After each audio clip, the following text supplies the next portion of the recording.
Alrighty, I think we're starting in. Hope everybody's doing good on this Saturday evening. We're going to be covering a very serious topic that really touches each and every one of us who live in the United States. And in the end, the effects will likely ripple out across the planet if any of these things are to take hold, that I'm going to describe this evening by reading and giving my opinion about what can only be described as a manifesto from an extremist group who a decade ago would have been almost unthinkable here in the United States. These people, and I say these people as a group, just simply wouldn't have existed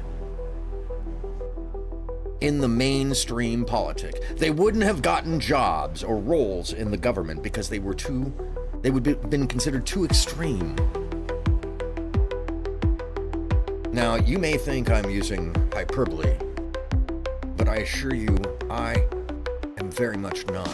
These people and the plan is as anti-American, anti-patriotic, anti-equalitarian, and anti-democratic as it can possibly be imagined. I'm not going to parse words about that.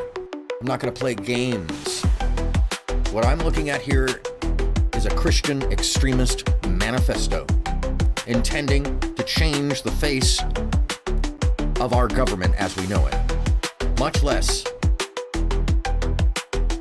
our daily lives. Because I promise you, ladies and gentlemen, this is not just a shot at the bow. This is a plan that will be instilled. What plan is this? This, my friends, is Project 2025. Stand by while I change the channel.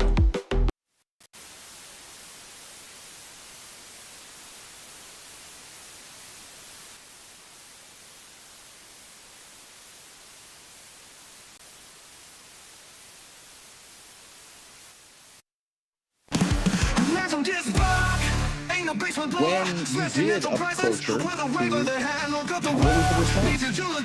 Then she was just like taking on board what I was saying, to be honest, like, because I think she understood that, okay, like, I've said something, you know, I've said something that's upset a lot of people.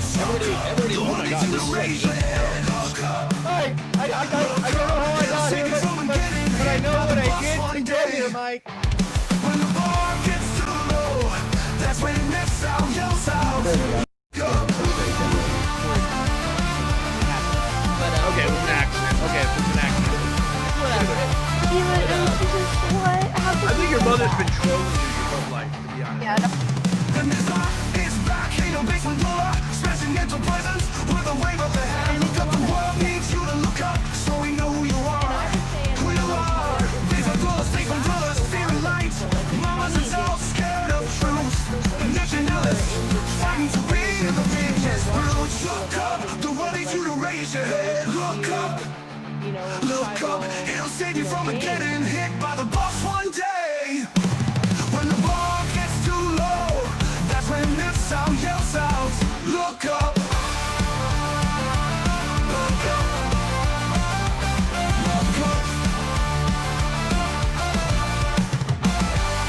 Look up.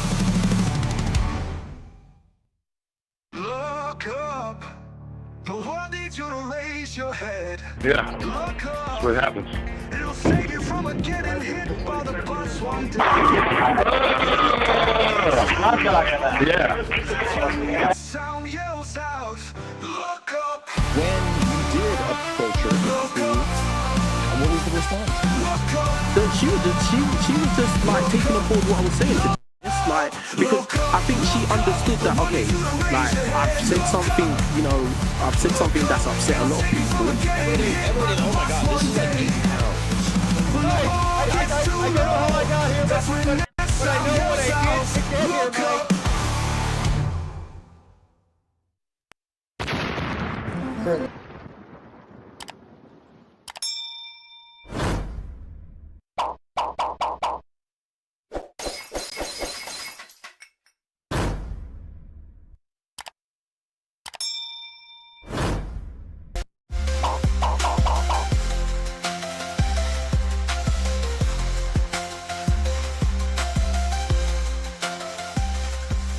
Yeah, and if you weren't with us for the beginning, it's fiery, my friends. This is some serious stuff we're talking about tonight.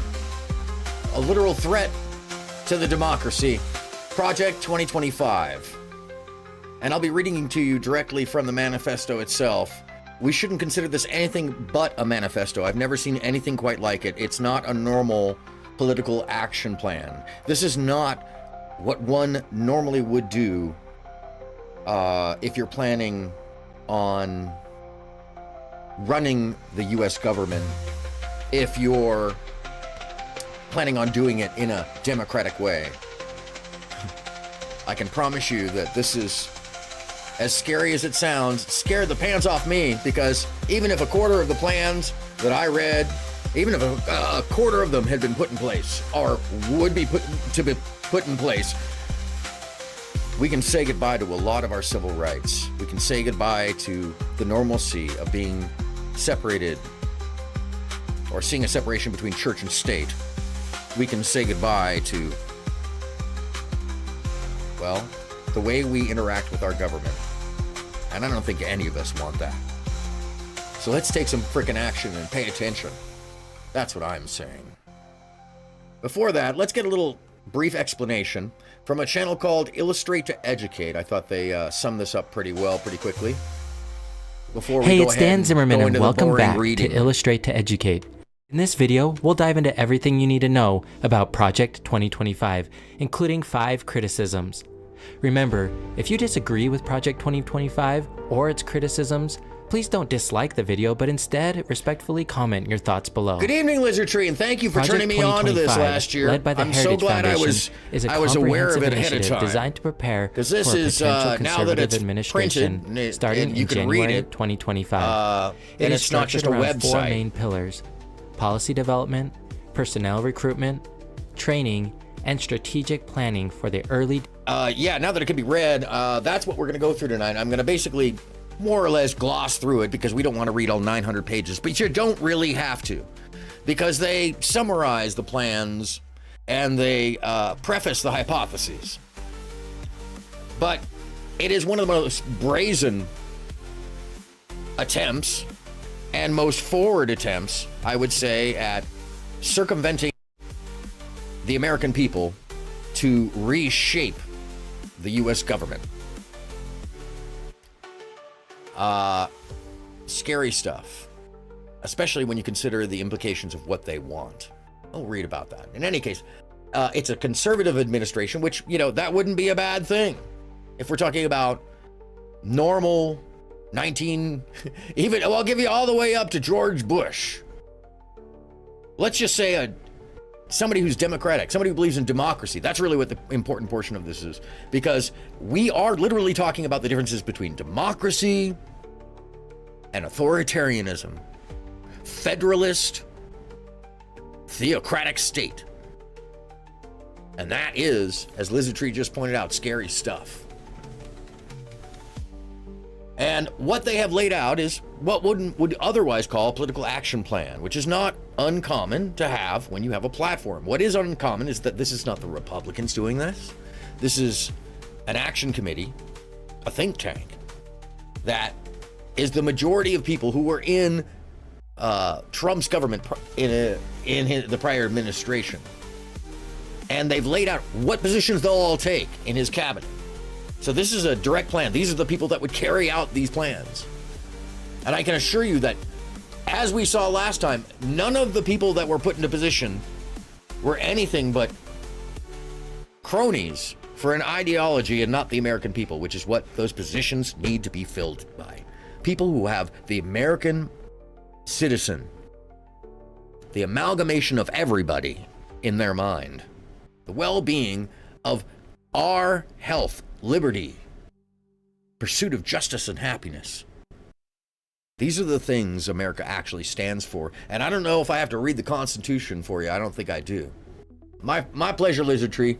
I thought it was time because it was coming up so much that, you know, and it was available to read. It took a lot to find this, though. I'm not going to lie. It took a strange minute to find the document itself. But in any case, we've got these 4 pillars, the 4th pillar being the 180-day action plan, meaning 6 months. They plan to put all of these ideas into action right away from the beginning, starting at the ground floor is what they're promising. Say, well, how could they do that without Congress? How could they do that without maybe doing something with the Constitution? Well, executive action and the new ruling from the Supreme Court has doubled down their brazenness. I wouldn't say that anything has changed in this plan, but it gives them the liberty, if they were to get Trump as a president, to wholeheartedly gut and change the government under the auspices of an executive order.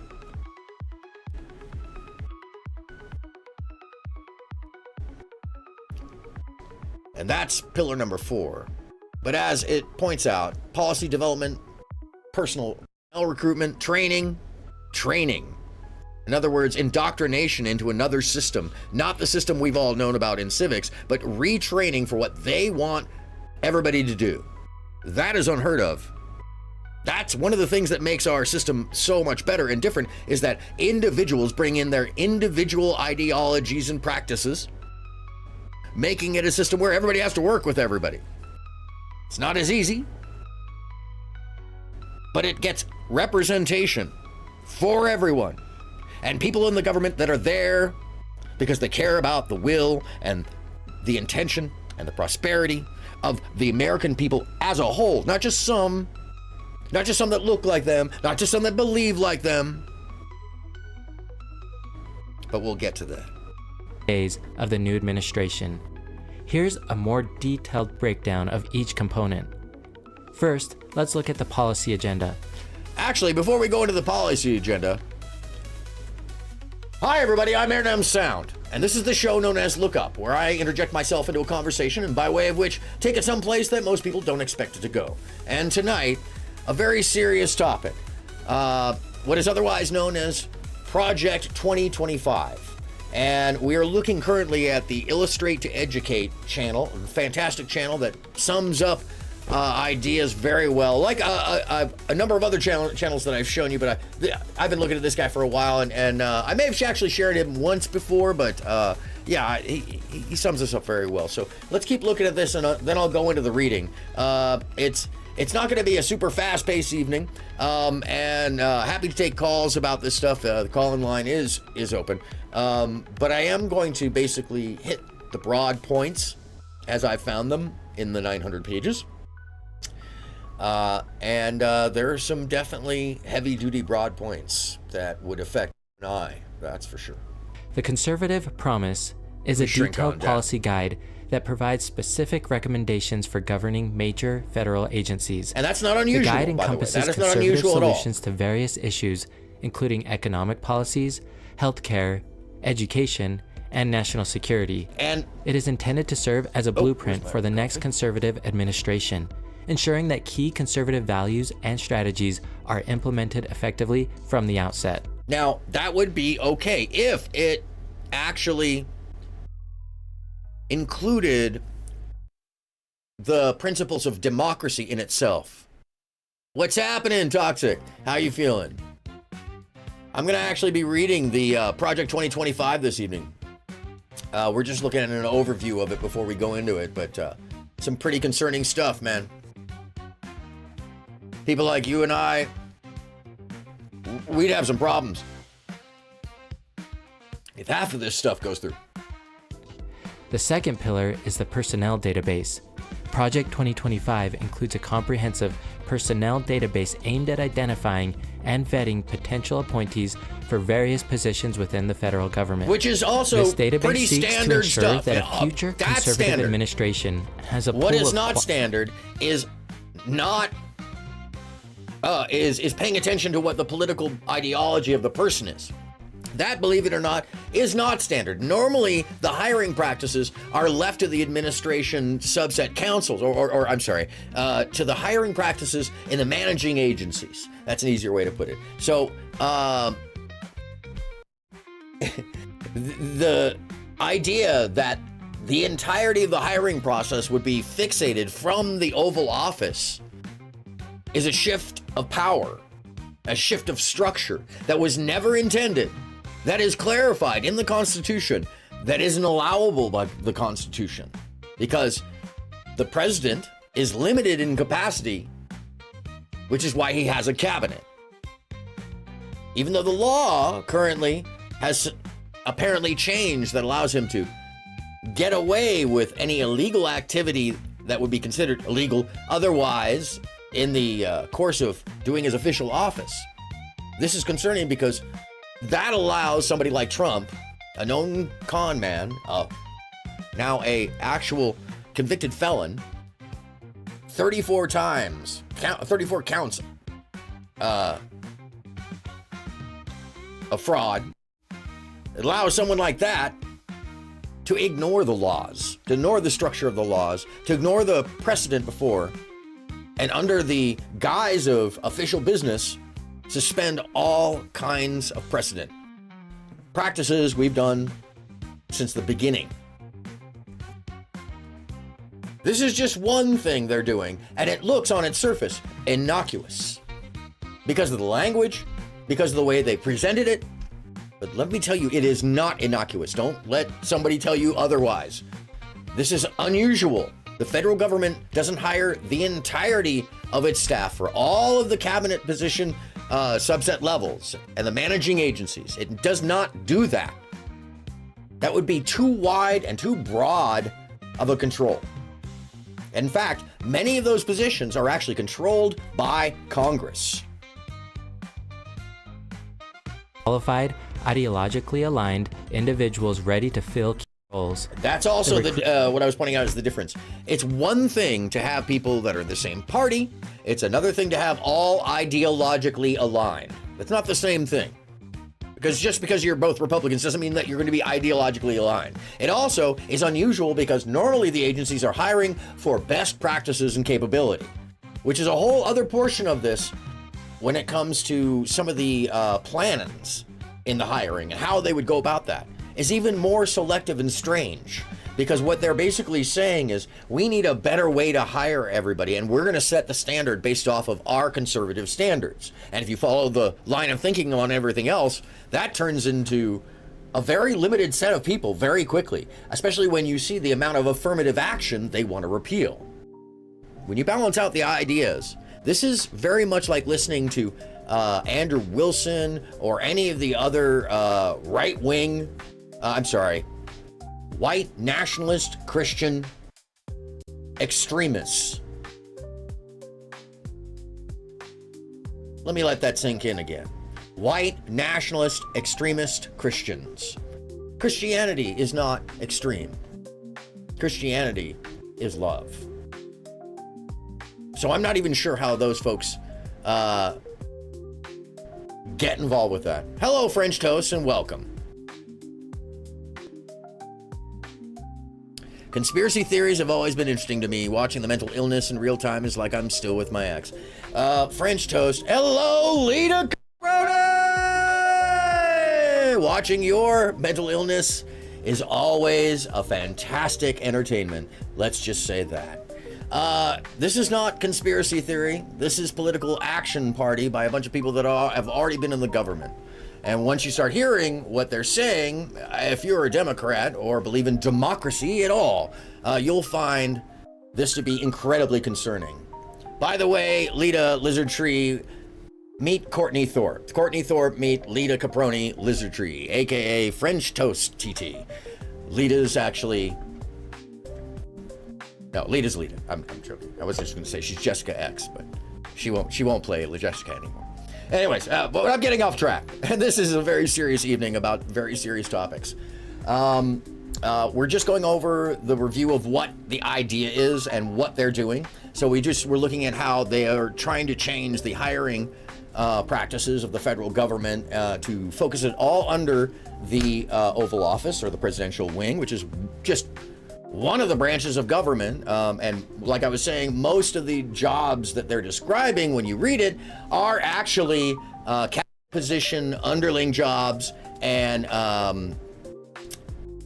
well, French toast, if you're an authoritarian, you're gonna hate me because I believe that you can dislike democracy, but if you don't want to take part, you can feel free to not take part. That's part of democracy and freedom.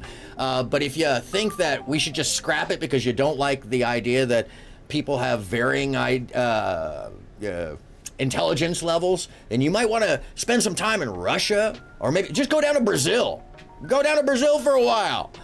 Go experience what their democracy is like. As someone like myself who's traveled to all these places, I can assure you, and dealt with those governments as well, I can assure you, it isn't what you think it is. You don't want an authoritarian government that believes in a specific religion without a separation of church and state, but we haven't even gotten there. Efforts span across different sectors and backgrounds, targeting experienced professionals who... Oh, I'm sorry, Lita. French toast tisti. That's Courtney. Despite the consistent denial, it's Courtney. But welcome on in. Welcome here. If you're cool and hang out, Courtney, we'll even give you a mod so you can be part of the mod squad. Guaranteed.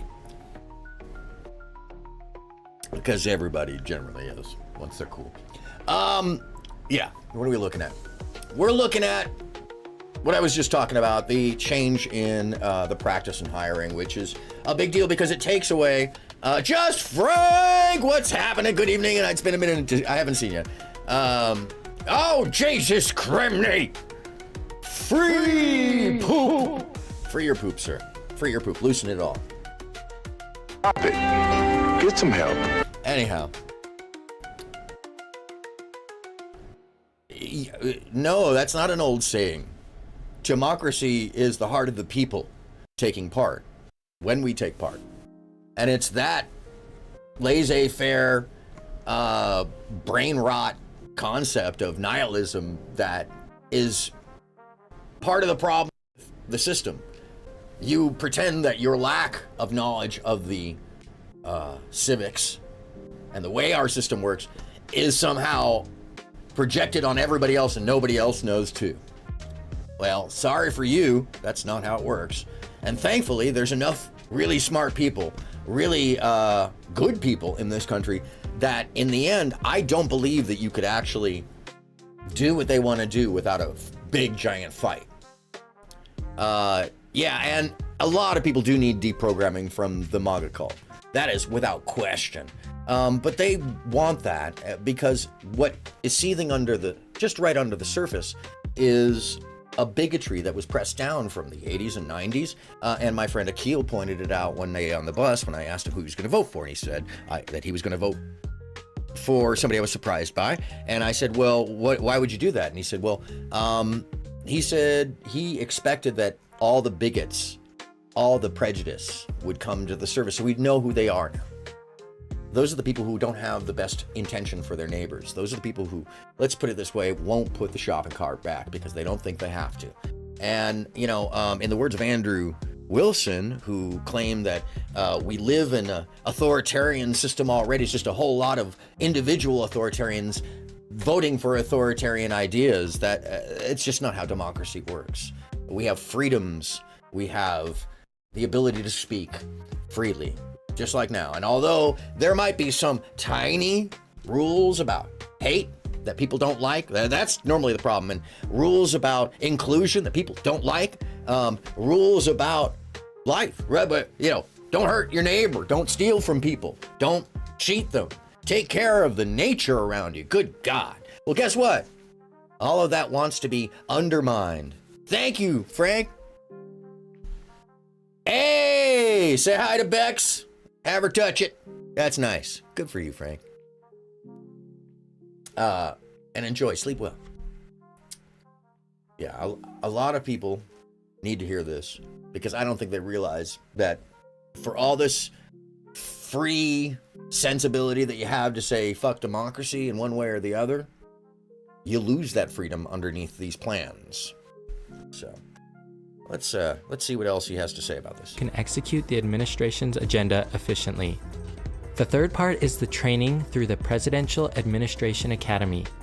To prepare the identified personnel for their roles, Project 2025 has established the Presidential Administration Academy. This academy offers a range of training programs including workshops, seminars, online courses, and mentorship from former administration officials. The training is designed to equip future administrators with the necessary skills and knowledge to implement conservative policies effectively.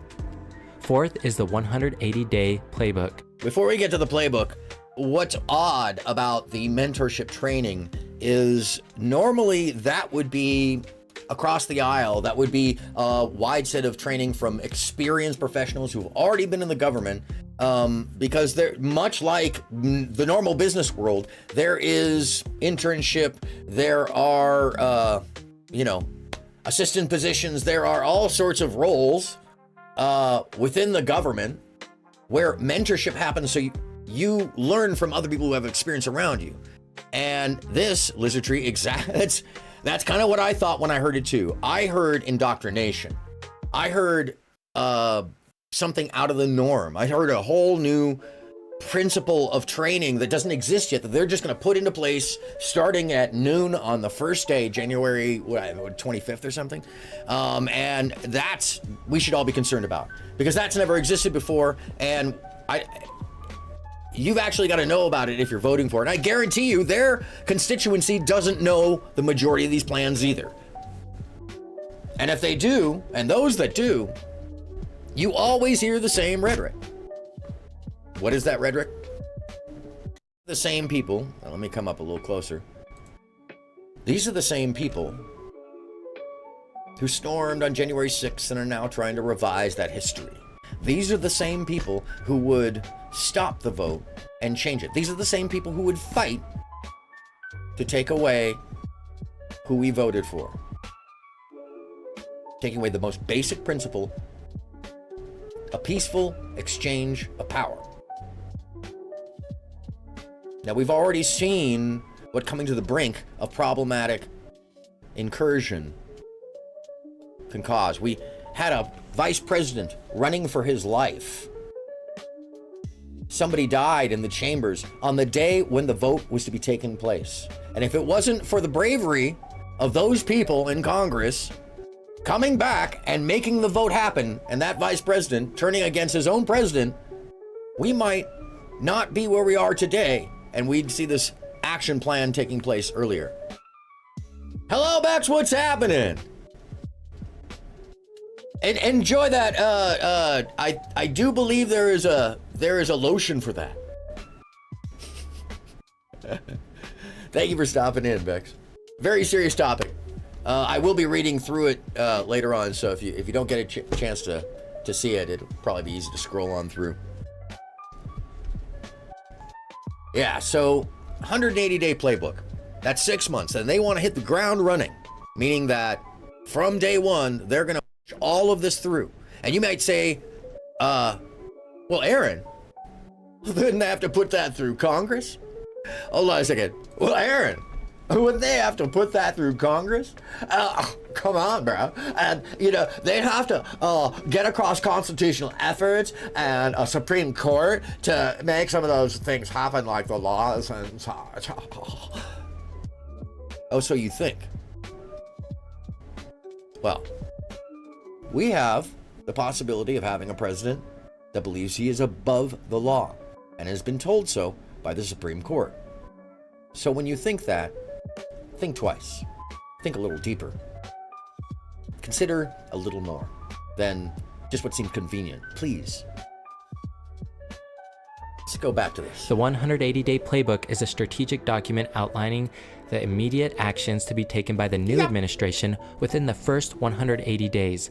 This playbook is crafted to enable swift policy reversals and the implementation of conservative priorities, ensuring a smooth and impactful start. And you're like, Aaron, what's wrong with that? Yeah, just some policy reversals because they didn't agree with a couple of things that they didn't. No, my friends. This is wide, sweeping policy reversal on a massive scale that has never, ever in the American system been seen before. Piece by piece normally is how this happens. Over the course of 6 to 8 months, yes, always in the first 6 months, there are additions and some reversals, but not on this scale. Yeah, it is, as Lizardtree says, I implore everyone to pay attention to the plan because they mean to undo what has happened in the United States literally for 280 some odd years. And I don't want to give too much away because I have some hot takes. I have some ideas about this, about direct parallels to other governments and styles of governing. And it's more than just concerning. It fits right along with the narrative that we have seen up until this point. It includes specific actions for various departments and agencies, focusing on undoing the policies of the previous administration and setting the stage for long-term conservative governance. Now let's talk about the coalition and organizational structure. Project 2025 is supported by a coalition of over 100 conservative organizations. And when I show you those organizations, your jaw will drop. They read like a list of David Duke's favorite pastime and everyone who ever went to the Reagan youth camp, including think tanks, advocacy groups, and academic institutions. This broad coalition brings together diverse expertise and resources to support the project's goals. Notable participants include former officials from the Trump administration who contribute their experience and insights to the project. There are specific policy focus areas in Project 2025. Project 2025 proposes significant changes to federal policies on reproductive health. Significant changes, that's a nice way of saying completely taking us back to 1950, 100%. And the ramifications of what they're saying don't just affect women's health. They affect your freedom, your modernity. Because in essence, these people believe that a biblical version or a more whole family is most important to the American way of life. And when they say that, they mean mom, dad, and a couple of kids. The atomic family, the nuclear family, as it's imagined from the 1950s that only existed for a very short period of time. If it had existed at all, which most people don't believe it did. Essentially, it is the white ideal of mid-50s America, a time period that was fictionalized. But I digress. These include removing references to abortion from federal laws and regulations, reversing the approval of abortion pills, and defunding clinics that provide abortion or contraception services. The initiative also aims to reinstate the Comstock Act to ban mail-order abortions and reshape Medicaid to avoid funding reproductive health care services that include abortion.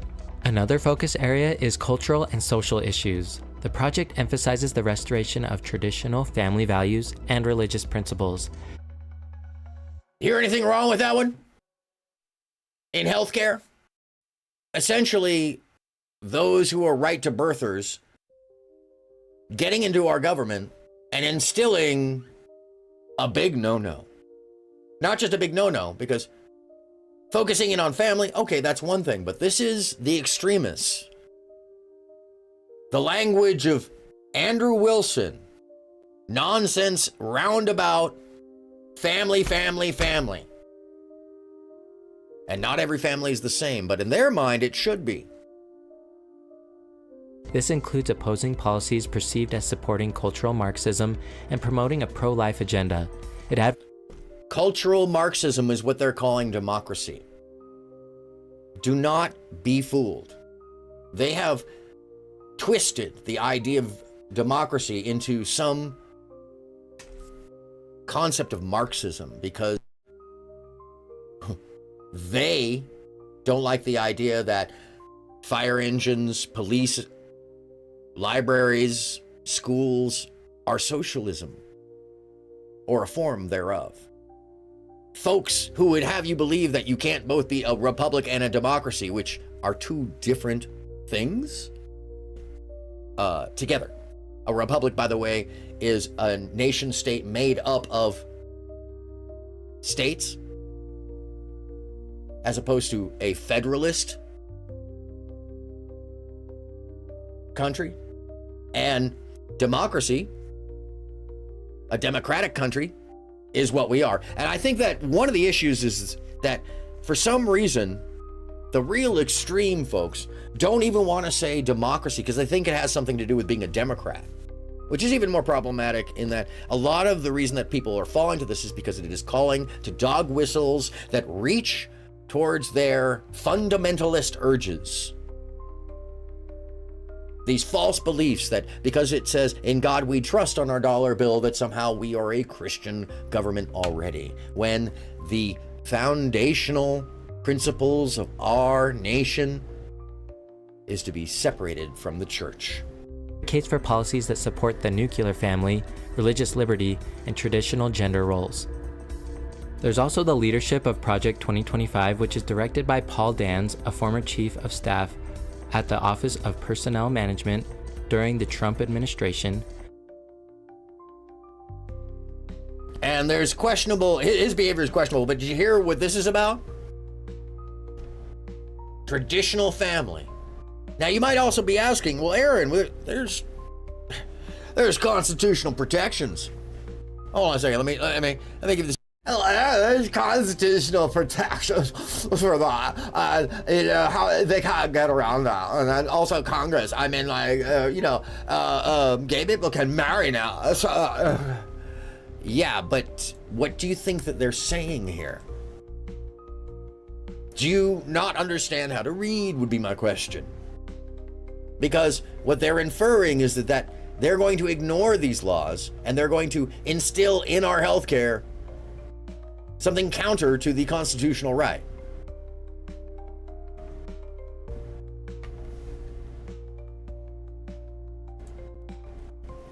But with Spencer we'll read it, Shatteen and you can as decide for yourself. Associate Director. Both bring extensive experience from their previous roles in government, contributing to the strategic planning and execution of the project. So what are the criticisms of Project 2025? Many. Project 2025 has sparked significant criticism from various sources. Critics argue that the project embodies a comprehensive plan to centralize executive power, erode democratic norms, and enforce a far-right agenda on American governance and society. Let's take a look at 5 specific criticisms in more detail. First is the centralization of executive power. One major criticism is that Project 2025 seeks to expand presidential control over the federal bureaucracy. Now, this is what I was talking about with the hiring practices. That's just out of control to expect that the office of the president would be involved in the hiring practices of all of those people. That is why you have the agency management take care of that, because the office of the presidency needs to be nimble and it can't be weighed down by the actions of what Congress needs to have the authority over in most cases, because Congress is generally the ops managers. The president is security, intelligence, and populism. He's there to protect us, to be the front line, and to be the intelligence chief,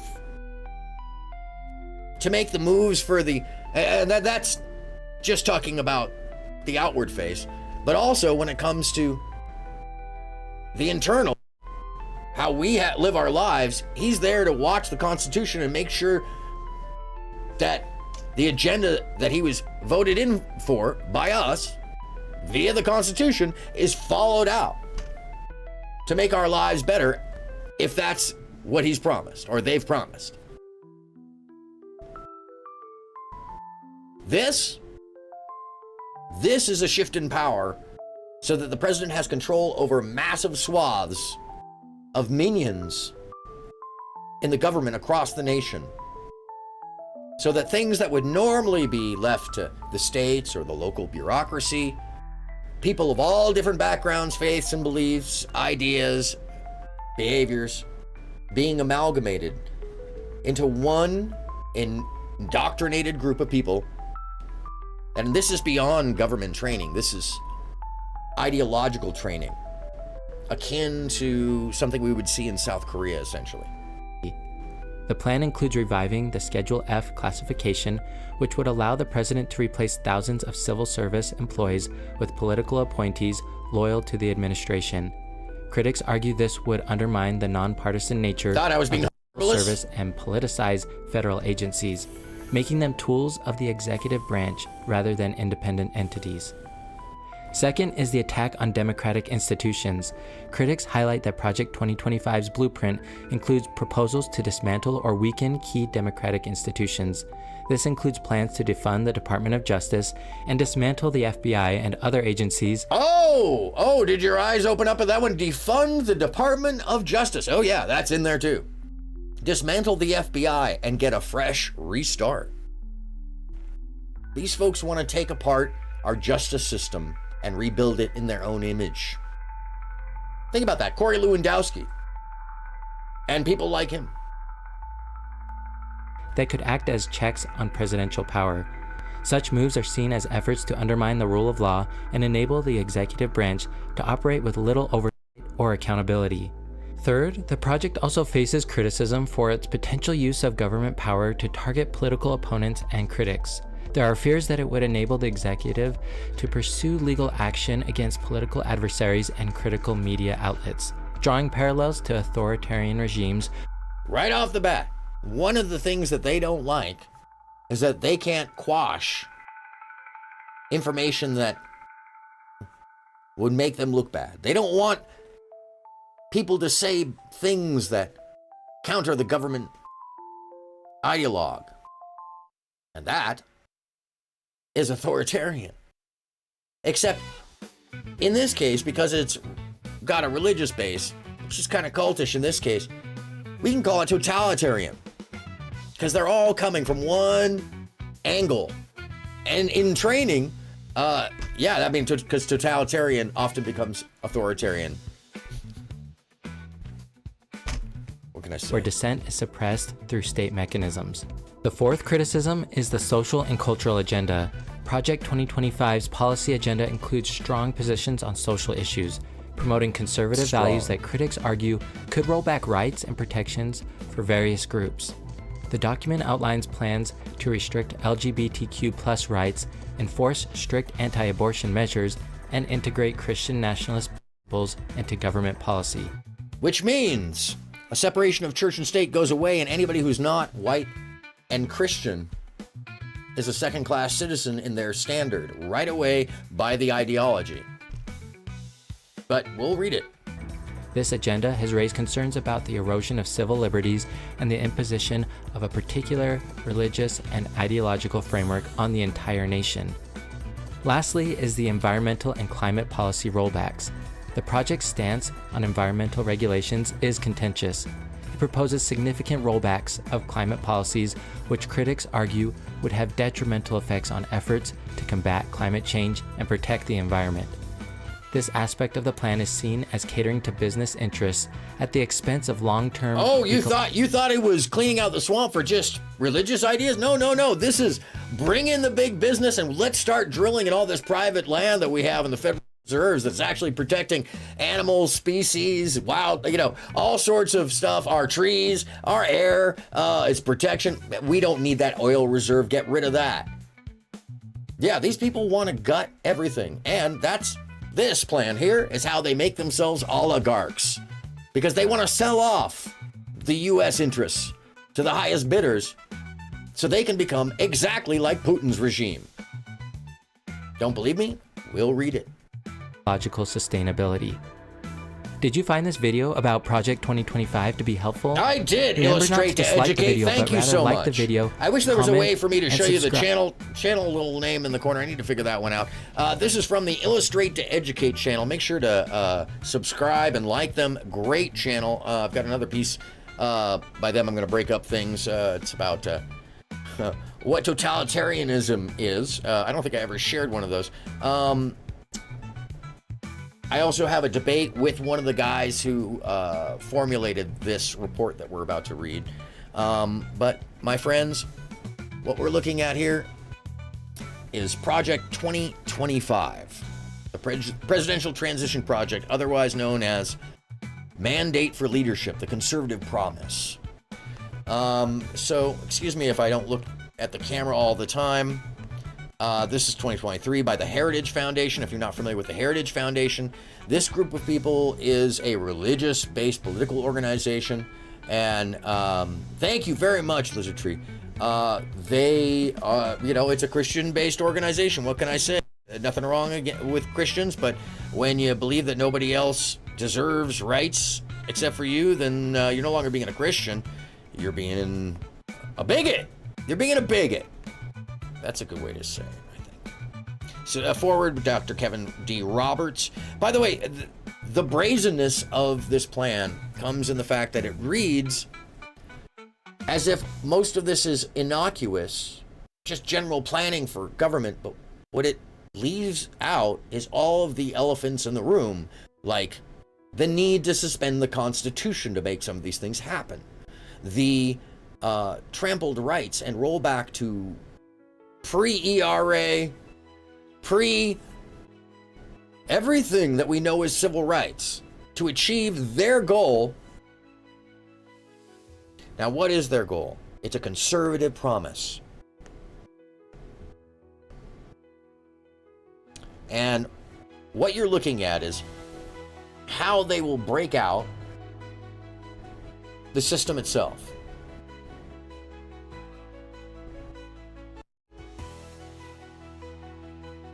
See how they break out the White House, executive office, central personnel agencies managing the bureaucracy. So you notice how that's something thrown in there. That's something they just made up.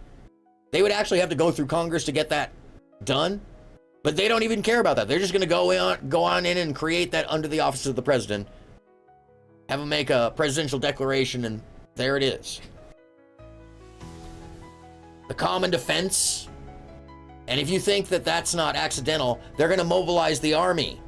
They want to add to the army. They were going to mobilize it, and they're going to use it to quell us all or start a war so they can keep control. And I say this because when you read these plans, they're asking for a larger defense in areas that they would have to go through Congress to request. They're saying they're just going to do it unilaterally. That's scary as hell. Any case, this is how you know that this is a plan to staff the cabinet,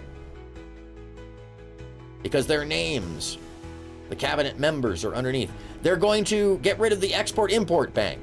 They want to get rid of the Federal Reserve. They want to get rid of the Small Business Administration and change it to something else. They want to start the Fair Trade Administration under Peter Navarro. Think about that. Somebody who's been indicted. If I remember right, allegedly, if I remember right. So basically, there we have the list of things we're about to see. But let me read the forward here. Oh, and this is what I was going to say. The advisory board is something you should all see. The Alabama Policy Institute. I think most of us don't live in Alabama and probably don't think that their policies are really widespread. Oh, wow, Stay Gold! What's happening? Thank you so much. Wow. Stay Gold says, okay, hold on a second. Let me come on up into the frame. Thank you so much, man. You would be very interested in this stuff, man. It says, okay, got something to watch while I'm working on my comic book. Oh, thank you, man. What's up? What's up, big brother? Man, you better call me tomorrow. Oh, hey, I got you. I'm sorry, I've been busy. I didn't know what your work schedule was like. So I got you. You know, we do got some stuff to cover. There's some funny shit going on. Anyhow, yeah, man, this is some pretty wild stuff we're getting into here. One of the things, the fact that this is in alphabetical order, obviously, Alabama comes at the front, but how telling that the first name on the list is the Alabama Policy Institute, because the world famous Alabama Policy Institute for Alabama policies. Jumbie! Yeah. Sorry, let's get that. Where's the Oh, there it is. Sorry, I was having a hard time reading English. So, everything on this list is a conservative group that you may recognize from, you know, at some other time, hearing their name associated to some unthinkable idea. American First Legal, American Accountability, American Center for Law and Justice, American Cornerstone, American Council of Trustees and Alumni, Center for Family and Human Rights, Center for Immigration Studies, Center for Renewing America, Claremont Institute. If you start looking, yeah, they're planning this in plain sight. And people don't realize that this plan we're about to read is not just a manifesto, my friends. This is a coup. This is an overthrow of the U.S. government as we know it. This is an overthrow of what we're used to, and it would disturb and distort what we know as our government to an unrecognizable entity that it won't come back from, because these folks won't let it without an actual fight, and they're ready to start a war, and it's in the plans in lesser terms. But if you understand the jargon, it means that they're going to bolster the defense around the White House and around the idea and the ideological places that they think are important. And they're going to make sure that nobody can stop their progress or plan. Not Congress, not the Supreme Court, not the U.S. military. Because that would be our last defense, is some kind of military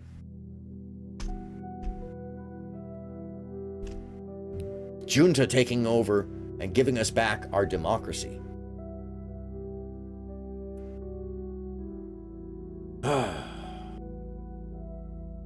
Yeah. What does this say? We want you. The 2025 Presidential Transition Project is the conservative movement's unified effort to be ready for the next conservative administration to govern at 12 noon, January 20th, 2025. Welcome to the mission. By opening this book, you are now a part of it. Indeed, on set of eyes reading these pages will be those of the 47th President of the United States, and we hope every other reader will join in making the incoming administration a success. History teaches that a president's power to implement an agenda is at its apex during the administration's opening days. To execute requires a well-conceived, coordinated, unified plan and a trained and committed cadre of personnel to implement it. In recent election cycles, presidential candidates normally began transitioning planning in the late spring of election year, or even after the party's nomination was secured. That is too late. The federal government's complexity and growth advance at a seemingly logarithmic rate for every 4 years. For conservatives to have a fighting chance to take on the administrative state and reform our federal government, the work must start now. Now, what are they saying right there? If we're going to get in and change everything, we have to start on day one, and we can't use the normal practices. We've got to change all that and upend it and just take all the rest of those things out and replace them. That's what it's saying. Forget about what we've done before. We're changing that from day one.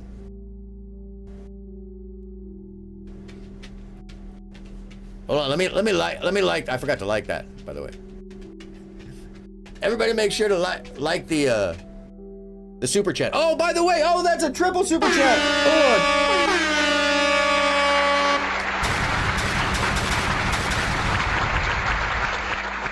I think Stay Gold just took me over the first time I ever making a check from YouTube. Hey. Thank you very much. Appreciate that. That's amazing. I think I'll see like $77.77. Rad. Let's go. Fun. Thank you. And all because of you people. You people. You know I love y'all. I do. And I appreciate y'all watching. I hope that you appreciate this information and that, you know, it comes across clear enough. And thank you, Stay Gold. That's really cool, man. Thank you. In recent election cycles, presidential candidates, it's hard to read bottom to top, isn't it? In recent election cycles, presidential candidates normally began transitioning, planning in the late spring of election year, or even after the party's nomination was secured. That is too late. The federal government's complexity and growth advance at seemingly logarithmic rate for every 4 years. For conservatives to have a fighting chance to take on the administrative state and reform our federal government, the work must start now. The entirety of this effort is to support the next conservative president, whoever he or she may be.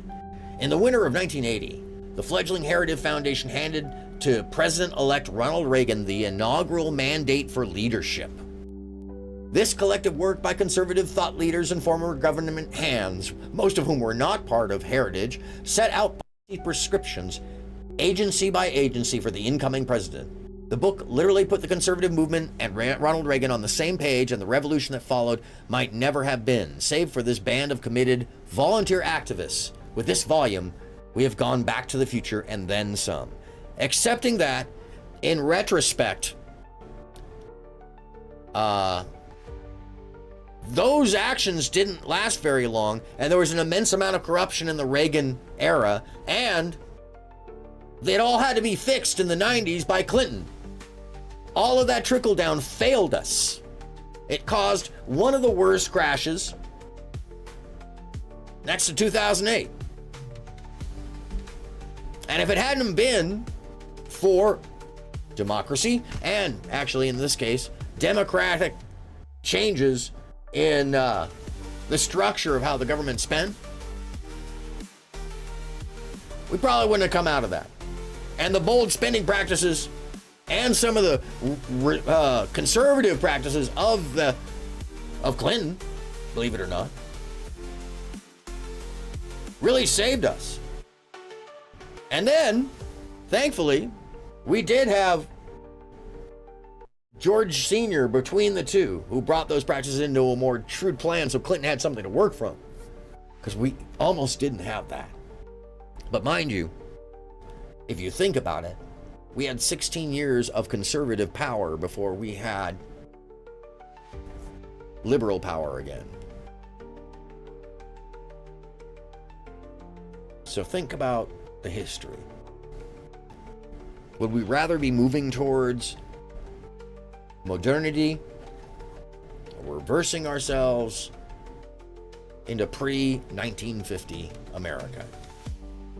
It's not 1980. Oh, I'm glad they know that. I'm glad they noticed that. In 2023, the game has changed. Oh yeah, it has. I know that they don't really like that. I know that's probably contrary to the interests of this program right here. But the long march of cultural Marxism through our institutions has come to pass. By the way, what they're calling cultural Marxism is civil rights, freedom of belief, right to marry whom you want to marry. That's it. That's what they're calling cultural Marxism. Anything that isn't extreme conservative, which that's wild to start with. To even start with Marxism as if we're back in the McCarthy era and fighting the Red Soviet Empire. It's language that doesn't even belong in the 20th century. Very odd in itself. The federal government is a behemoth, weaponized against American citizens and conservative values, with freedom and liberty under siege as never before. I don't know about you, but I think the freedom and liberty they're talking about is to usurp others' freedom and liberty via prejudice or limited availability. That's what it sounds like right away. It's like a reverse Uno thing where they're just gonna dog whistle and leave out the important portions of what they're actually saying. The task at hand to reverse this tide and restore our republic to its original moorings is too great for any one conservative policy shop to spearhead. So they keep using this language, by the way, of calling us a republic instead of a democracy, as if they can't both be. Because what they want is a federalist autocracy, which they actually generally argue for in this without saying so. It requires the collective action of our movement. With the quickening approach of January 2025, we have 2 years and one chance to get it right. Project 2025 is more than 50 and growing of the nation's leading conservative organizations joining forces to prepare and seize the day. The axiom goes, personnel is policy, and we need a new generation of Americans. By the way, that's also a Russian FSB thing. That's a Russian government thing. Personnel is policy.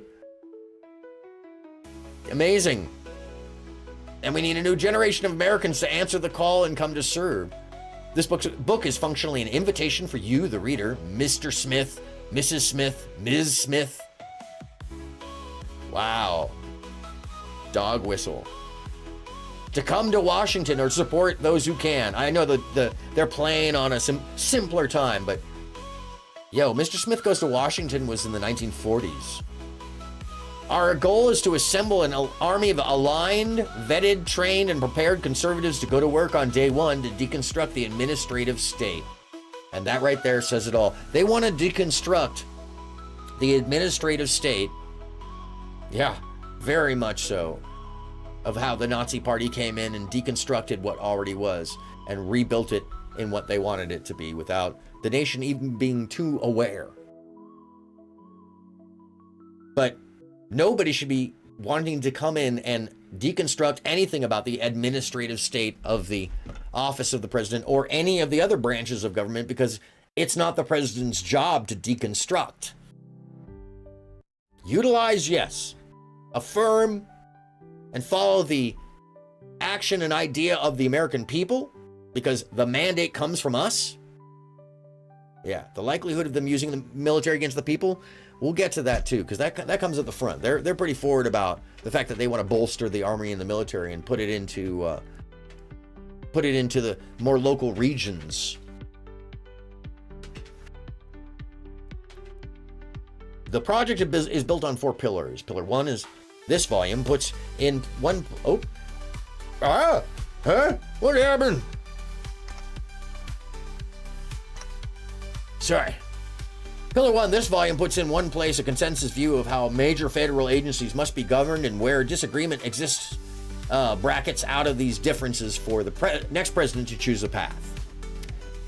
Pillar 2 is a personnel database that allows candidates to build their own professional profiles and our coalition members to review and voice their recommendations.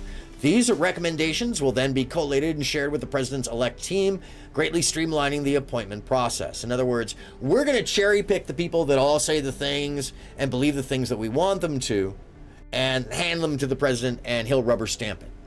Pillar 3, Presidential Administration Academy, which this is highly unusual. An online educational system taught by experts from our coalition. For the newcomer, this will explain how the government functions and how to function in government. For the experienced, we will host in-person seminars with advanced training and set the bar for what is experience of senior leadership. This is very unusual.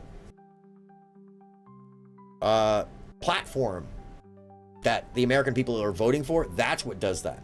So if this isn't in the Republican platform, technically, if Donald Trump intends to use this, one of the other things that's come up to my attention is that if this is not in the Republican platform and this is what Donald Trump intends to use, he's pulling a con on the American public that are voting for him, because they don't know that this extremist platform is actually what he's planning on putting into place, not the Republican platform. Guarantee you. If the universe could shake its head, you know it would. In Pillar 4, the playbook, we are forming agency teams and drafting transition plans to put out upon the president's utterance of "so help me God." Does that sound like a coup to you? It does to me. That doesn't sound like a normal action plan.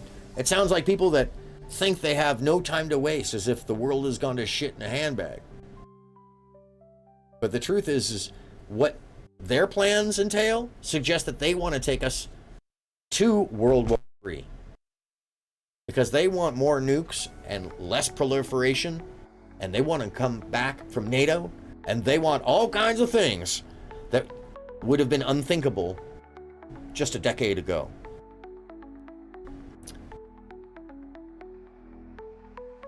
These are some of the authors.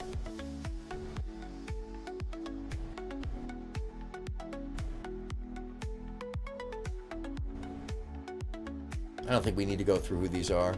I'd rather get to the policies that are important.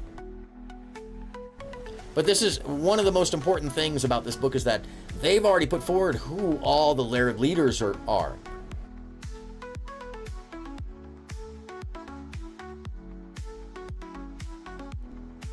This is not just unusual in that this would normally not be public, but it would be brought up and handled by members of the cabinet.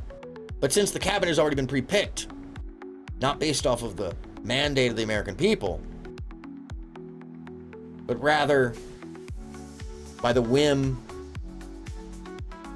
of a political action group that stands for extremist concepts. These are all the contributors. Sorry. There's a lot of stuff at the front of this.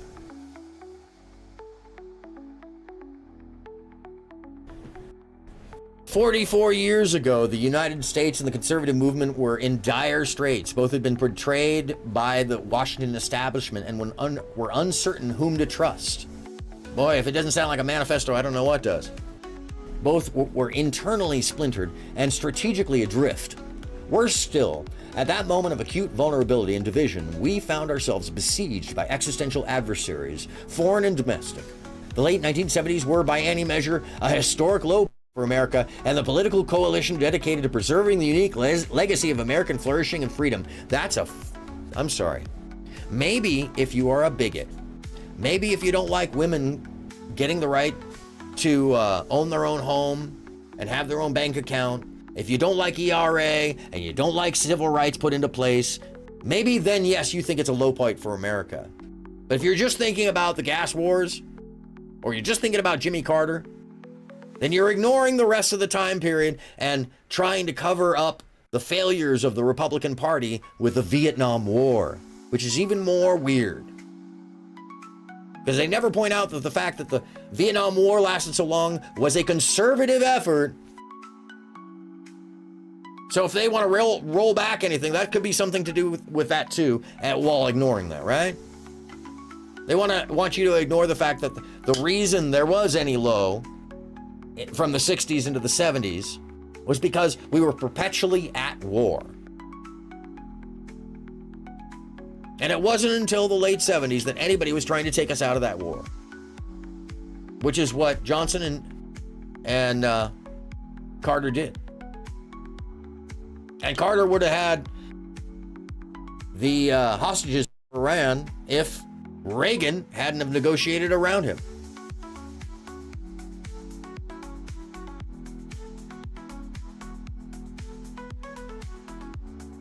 We must not falter to this revisionist history, because the next thing they'll be telling you is that there wasn't a World War II concentration camp. These are the same people who carry those beliefs, by the way. So it doesn't surprise me that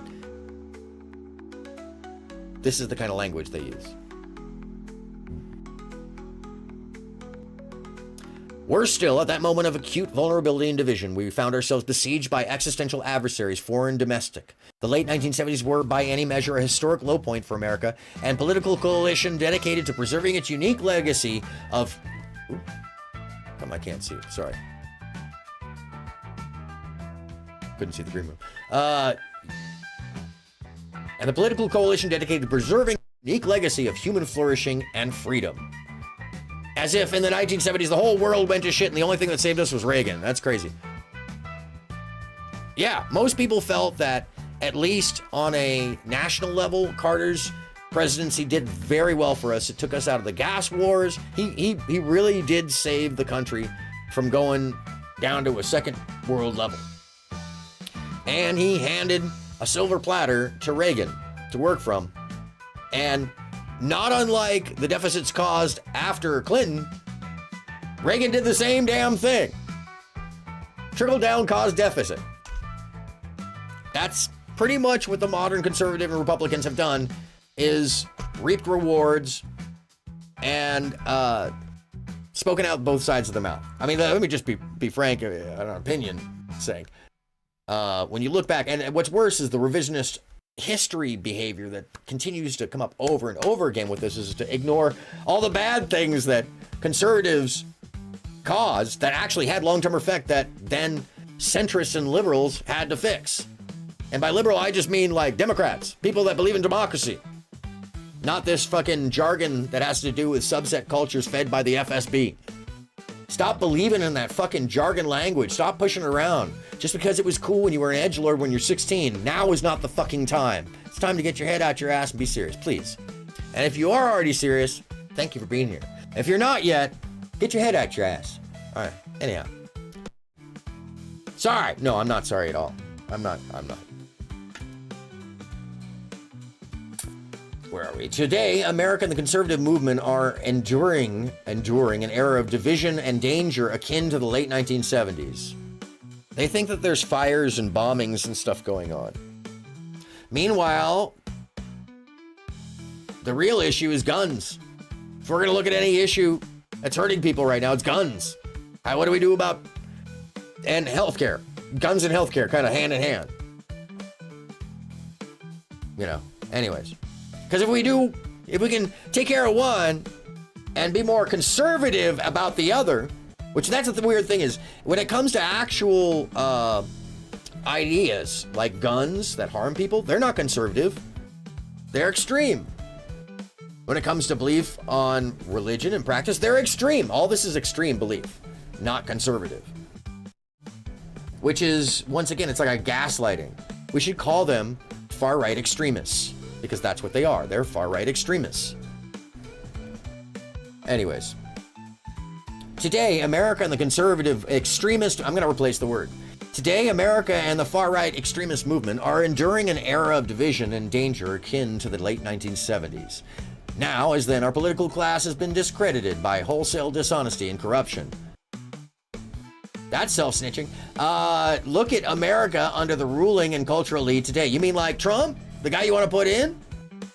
Inflation is ravaging family budgets. Yeah, that's a leftover from spending all that money during Trump. And, you know, what we had to do to get out of COVID afterwards, which is also Biden spending a bunch of money. Drug overdose deaths continue to escalate, and children suffer the toxic normalization, get this, of transgenderism, with drag queens and pornography invading their school libraries. That's real. Here we go. This is what they're concerned. Whoa, what? What? Hold on a second. Hold the fucking what? Hold on a second. What?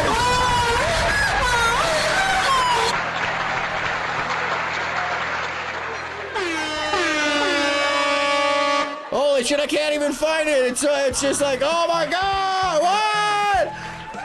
You know that, Aron, hold on a second. It's not just a dance party, actually. Hold on.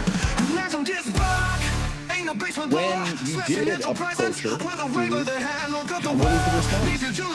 But she was just like taking on board what I was saying, to be honest. Like, because I think she understood that, okay, like, I've said something, you know, I've said something that's upset a lot of people. Oh my God, this is like 8 Mike, I don't know how I got here, but I know what I did get here, Mike. When the bar gets too low, that's when that sound yells out. Look up. That's amazing! Holy hell! Thank you so much. Oh my God! Ah! I am rich. I'm officially rich. I'm a hundredaire. I'm a multi-hundredaire. Big time now. That's big time. Hold on a second. That deserves a...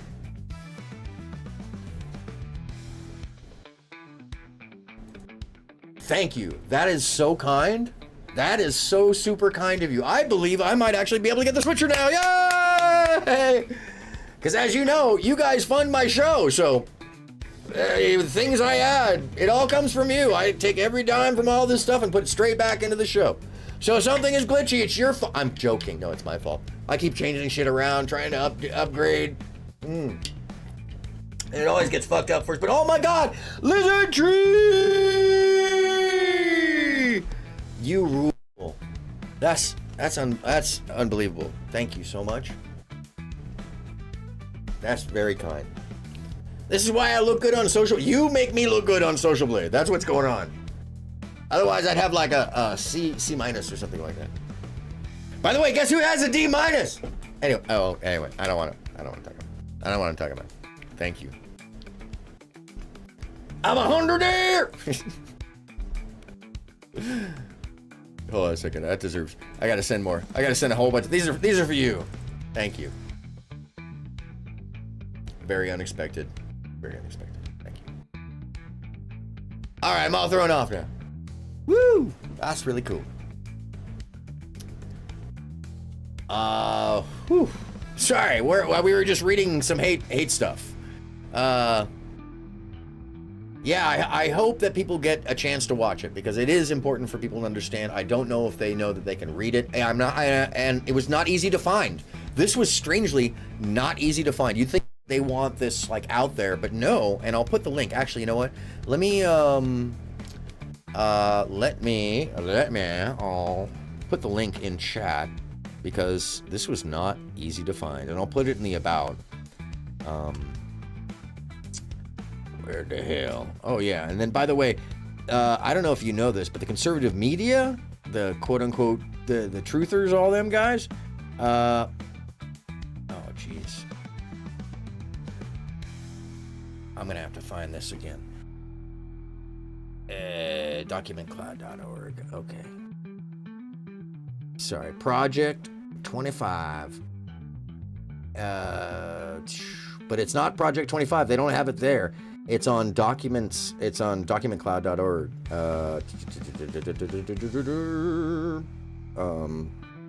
Project 2025. Documents. How strange is that, by the way, that it's not on their own organization, that they put it elsewhere in a PDF. There we go. Document Cloud. And coming to you all currently, so you can, on your own, read it when you get a chance.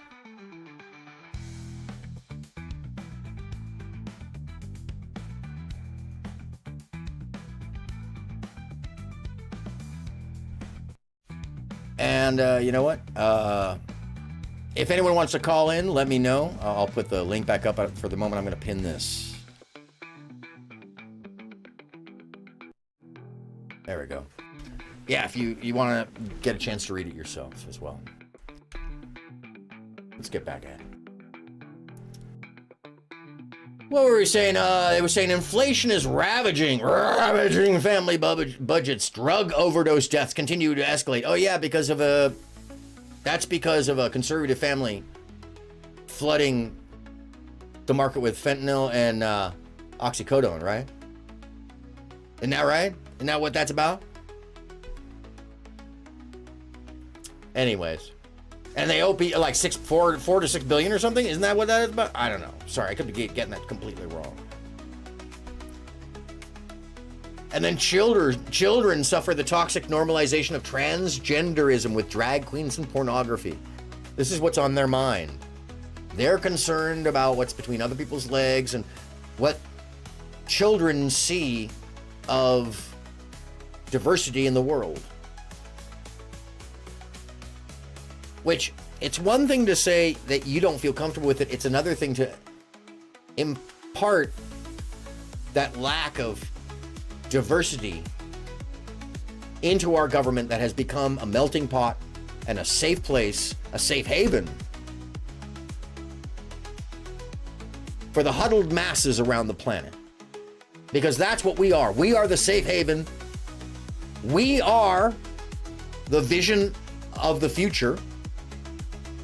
We are the amalgamated example of what humanity can be when it puts aside its national boundaries and becomes one with each other in one nation state, a democratic republic, democracy, where every single person is a free person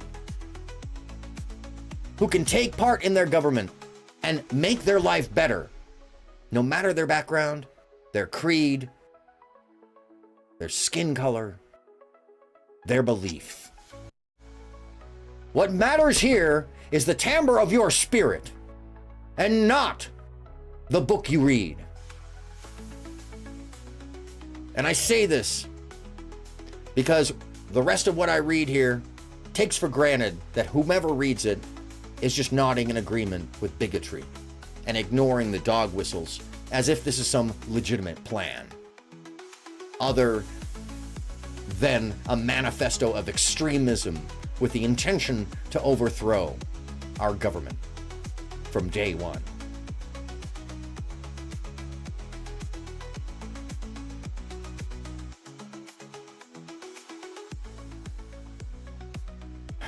Overseas, a totalitarian communist dictatorship in Beijing is engaged in a strategic, cultural, and economic Cold War against America's interests, values, and people.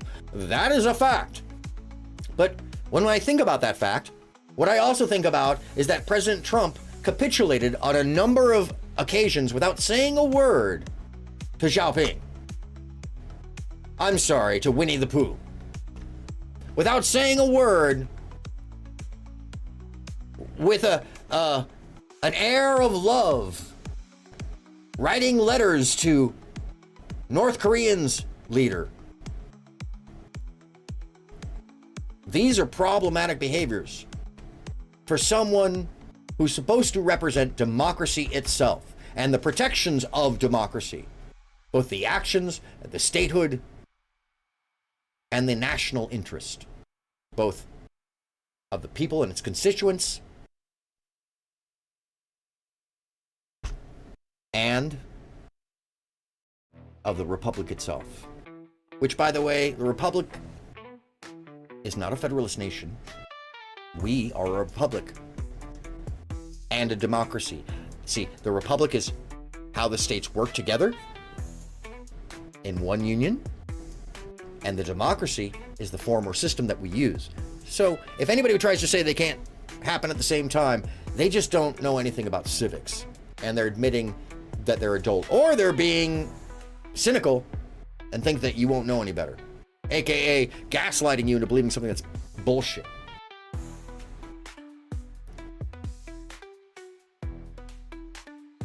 All while globalist elites in Washington, which, by the way, isn't that a dog whistle, awaken only slowly to that growing threat. Moreover, low-income communities are drowning in addiction and government dependence. So do they want to help low-income people? No, they just want to throw them off the government independence, I gather.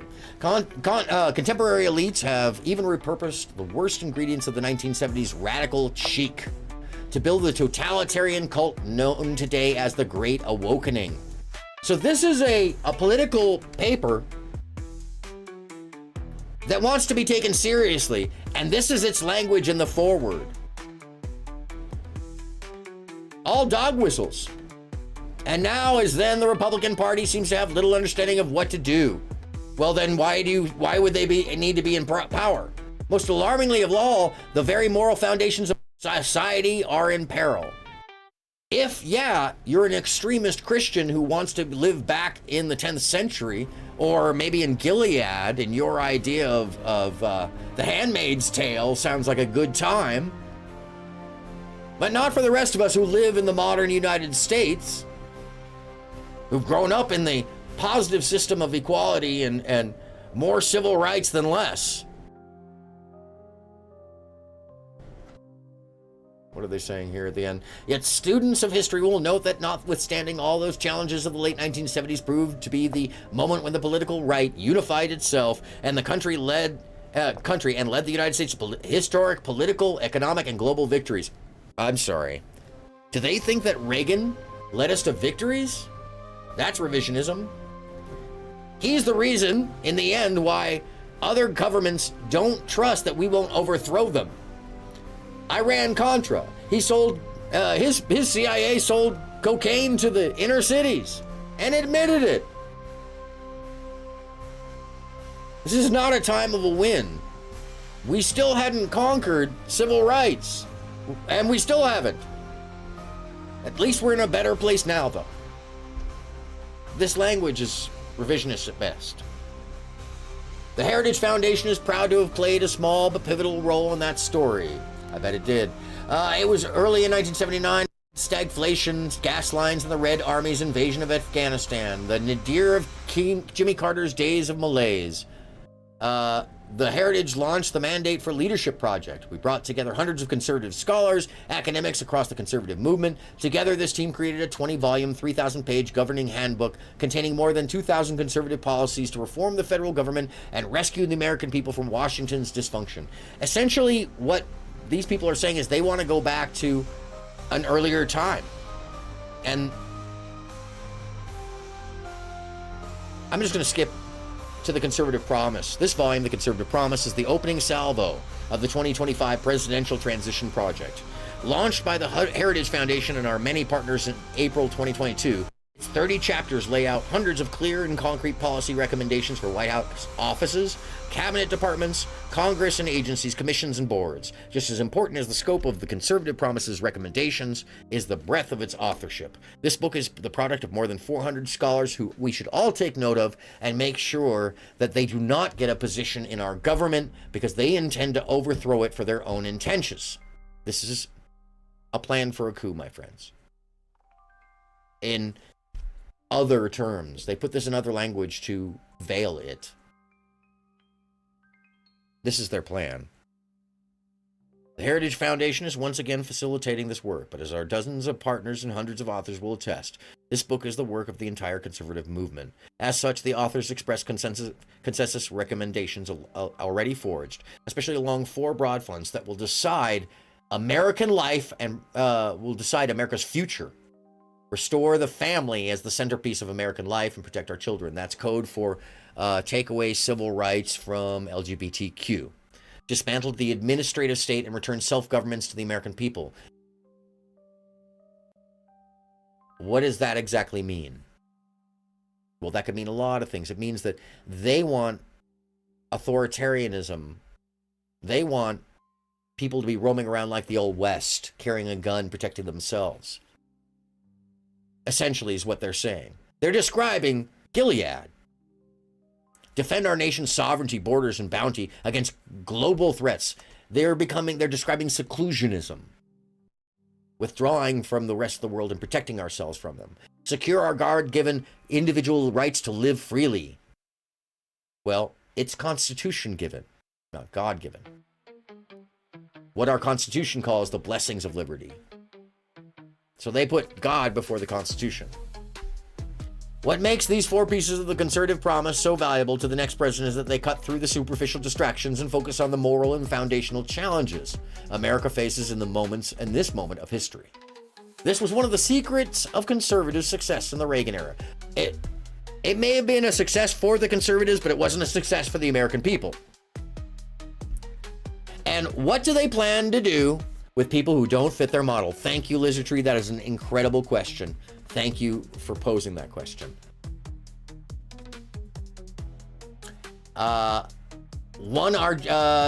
This was one of the secrets of the conservatives' success in the Reagan era.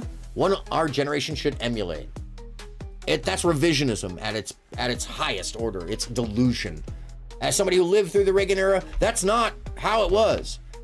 The world was rough in the Reagan era, and the wealthy won out over the poor. Trickle-down economics didn't help anybody but the rich. And they're about to get even richer. They're about to create an autocratic oligarchy. Within this paperwork, they describe it. As in the late 1970s, Americans today experience the failures of political and cultural elites in countless ways. In the job market and in the grocery store checkout lines, on the streets and in our school. Well, first off, What the hell does cultural elites have to do with the checkout lines? That's streets and in our schools. They have nothing to do with any of that. In the media and within our institutions. But in truth, these daily dysfunctions are not innumerable problems, but innumerable manifestations of a few core crises. What are those then? In 1979, the threats we faced were the Soviet Union and the socialism of the 1970s, liberals. Oh, so the liberals in the 70s were a threat, they're saying. And the predatory deviancy of cultural elites. Even though conservatives took us to war, even though conservatives were the ones dropping the bombs in our own country, and that's for real, look at the history. The most extreme on both ends were planting bombs around the country. The threats we faced were the Soviet Union, the socialism of the 1970s, and the predatory deviancy of cultural elites. In the 1970s, what are they fucking talking about? None of those ideas were even a thing. Reagan defeated these beasts. Wow. By ignoring their tentacles and striking instead at their hearts. They expect this language to be taken seriously, and it's literally dog whistling to an extreme Christian mind. His approach to the Cold War, we win and they lose. Yeah, but that's not how it went down, was it? It's more like they petered out and we took accountability. We just outlasted their money. We outlasted their interest. Their people took them down. We didn't take them down. Our example took them down, if anything. That we had freedoms and the ability to take part, the ability to better ourselves, the ability to believe what we wanted to. This is threatening to take that away. His platform in the culture wars, the community of values embodied in these words: family, work, neighborhood, peace, and freedom. That's interesting. That's very similar to the Nazi Party. Really similar. This book and Project 2025 as a whole will alarm the next conservative president with the same kind of strategic clarity for the new age. Now, mind you, Trump has been claiming that he doesn't know anything about this and he's trying to, separate himself, but this will be his cabinet. So he's not separate of it. He's just trying to hide the fact that he's going to go against the Republican platform and pull a bait and switch.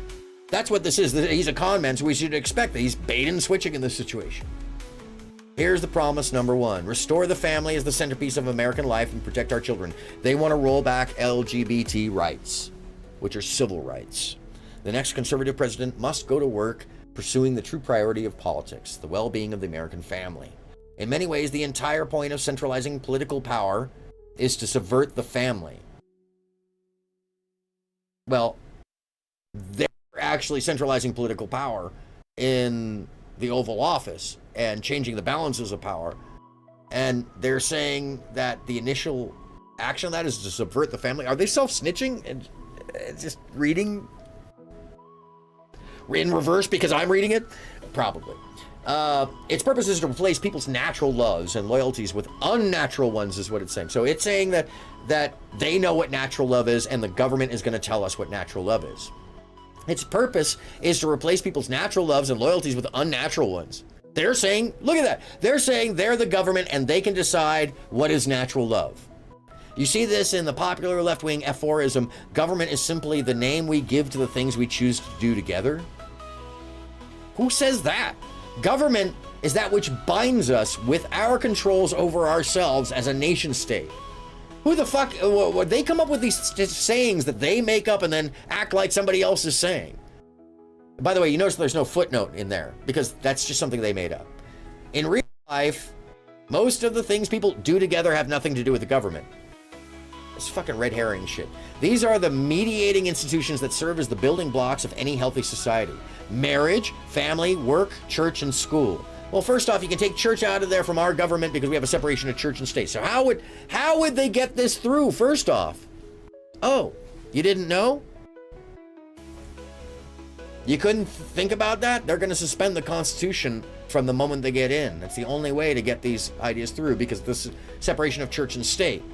And most of these actions have to be done with the authorization of Congress. They wouldn't get that done because you have to go through Congress and the Senate. And the balance of power is too even there. And actually, most likely, the Democrats will have a few more seats when it comes November. So what are we looking at here? A usurping of the entire complex of controls in our government, changing the rules and suspending that which makes our government right away. And they're not directly saying that, but they're laying plans that would require that. So if somebody tells you, oh, that's not what they're going to do, you have to think critically and say, how could you get this done? You can't just do that through presidential mandate. No, you have to suspend the Constitution.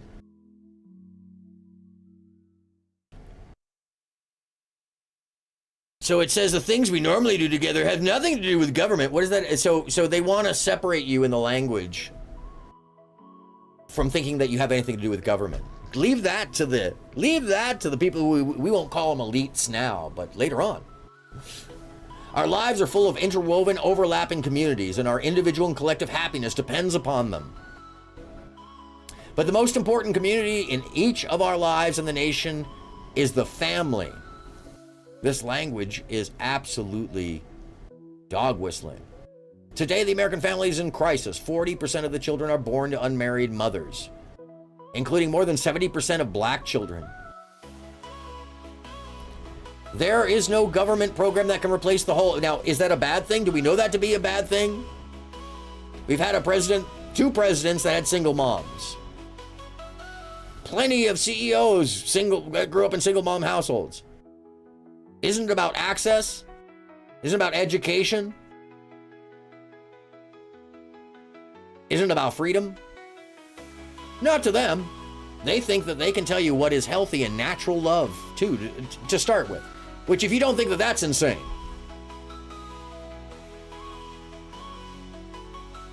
This language, by the way, is given to them by that same organization who put out the pornography information study that regeneration, a biased angle on pornography, without admitting that the proclivity and the numbers on the study don't support their findings in the end.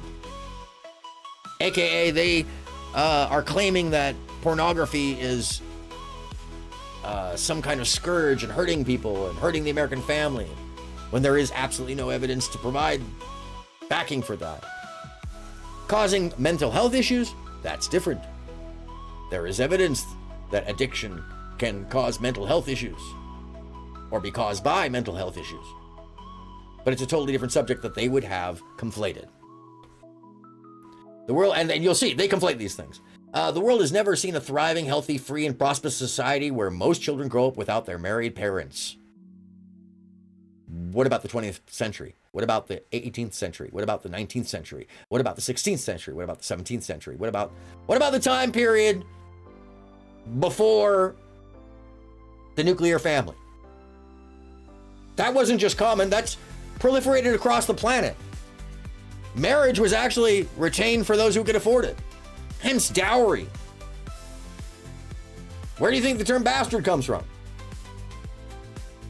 Most people did not remain married. Most people were never married in a formal ceremony in some governmental plan. This idea is a fundamentalist, extremist Christian idea, propagated starting in the 1970s by a group called The Family. This is not old, this is new. And if anything, it resembles what the Catholic Church tried to instate, or did instate, via the Pilgrims in the 10th century.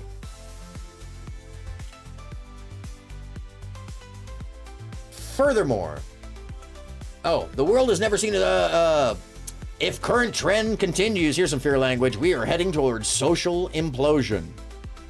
Forget about what these edicts and plans would do to our nation, it's talking as if people wouldn't fight back against this, that they're just going to come in unilaterally and change us. Furthermore, the next conservative president must understand that using government alone to respond to symptoms of the family crisis is a dead end. Federal power must instead be wielded to reverse the crisis and rescue America's kids from familial breakdown. What does that even mean? Hurricane Pero, good evening, sir. How you feeling? What does this even mean? What do they intend to do with federal power to reverse America's children from the familial breakdown? Are they planning on taking children from homes? The conservative promise includes dozens of specific policies to accomplish this existential task. Good. I'm just reading some really shocking information. We haven't even gotten to the full plan extent that I've read the majority of this already, but you know, it never stops shocking me how blatant and brazen the language of overthrow and usurp of the American system this is. To just ignore what the founding fathers entailed and act like they're doing the bidding of a group that has the American system in their best interest when they are literally trying to dismantle it overnight. It's called a coup. Even if they were to win the vote, the action would still be called a coup because it would be the overthrow of the governmental entity. Soft coup. Bloodless. And the leader of this group, by the way, recently said, it will remain bloodless as long as it is allowed to. Which that kind of language is, that's not who you want in charge of this particular program. Because they're willing to use the authority of the federal government against us. Clearly, they're saying it here. The conservative president must understand that using the government alone to respond to symptoms of the family crisis is a dead end. Federal power must instead be wielded to reverse the crisis and rescue America's kids from familial breakdown. The conservative promise includes dozens of specific policies to accomplish this existential task. Yeah, the freedoms we experience are because the federal government is not in our living room. Some are obvious and long-standing goals like eliminating marriage penalties and federal welfare programs and the tax code and installing work requirements for food stamps, which basically is insane. They're saying that you need to prove that you're working for you to eat. Pull yourself up by your bootstraps, which, by the way, that's an impossible thing. You can't actually do that. Next time you're out, try to pull yourself up while holding your boots. Ain't gonna work. And people use that like it's a logical statement, but no, that's a conundrum. Doesn't work. Today, I'm sorry, it's not a conundrum. It is I'm blanking on the term for it now. Same thing would happen if you went back in time and met yourself. Anyways, I'm blanking on it. Yeah, it's very heartbreaking that anybody would want to do the store system. It is. On that level, there's a tree. And I'm a patriot. I mean, like, come on. I'm sorry, but...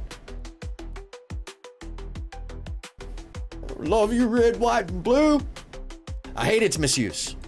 That flag back there, the 50 stars, that represents everybody. Puerto Rico, it represents the islands we don't remember, people out in Hawaii, the people up in Alaska. That represents everybody. There's so many different beliefs and practices and ways to be. And in every state, there's a kind of a different little culture. And in Europe, that would be a different country. But here, we're one people made up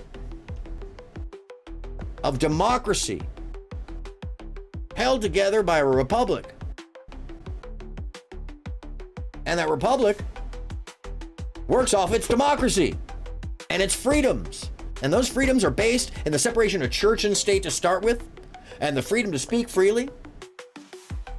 And between those two things, that starts 25 more amendments that they want to basically repeal and forget that we ever had. Take away 248 years work.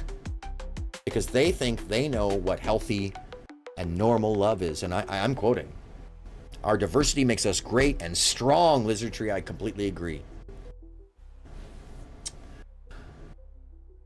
We must go further, it says. It's time for policymakers to elevate family authority, formation, and cohesion as their top priority, and even use government power, including the tax code, to restore the American family. In other words, if you don't have a family, like if you're a single guy like me, I bet you they try to tax you for not having children. That's counter to everything.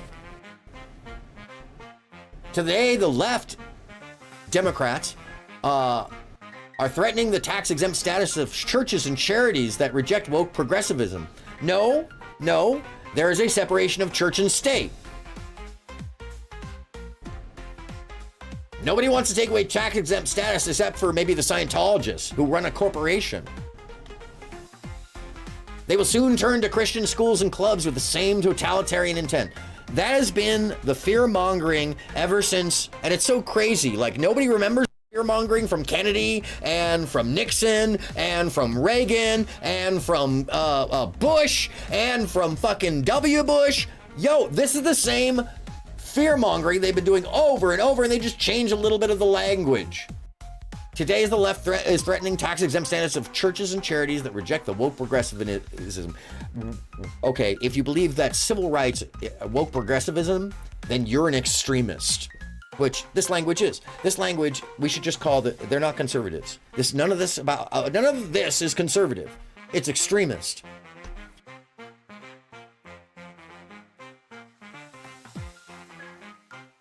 Oh yeah. By the way, just a shout out to for Stay Gold Radio. I saw he's got some boxing videos about to happen. I'm looking forward to that shit right now.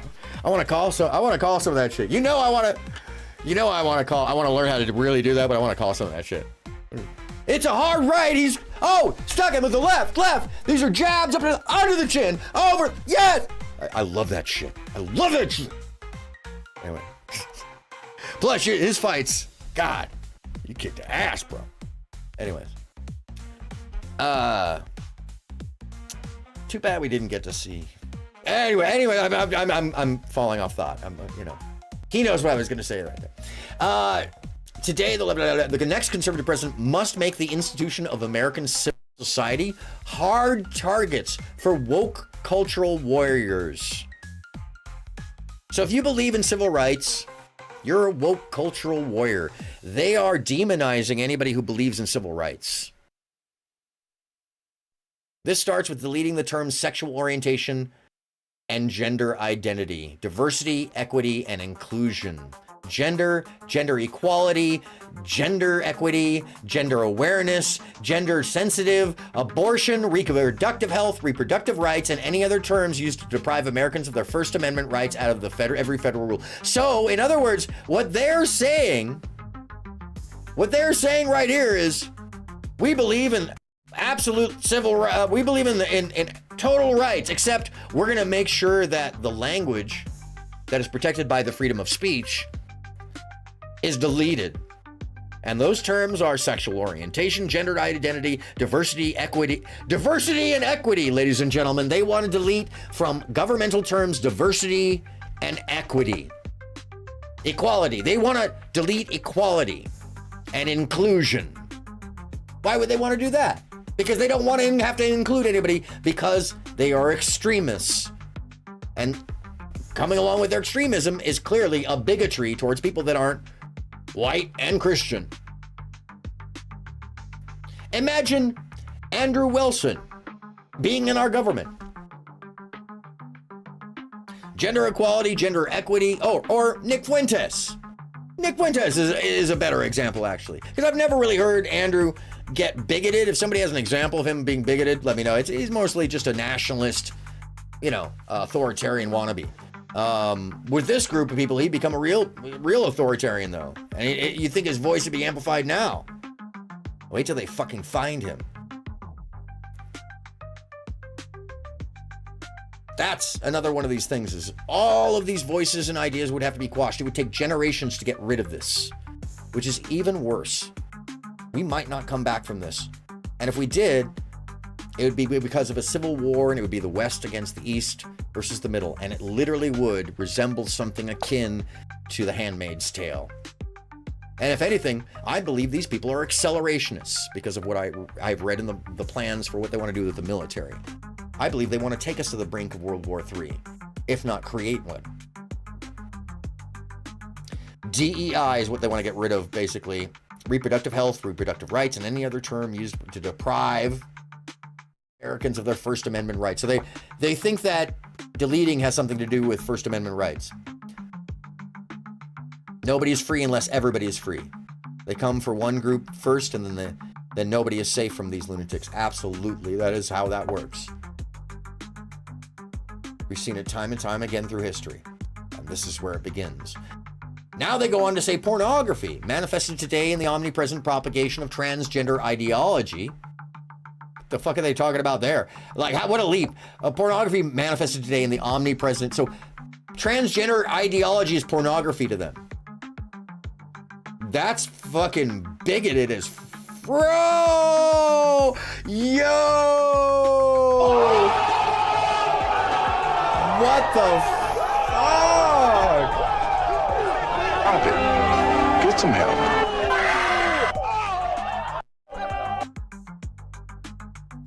Pornography manifested today in the omnipresent propagation of transgender ideology and sexualization of children, for instance, is not a political Gordian knot inextricably binding up desperate claims about free speech, property rights, sexual liberation. Well, okay, so this is a very fancy way they've convinced themselves to say that somehow it's associated to CP.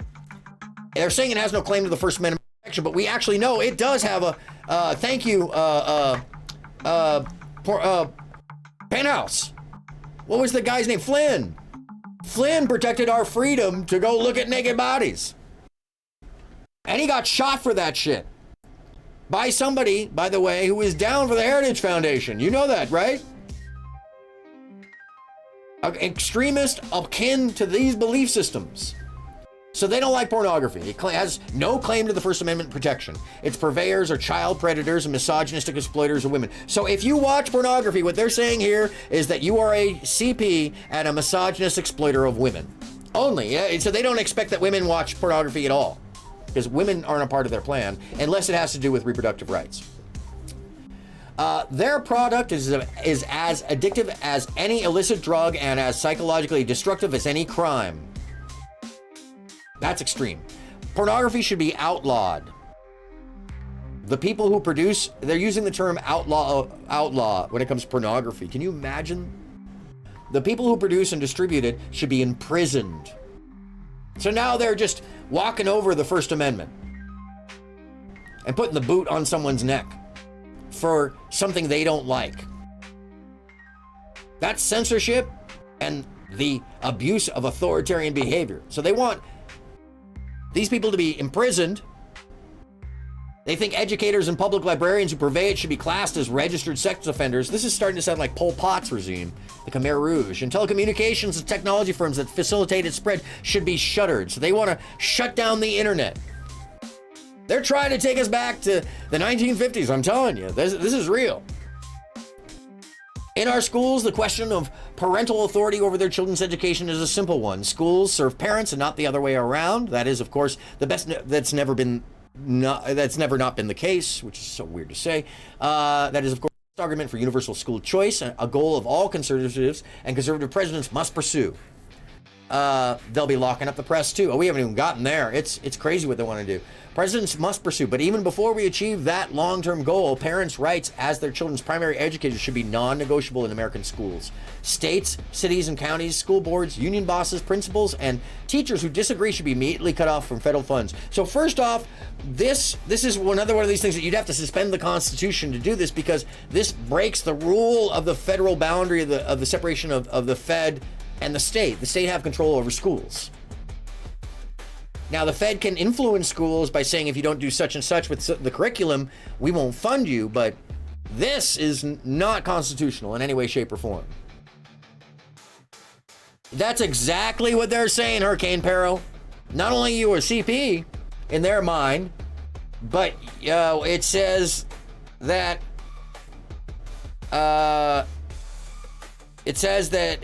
you have an addiction. That's a psychological problem. And if you're an educator or a public librarian, you should be registered as a sex offender in their mind. Yeah, exactly. Exactly. Right? How beta is that? The is done. Porn can't be banned. It is a setup dictatorship. That's exactly what it is. That is a setup for dictatorship, Lizard Tree, and it reads as an extreme dictatorship akin to what is described in The Handmaid's Tale. Oh, well, Hurricane, I mean, like, Barrel, this stuff, what's crazy about it is they are saying this to our face, but they're doing it in other terms in a place that's kind of hard to find. Once again, it's, if you want to read this whole thing, it's pinned to the top. It's kind of hard to find. It's on documentcloud.org and not on their website, which is why I don't have the website pinned, because it took me a while of searching. I had to go down and go, oh, here's the document itself. Oh, here we go. Presidents must pursue long-term parents, the rights of primary educators, American schools, states, cities. I was already talking about the separation of the Fed from the states. The noxious tenets of the critical race theory, which has nothing to do with regular schools. That is a law school thing. And gender ideology, which has nothing to do with critical race theory, should be excised from curricula in every public school in the country. One is not in public schools, it's in universities where the law is taught, and the other, gender ideology, is part of basic gender. Understanding gender and sex is part of sex ed. So they want to take us back. They want to ignore everything about equality and science and modernity because they're afraid that somebody's in a way that they don't understand and like. Prejudice become racism, except racism isn't the correct term. It's authoritarianism, totalitarianism. Actually, it is totalitarian at this point. Allowing parents or physicians to reassign the sex of a minor. I'm sorry, I missed something. These theories poison our children, who are being taught on the one hand to affirm the color of their skin fundamentally determines their identity and even their moral status, while the other, they are taught to deny their very creatureliness. Wait, what the fuck did he just say? What the fuck? These theories poison our children, who are being taught on the one hand to affirm that the color of their skin fundamentally determines their identity. Who the fuck is saying that? No, our skin does not determine our identity. That's what the American system is for.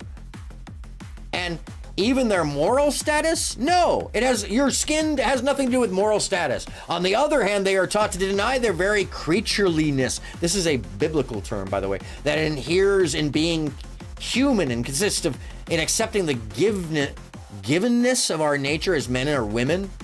None of that means anything. That is a dog whistle to people who read the Bible. That's it. Wow. Allowing, they're saying the thing that everybody normally keeps in their head out loud. Allowing parents or physicians to reassign the sex of a minor is child abuse and must end. Okay, that is something that is a direct idea that is separate of the bigotry. But using the bigotry leading up to this just makes it incredible prejudice. Allowing parents or physicians to reassign the sex of a minor is child abuse and must end. For public institutions to use taxpayer dollars to declare their superiority or inferiority of certain races, sexes, and religions is a violation of the Constitution. Nobody is, so they see equality and inclusion as people being better than them. This is an insecurity weirdness. For public institutions to use taxpayer dollars to declare the superiority or inferiority of certain races, sexes, and religions is a violation of the Constitution and civil rights law. Well, no, the civil rights law are what allow for people to discern for themselves what's best for their health. It cannot be tolerated by any government anywhere in the country. Any government anywhere in the country? What does that mean? But the pro-family promises expressed in this book and central to the next conservative president's agenda must go further than the traditional narrow definition of family. They want to go further than just narrow definition of family issues with the power of the actual government. Or as they said, the authority of the government. Every threat to family stability must be confronted. What does that mean? Does that mean single people aren't allowed? What does that even mean? This resolve should color each of our policies. Fuck, it should. Consider our approach to big tech. The worst of these companies prey on children. So they want control of big tech, like drug dealers, to get them addicted to their mobile apps. Many Silicon Valley executives famously don't let their own kids have smartphones. They nevertheless make billions of dollars addicting other people. Well, first off, if you want to talk about freedom, it is up to each and every individual parent, as you said up there, to make those decisions for their child in all those cases, just like in the school. If you believe in one, you should believe in the other. But apparently it's cherry picking whenever and however you like. This is crazy people stuff. They nevertheless make billions of dollars addicting other people's children to theirs, which takes the responsibility and accountability of each parent, in this case, just like the other. TikTok, Instagram, Facebook, Twitter, and other social media platforms are specifically designed to create the digital dependencies. Okay. But then you have the ability to turn it off. You have the ability to keep your kids. You're trying to mandate something much crazier than just telling people to wear a mask so that you don't pass a virus. This is craziness. This is truly like the extremist. This is sounding like a caliphate. Is what it's sounding like. An American caliphate. Federal policy cannot allow the industrial scale child abuse to continue. That is some hyperbole. I mean, I'm not saying that that kind of thing doesn't exist in the world, but it doesn't exist on the scale or with the associations that they're suggesting it does. It is pure fear language. Finally, conservatives should gratefully celebrate the greatest pro-family win in our generation, overturning Roe versus Wade. That's not pro-family. That's pro-birth. That's anti-female rights. That's anti-ERA. That is anti-health, anti-progressive health, so many things. And it's also anti-American, anti-democratic, which is the foundation of the American process. A decision that for 5 decades made a mockery of our Constitution. Wow, the language they're using, and facilitated the death of tens of millions of unborn children. They aren't concerned about the women's deaths before that. They're concerned about the children that they think would have done something in the world. But would they have taken those children? No, because they never have a plan for children after birth. And they want to take away all the social services that would help women who would be down on their luck as single parents, because they also don't want single parents. See, all of this is contrary to their actual conditions. All of their ideas seem laid upon one another as ideology that don't work with one another. And they know this, but they don't want people to get out of a struggle. They want to create struggle in the name of God, because they're accelerationists and extremists. Why do I say this? It's down the line, but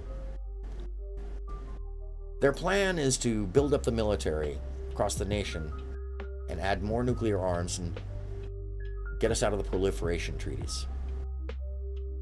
Why? So they can send more nukes around the planet. They want us to be the last generations, my friend, because they think that they can bring on the second coming and be saved. That's what this is all about, to be pure. What they will do is cause irreparable harm to the planet and to the relative peace that we've achieved in the last 100 years, and the growing relative peace that's been achieved across the planet. And if you don't believe that, all you have to do is look at how many wars were fought then and how many wars are being fought now. How many people die in a regular then? How many people die in a regular now? All the numbers have been on the decline. Yeah, this is very much crazy BS. So we get the idea. Let me read the last line. In summary, the next president has a moral responsibility to lead the nation in restoring a culture life in America again. They don't believe that America has a culture. What do they believe they're supplanting everybody's culture with?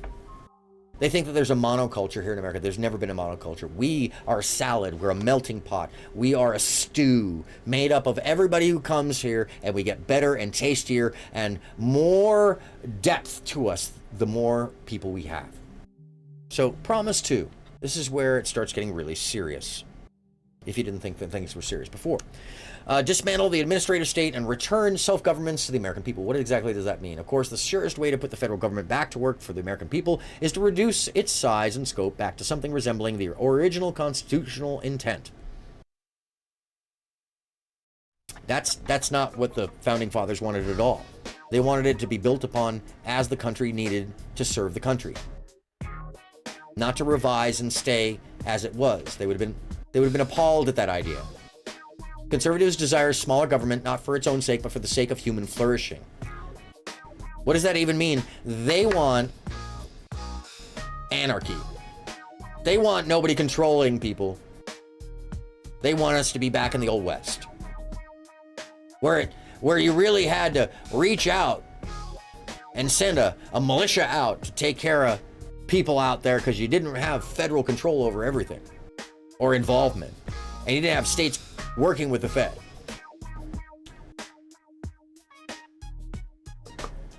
Conservatives desire smaller government not for its own sake, but for the sake of human flourishing.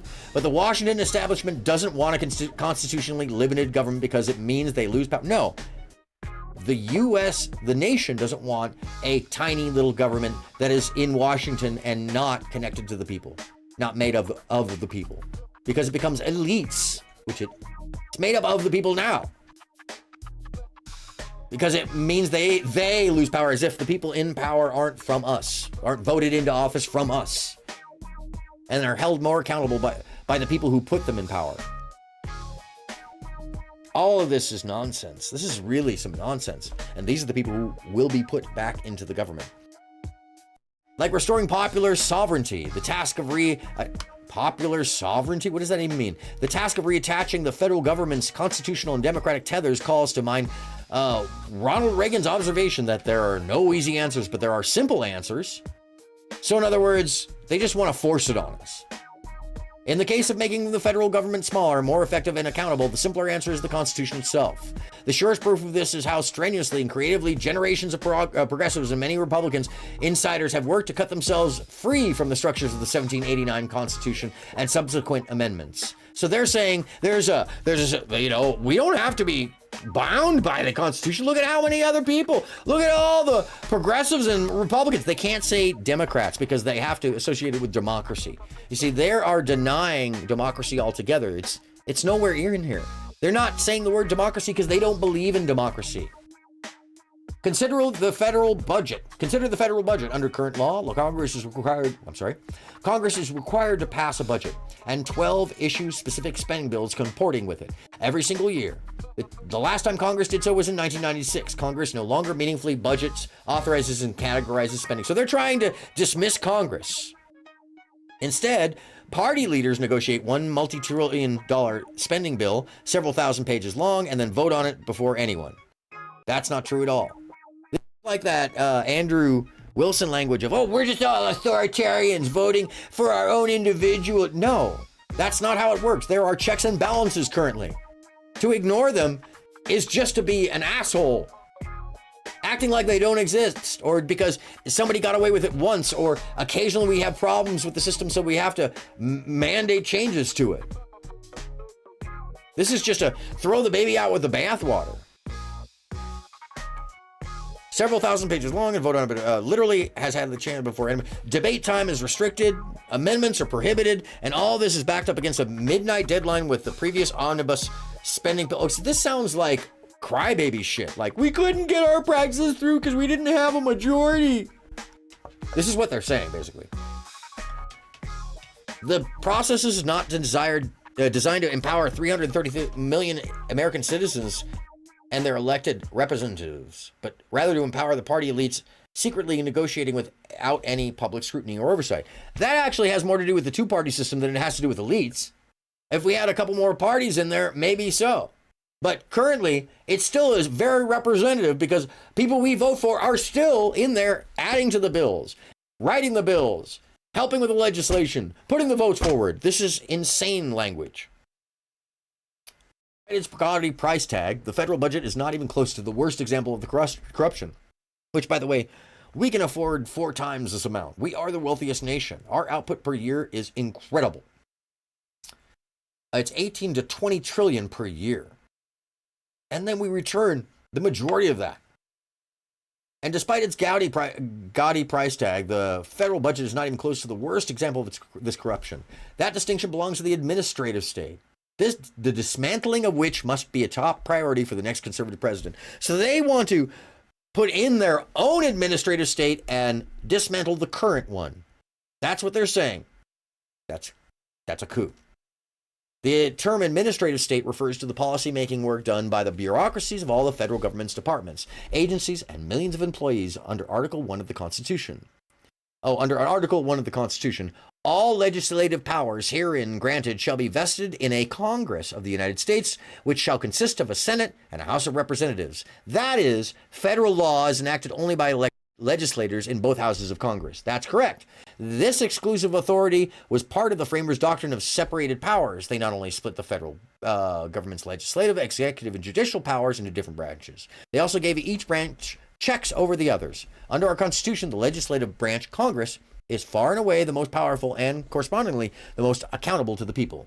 In recent decades, members of the House and Senate discovered that if they give away the power to the Article 2 branch of government, they can also deny responsibility for its actions. So today in Washington, which that's never happened, that's just a hyperbole of what they think, what they'd like to say is happening, but that's never happened.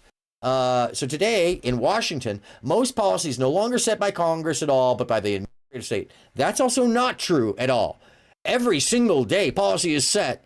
What's happening? Good evening. How you doing, Cleopatra? Welcome on in.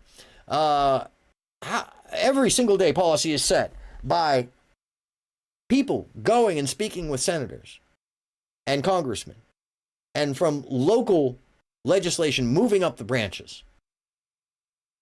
This is basically saying we should ignore Congress because we don't like how it's working. Congress passes intentionally vague laws that delegate decision-making over a given issue to a federal agency. That agency's bureaucrats, not just unselected, but seemingly unfireable. Not true at all. Then it happens to be because the presidential branch can't fire them, that they're under the auspices of Congress or a subset managing agency, which is good because there should be a separation so there's no conflagration of powers or abuse of those powers. Checks and balances all over the place. Then leap at the chance to fill the vacuum created by Congress's preening cowardice. See, all this is just fear-mongering language. The federal government is growing larger and less constitutionally accountable. Not true. It's growing larger and more constitutional. And they also have to rectify this. Is the government creating more laws to control us or less laws? Because what they were saying earlier is there's more laws to control us and we need to get rid of a bunch of them. And now they're saying there's not enough laws to protect us. Which is it? This is crazy talk. A combination of elected and unelected bureaucrats at the Environmental Protection Agency quietly strangles domestic energy production through difficult to understand rulemaking processes. No, it's called science that dictates the need to protect species and land so we don't destroy it for future generations. And because at the turn of the 20th century, we were moving at such a massive pace that we were going to wipe out all of our forests and all of our usable goods. These folks want to just wipe it all out because they want to be the next kleptocracy for the end of the world. Because they feel like if they can build the bunkers, they'll survive and Jesus will save them. That's essentially what's going on here. And I'm jumping to the punchline. But that's the punchline, folks. Bureaucrats of the Department of Homeland Security, following the lead of a feckless administrator, order border and immigration enforcement agencies to help migrants criminally enter our country without impunity. Not true. People have to go through crazy hurdles to get into our country now, which my grandparents didn't, their grandparents didn't. We should be a free-flowing space. Believe it or not. Open motherfucking border, like it used to be. There are 400 authors in this manifesto, and their names are all listed, as well as the titles that they will take in the future government if they were to take hold. It's as clear a manifesto for a government takeover as I've ever seen. bureaucrats at the Department of Education inject racist, anti-American, ahistorical propaganda into America's classrooms. There's that revisionism. Because they teach diverse history and the background of, and what they're saying is, the racism portion is the fact that they don't like people being taught that white people enslaved black people. They don't like the fact that the Trail of Tears is being taught. They don't like the fact that the majority of the 20th century is white people doing harm to people of color, and people of color fighting for their rights, and then LGBTQ fighting for their rights, and other classes of people fighting for their rights. They don't like that. That's what this is saying directly. I'm not reading this out of context. I mean, like, this is revisionism at its fucking craziest. Bureaucrats at the Department of Justice, school districts to undermine girls' sports and parents' rights to satisfy transgender extremists. That's pot calling the kettle black, isn't it? Woke bureaucrats at the Pentagon force troops to attend training seminars about white privilege. Yeah, because if you have white privilege, you might not know it. That's a thing. Sorry, I know it's uncomfortable. Welcome to the human race and having a long history of people being bigoted towards one another and living in a mixed America. Sorry, that's how it is. I know you don't like it. But we're not going back. And those of us who believe in this, let me just put it to you this way. None of you are going to get to run over us if you're an authoritarian watching this. If you're a totalitarian, white, right-wing, extremist Christian, not only will you have a fight with the entirety of the military that is mixed and ideologically trained by the best of the best who come out of West Point, but they won't give in to you.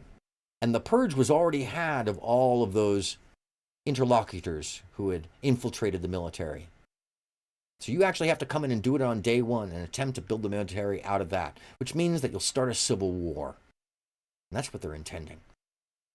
And they want to do that so that they can get a hold of the nuclear arms and the central command on the military. What they don't really or haven't thought through is what they're going to do about the Pentagon. Because the Pentagon does not follow the president.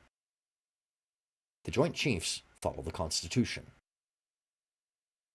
What are you going to do about that? Well,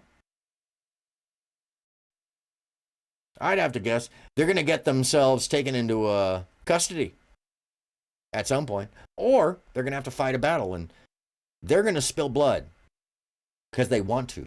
That's part of it, though. Most of these folks have been wanting to fight a fight their whole lives. Why? Because they have never fought a fight. Because they didn't have to. And those that have fought a fight, those who have been to war, don't want to go back to war, except for the truly insane people.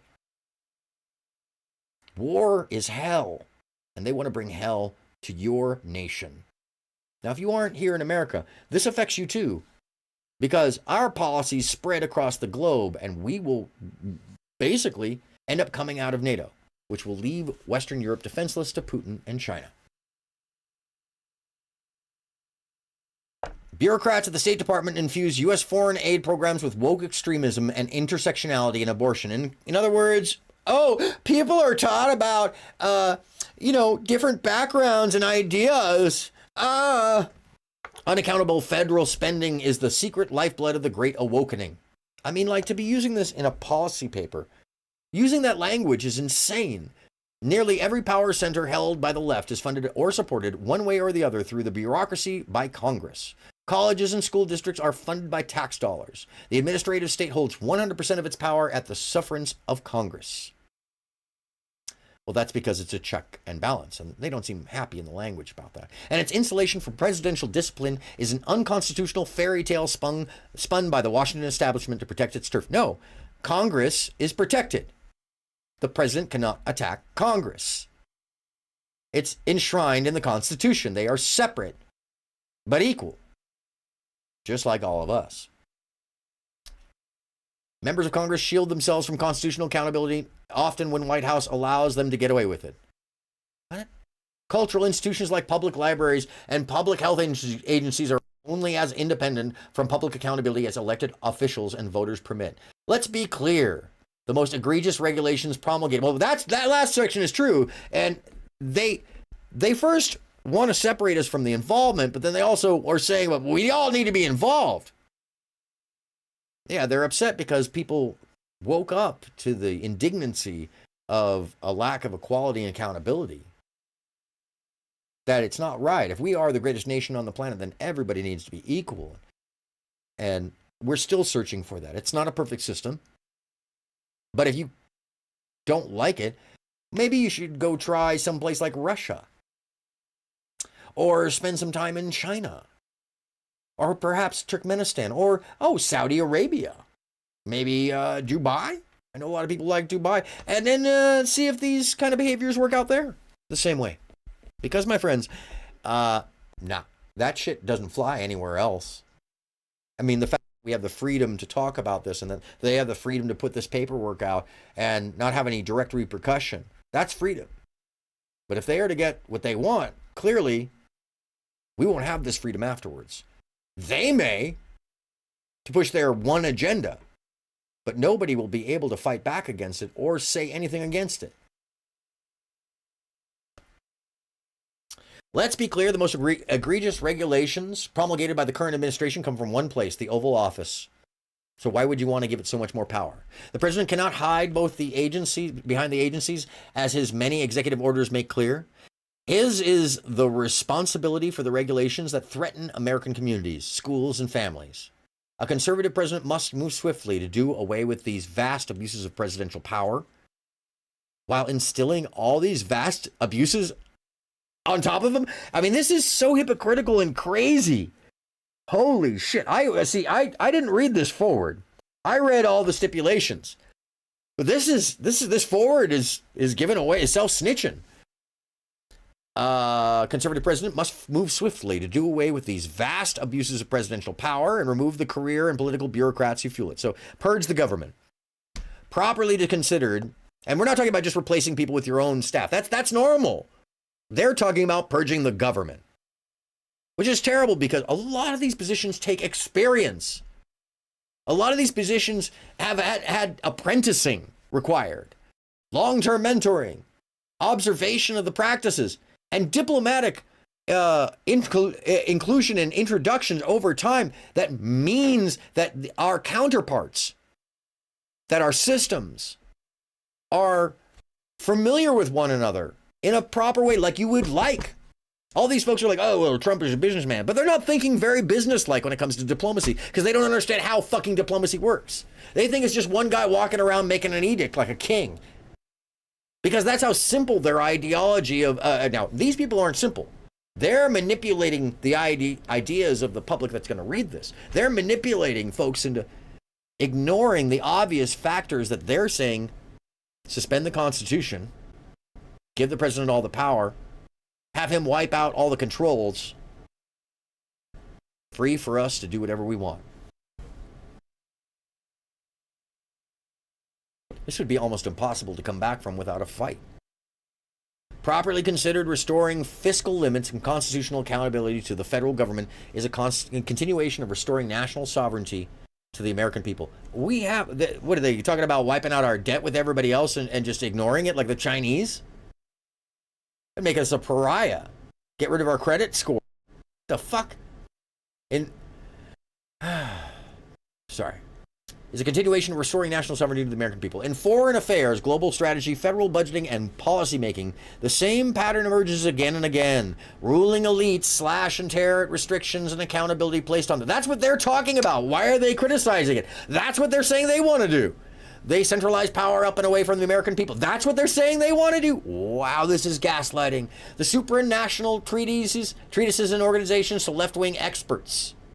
So in other words, they're talking about the peace policies that we've had before. They're describing them as left-wing. To sight unseen or all or nothing legislating to the unelected career bureaucrats at the, like, diplomats are not, we don't vote on our diplomats. They're picked for their prowess and expertise in academia and practice. You really, they're trying to mess with systems that are ingrained and work for us, which make us the most powerful nation on the world. They would overnight take us from the most powerful nation on the planet to the least powerful proven nation a third world country, a junta country. Sorry, junta-controlled country. As monolithic as the left's institutional powers appear to be, what the hell? Well, the Republicans have been holding Congress for the past number of years. What are they talking about? It originates with appropriations from Congress and is made complete by a feckless president. Okay, so they're just talking shit now. A conservative president must look to the legislative branch for decisive action. Oh, they'd be seizing people's property. I'm concerned about this because some of the things they're talking about with the fiduciary would affect my loan and anybody who has a federal loan. Absolutely, yeah, no, it's a very, very concerning situation in some of the suggestions that they're making here. Responsibility, restore power of Washington to the American people, bring the administrative state to heal, and in the process defang and defund the woke culture warriors who have infiltrated every last institution in America. The conservative promise lays out how to use many of these tools, including how to fire supposedly unfireable federal bureaucrats, how to shutter wasteful and corrupt bureaus and offices, how to muzzle woke propaganda at every level of our government, how to restore the American people's constitutional authority over the administrative state, and how to save untold taxpayer dollars in the process. Oh yeah, just wipe out most of government. We don't have to spend on anything. And we just cut everybody off the tolls, and you know, we don't need anybody on disability. We don't need the VA paying off. Just cut them all off, because that's what it says, by the way. That's exactly what it says. If you don't believe me, we'll get to it. It's coming up.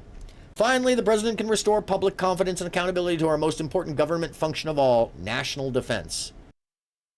No, the national interest and well-being, the pursuit of happiness is the most important thing. And they are actually equally divided and set forth in the Constitution as such. The American people desire a military full of highly skilled servicemen.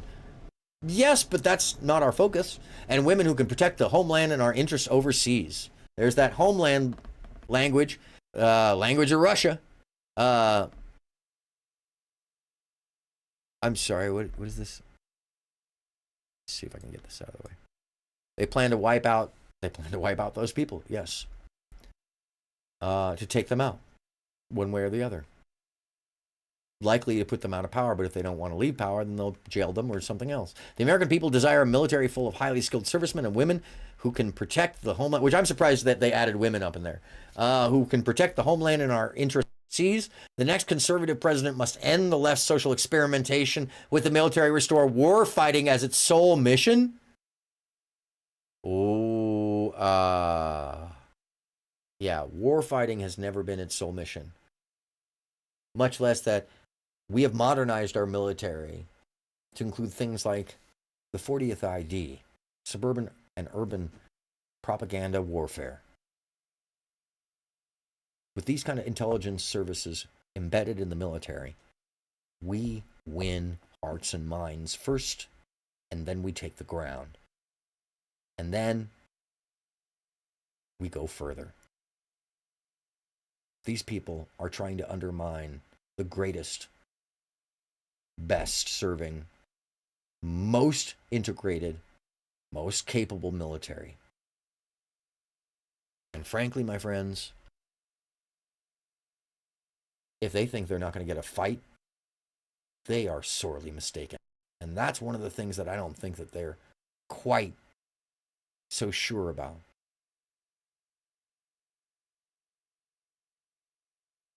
Oh, it's so quiet right now.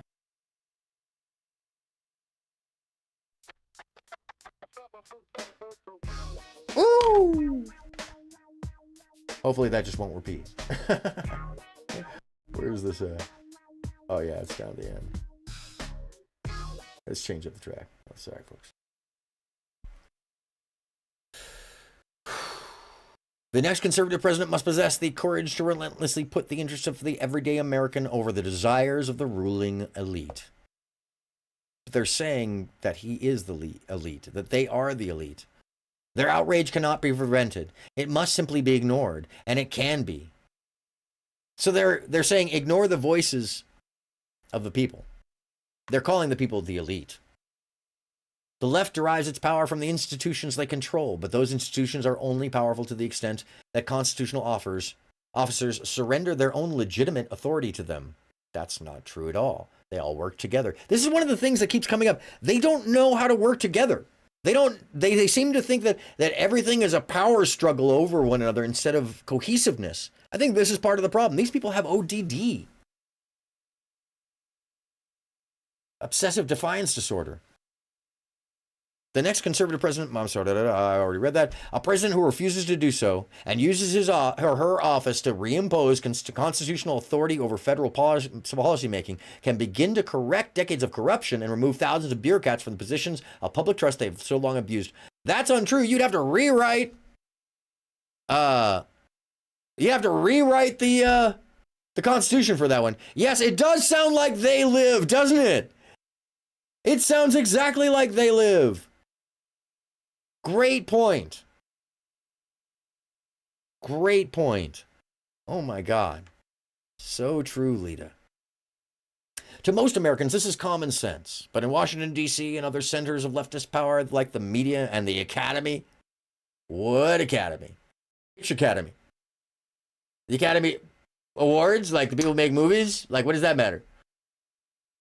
This statement of basic civics is branded hate speech. Well, because it is. I'm sorry. Because that is hate speech.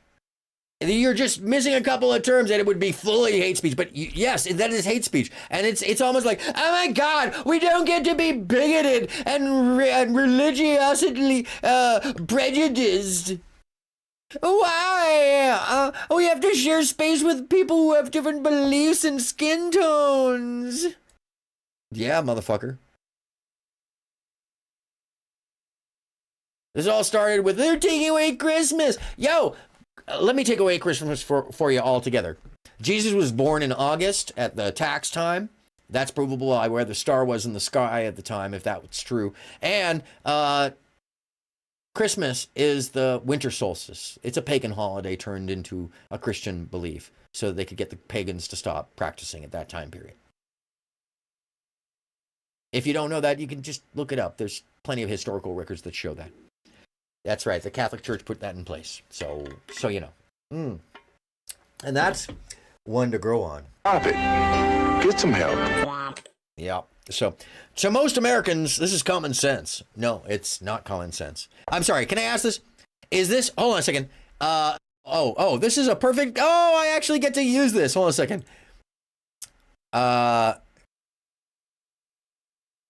Hold on.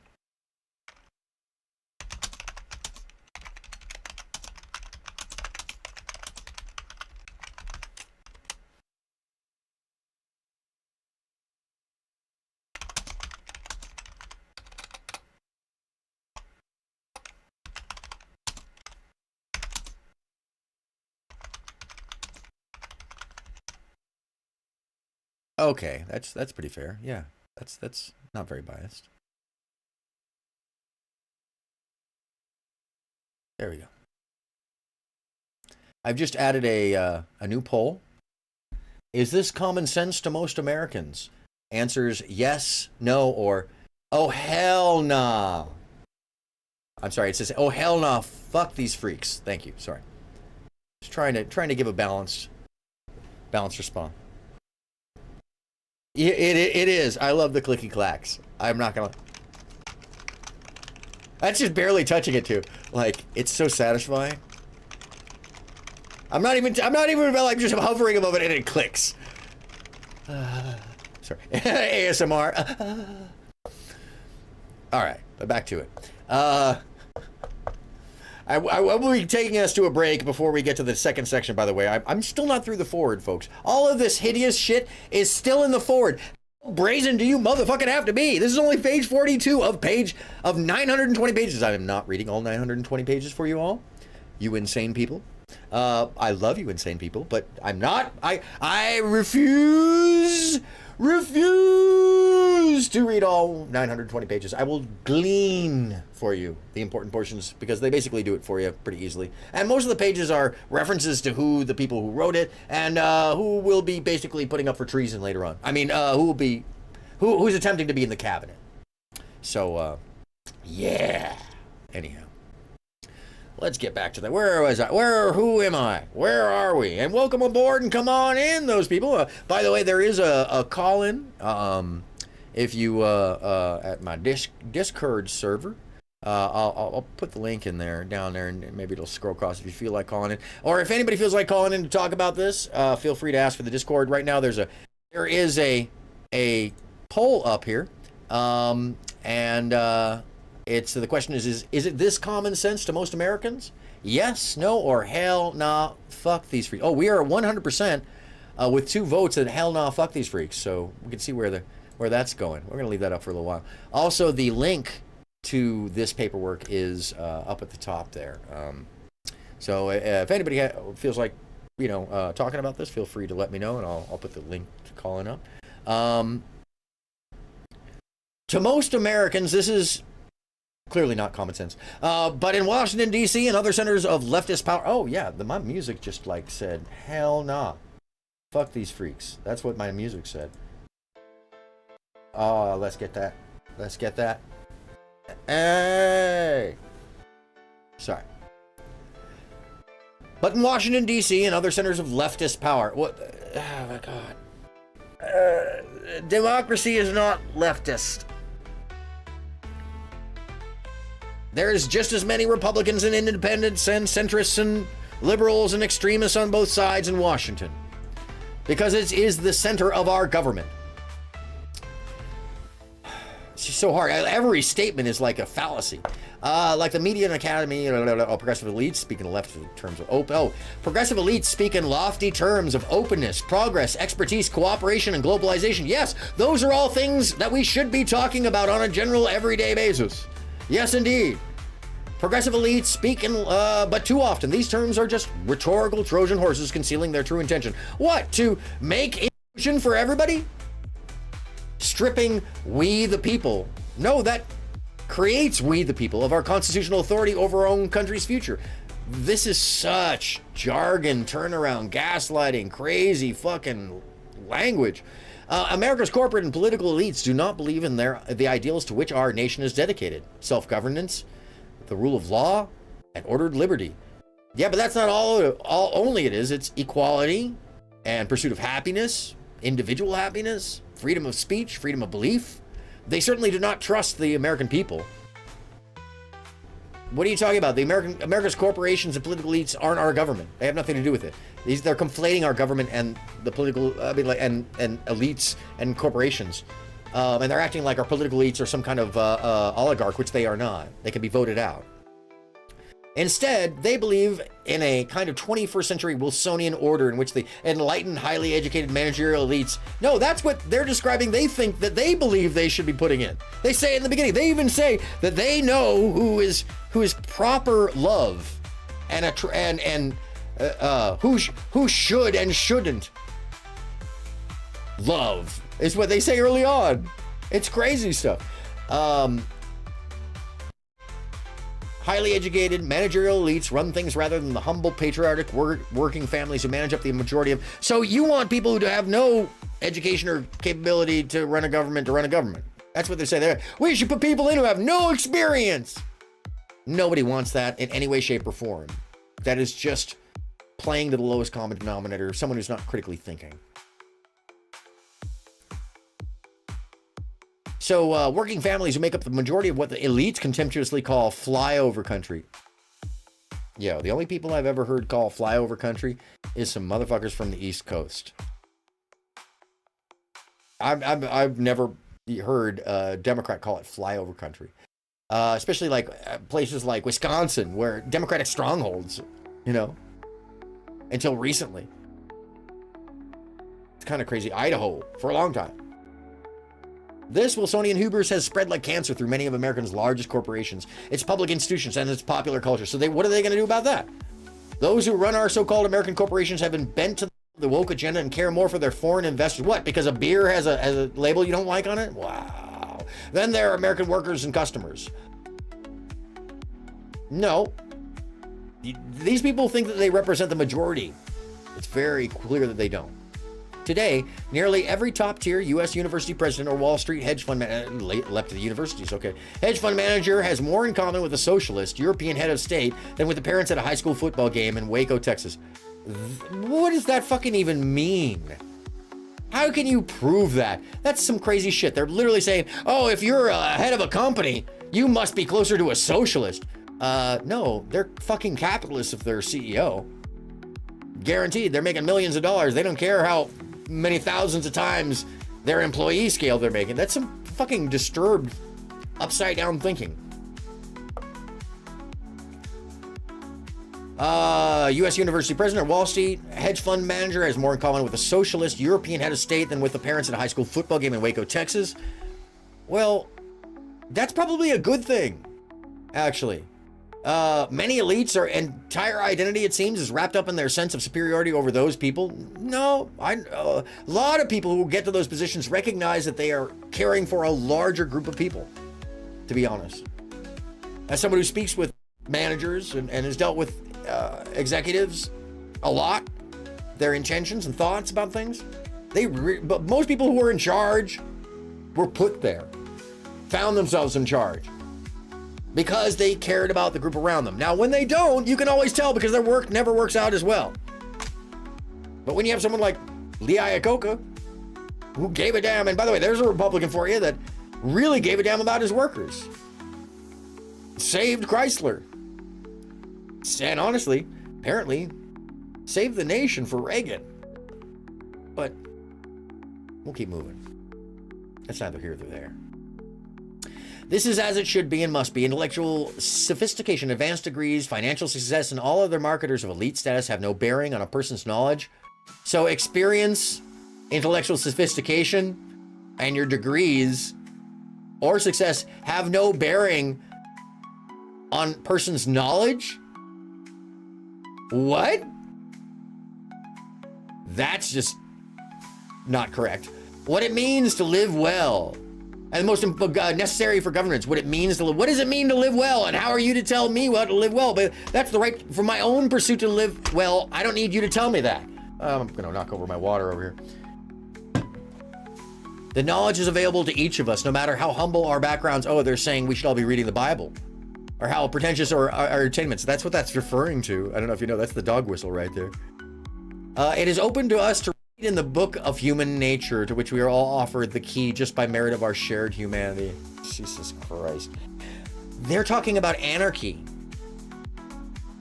One of the great premises of American political life is that everyone who can read in that book must have a voice in deciding the course. One of the great premises of American political life is that everyone who can read in that book must have a voice in deciding the course of and fate of our republic. The book of human nature? That's not how our governance works. Just how whatever we decide based off of our nature at the time? The fuck are they talking about? Holy shit. The fuck, man? I mean, seriously. Progressive policymakers and pundits in America either fail to understand this premise or intentionally reject it. They enthusiastically support supranational organizations like the United Nations. You mean organizing government bodies that keep all of us communicating for the betterment of the whole planet as one people. Let's put it in terms that are real. And European Union, yeah, which has nothing to do with us, which are run and staffed almost entirely by people who share their values and mostly insulated from the influence of national elections. Also not true. All of them are associated to their own national elections via the governing bodies. They change out every couple of years. That's why they are eager for America to sign international treaties on everything from pharmaceutical patent, because that's what we do. What, they're saying that patent agreements are bad? International treatises are bad? What would they do about them? And why those treaties invariably endorse policies that could never pass through U.S. Congress, like Progressive Woodrow Wilson. They have passed. What do they think they're just like a lie? It's just a lie. The woke left today seeks a world. The woke left has nothing to do with Wilson a century ago. Seeks a world bound by global treaties they write. No, the world seeks peace through global treatises that we all take part in. This is another sign that these people have ODD. This is what happens when 400 assholes brainstorm a manifesto. Yes, that's exactly what it is. When 400 brutally fucking absurd extremist assholes get a chance to write all of their thoughts down, this is what we get. This is why today's progressive left so cavalierly supports open borders, despite the lawless humanitarian crisis. The humanitarian crisis is caused by the lack of ability to care for the border that the Republicans and conservatives have put into place to create the crisis and then harp on the fact that we want them open. We want to be able to keep it open despite the fact that the servicing of the humanitarian side of the border has been curtailed since the 1970s, while the patrolling of the border has been upped constantly since then. And I can tell you, it used to be in the 90s and early 2000s, you could just cross the border easily into Canada and come back. Very little check. Freedom, true freedom. But because of the way that we were treating their citizens, they started treating us badly too. That's on us. Open borders are healthy borders. And they're easier to accommodate for, believe it or not. If you ever traveled through the Shenzhen zone, you would know. But most of these people never left the United States, I gather, except if they're one of these people in the 400 list, and then they do know the difference, and they're just cynical, and they want to basically control others, is what it sounds like. You know, this is mostly hyperbole at this point. Economic globalization, big tech, ignoring China's serial theft of American intellectual property. It's a lot of whining. The Chinese Communist Party dictated terms to break it whenever they suited. So a lot of it is retribution and vindictive language.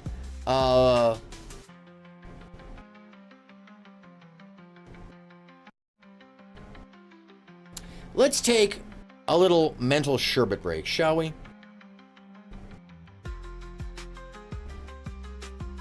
And let me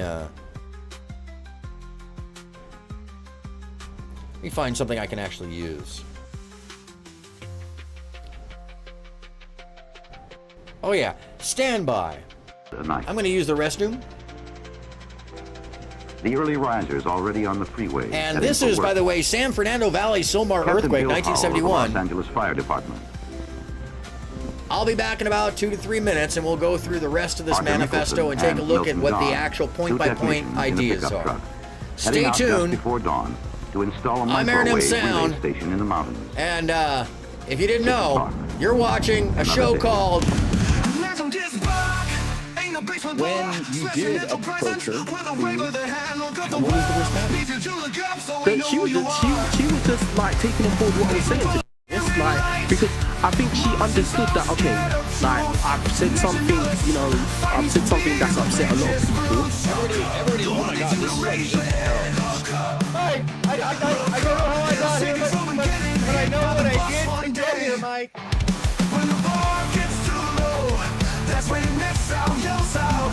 Look up.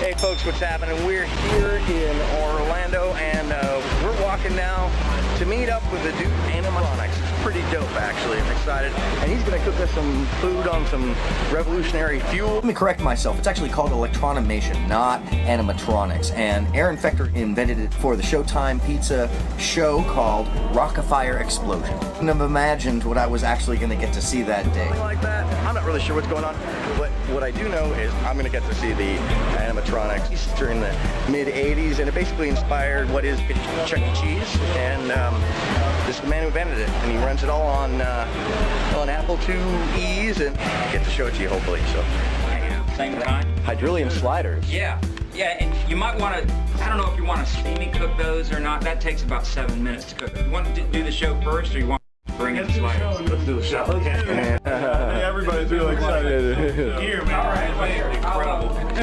Let me just, are you excited?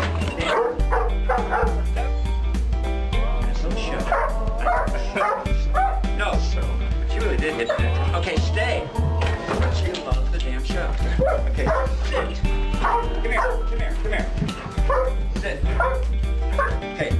a show.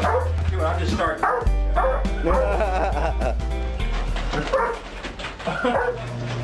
Welcome back, folks, to another great show here by the Rock and Fire Explosion. And at this time, we're going to do our tribute to the Beatles' White Album, which, if you're old enough to remember, you'll know was the most creative album ever recorded in the history of music.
Stepped into his room, only to find Gideon's Bible.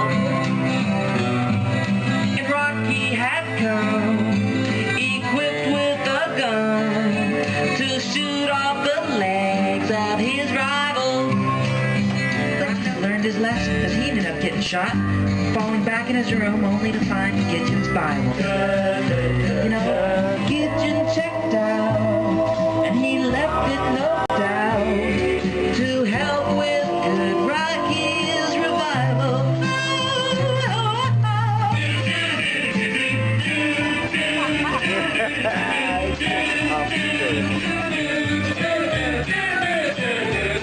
Come on, Rocky.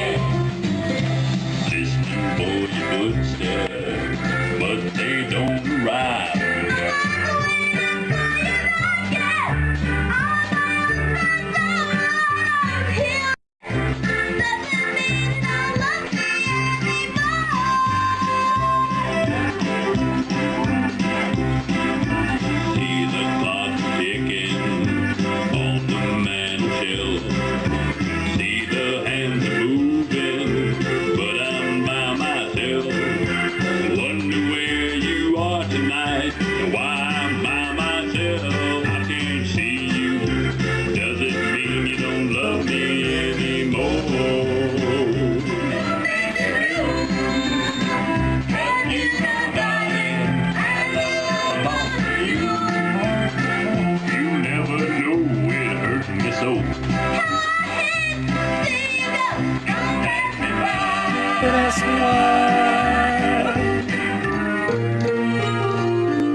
Dude is his.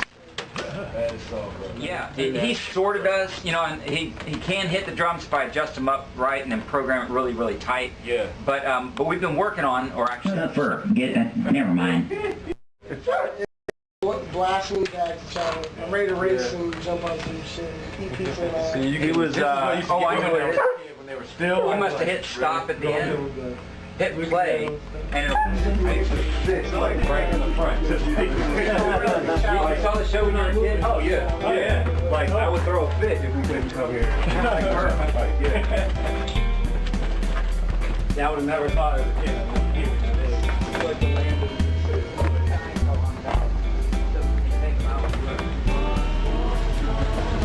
yeah, we're just waiting for you guys to need an opening act. Trust me, it'd be easier to deal with. They never complain about it. Yeah, right. Exactly the way you want it. This is the alien moon rockers. And the concept is that they're a band from the future who lives in a city inside the moon. And they came back in time to the year 1985 to get on MTV and to bring a message of peace to the world, peace and hope, and also mainly to get on MTV. It was the inception of the MTV network, which by the year 2085 is like a really hot. Bin Laden basher. Wow. Yeah, we came out with that sort of it's a whack-a-mole type concept. Strike a blow for freedom. Yeah, so you get to... Is that Hitler in there? Yeah, you got Hitler, Saddam Hussein, and for good measure, you got, of course, Osama bin Laden. That's amazing. Wow. And you see it's kind of, the humidity in here is pulling the trim away, but what the heck? We'll fix it. So dope. That's hilarious. You're a visionary. You're serious visionary. Visionary. This is what's inside that second, well, the new rocket fire explosion. Oh, yeah, the small that you saw on the stage behind you. Oh, and it's all pneumatic activation. Yes, all pneumatic. Now on this one, we actually do use a couple of servos in the eyelids and the eyeballs, but I don't like them, and they're not smooth enough. They don't have any power. So it doesn't like really throw them open and close them. Yeah, and they're, you know, a little bit of friction and they won't move at all. Wow. You know, and then they run down. You know, those little motor pads. So it was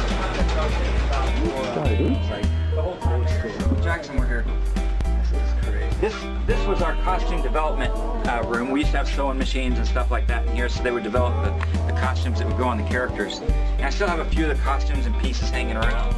But mostly I just come in here now. And if I remember right, the famous melty face is actually in the second section. Yeah, now what's funny is it does, but that's broken at the moment. Depends on how long it takes me to eat my dinner here. So piano quarter. We may get to that. I will be coming back to the manifesto, obviously, to the bullet points of what they plan to do with each of the sections of the government in their 180-day plan. So stand by. I am definitely coming back. Well, when I saw this thing playing and it actually moved the keys and it played off the cassette tape, I knew that I'd found my control system for the rocket fire explosion. This is what you use. So we used to buy these pianos, take the electronics out, put them in our show, and basically throw away the pianos. Wow, and I just have to point out that this is a Marantz. Yes. That's not a Yamaha, that's a Marantz piano. Yeah.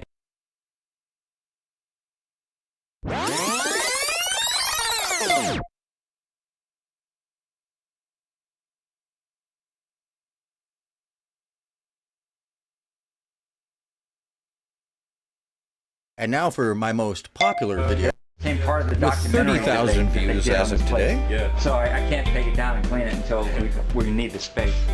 But that's what happens to a mask, or can happen to a mask. It happened to him and the buffalo. But then some masks, these are real old, these last. But is it like the heat that kind of gets to humidity? Yeah. And then some of them are better than others. But anti-gravity freedom machine. Oh yeah. Yes. And that's what I devoted most of my life post rocket fire explosion to. By the way, this is what I looked like most of the 90s right here. I looked exactly like that melty face. But that's what happens to a mask, or can happen to to a mask. It happened to him and the buffalo. But then some masks, these are real old, these last. But is it like the heat that kind of gets to them? Humidity, yeah. And then some of them are better than others. But Anti-gravity freedom machine. Oh yeah, yes. And that's what I devoted most of my life post Rockefeller explosion to. In the 80s and the 90s, I fully believed that I was going to be the father of modern email. And that I was building this system that would connect the world together so we could all communicate through email someday. Yeah. And back in the 80s, nobody believed it. They all thought I was crazy because they said, if I want to contact somebody, if I want to talk to somebody, I'll just pick up the phone and call them. Who wants to talk through a computer that we would actually be thingy? typing to people someday. I had to invent this because we had all those restaurants out there I had to stay in touch with, 200 restaurants. So you actually had this in and working? Well, I had these, yes. I had a different version of this. Different version. It was actually based on the Apple IIe. Wow. So I had my software and a few plug-in cards on an Apple IIe and had it working. But by the 90s, we put it all on a chip and on our own little board, and we're ready to go mainstream, you know, because nobody was going to buy Apple IIes by 1990. Yeah.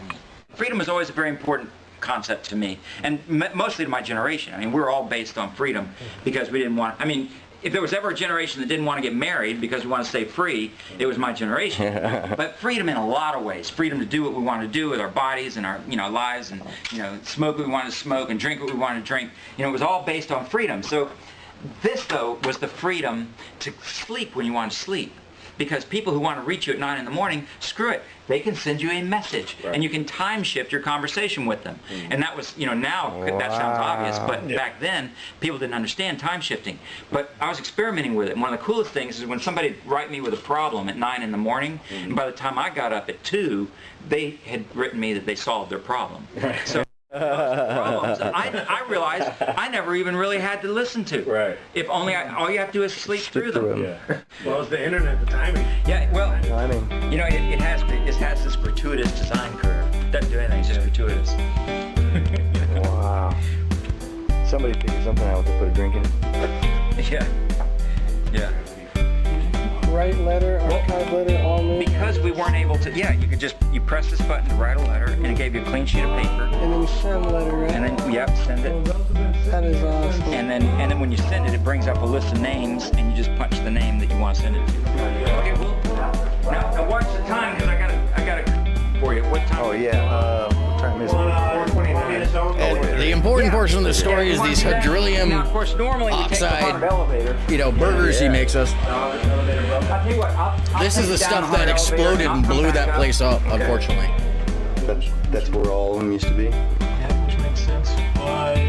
We never saw them. We never saw them in LA, but I remember them in Austin though when I was a kid. Whoa. Yeah, South Carolina. Yeah. What is this? And it was called the Utah, J-U-T-T-A, named after my girlfriend in the 70s. It would get 70 miles to the gallon. 90? Oh, 90 miles. How'd you achieve that one? Just lightweight and a tiny engine. Just more like a scooter or motorcycle. Wow, is that Stargate back in there? What?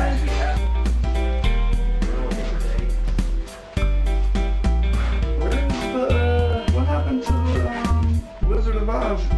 It's back there. They had a Wizard of Oz? Yeah. Yeah, by the way, that is a theme park that is listed in defunct land. I've since found the Wizard of Oz theme park that he built those for. And that it only lasted a couple years, that theme park. 1983. Yeah, I was walking around in the 80s in there. Really amazing stuff. Where are they? Back there. Oh, sick. And what was he doing that for? I don't know. I think he got permission to do the Wizard of Oz show. I don't think it was ever put into production.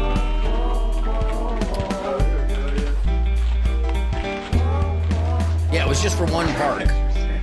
I came to find out later. Oh yeah. Okay. I shoved some food in my face. And it's pretty much just hydronium burgers after this, so. The resins and the rubbers. Hey everybody, what's happening? Oh, I'm sorry, I've made a mess. There's still rice. hanging out in the shop. Oh, damn, I made a huge mess. What's going on? The bears came for chauvinist. We found. Oh, these are the hydrilium sliders, and it's the Yeah, and you know what? the method of heating that he used that the containers exploded, or a container really exploded awesome, man. later on. It's hilarious, man. Oh, look at that. Oh, yeah, that burger was great, by the way. So It what was is a this great called? burger. One more time. It's called carbohydrilium. Carbohydrilium. That's the stuff that blew up. All right. Well, let's get back to it. So we've been through the forward. And then promise forward, by the way, we didn't get to. Secure our God-given individual right to enjoy the blessings of liberty. So this, again, we go back to the whole concept that they're just basically dog whistling to religious conservative or religious extremists who believe we're not a godly enough country. The Declaration of Independence famously asserted the belief of America's founders that all men are created equal, true, and endowed with God-given rights to life, liberty. Notice how God-given rights is in the quotes. We were endowed by the Constitution with life, liberty, and the pursuit of happiness, not by God. That's their addition. Which is so, it's such a religious thing to throw in there. It's the pursuit of happiness that is central to America's heroic experiment in self-governance. Self-governance, not self-government. Weird. When the founders spoke of pursuit of happiness, what they meant might be understood today as, in essence, pursuit of blessedness. No, they said pursuit of happiness. If they meant blessedness, they would have changed that language. They were very specific about every single word. And blessedness would have been an insensitivity to the varied beliefs of the people writing the Constitution. That is, that an individual must be free to live as his creator ordained. That's not part of the Constitution. To flourish, our Constitution grants each of us the liberty to do not what we want, but what we ought. Where do they find that? This pursuit of the good life is found primarily in family, marriage, and children. For some people, I've had a good life by travel and some debauchery and a lot of hard work and creativity and music. We all seek our joy in a different way. I think that they think that there's only one way or something, apparently. Well, they're saying it. Many find happiness through their work. Think of dedicated teachers or healthcare professionals. You know, wow, this is written so fucking poorly for being a government plan. Anyone who sees a job well done as a personal reward, religious devotion and spirituality are the greatest sources of happiness. Religious devotion and spirituality are the greatest sources of happiness around the world. Yeah, but we have a separation of church and state. Okay, this is more hyperbole. We get the idea. And it goes on for a couple more pages.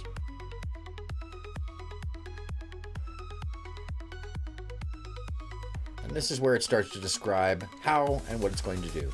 Taking the reins of government.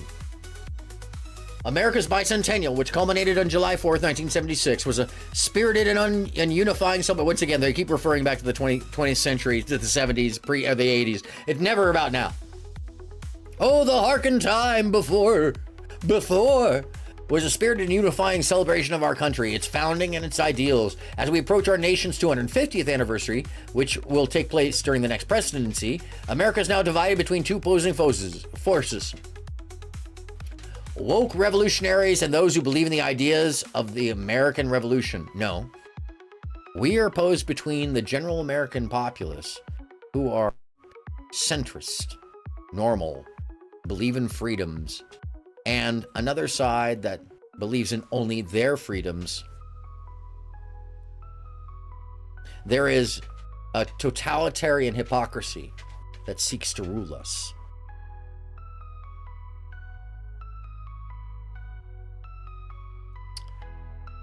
Let's see. The former believe that America is and has always been systemically racist. Well, you know, the whole slavery thing and Jim Crow, that doesn't help, and the Trail of Tears and such, and the way we treated the Chinese and immigrants in general. Yeah, that's kind of a sign. and that it is not worth celebrating and must be fundamentally transformed. The people talking about fundamentally transforming it are in this writing, largely through a centralized administrative state, which is what these people are saying, which is like, once again, this is this Trump and most of these people who are just projecting what they're going to do is their fear. So it seems almost as if they're saying, well, we got to do it first before they do it. The latter believe in America's history, which nobody's trying to take over the way they are. The latter believe in America's histories and heroes, its principles and promise. They're acting as if it's some of us believe in it and they don't because they are godless. Okay, this is just 2 years after the death of the last surviving Constitutional Convention delegate, James Madison. Abraham Lincoln warned that the greatest threat to America would come not from without, but within. Yeah, he was talking about the fucking Civil War at the time. The fight over slavery and freedom. What you doing down there, Pierre? Get out of the wires, buddy. Sorry, my dog is under my feet for the moment. Excuse me. You might have to go out. I might have to give you another quick break. Yes, he does. Okay, of course. Of course. All right. My apologies. Guess you'll get to see the rest of that video. Roll it back a little bit too. I apologize for the music in advance. Excuse me. I tried to take him out before. He said no. And now he's saying yes.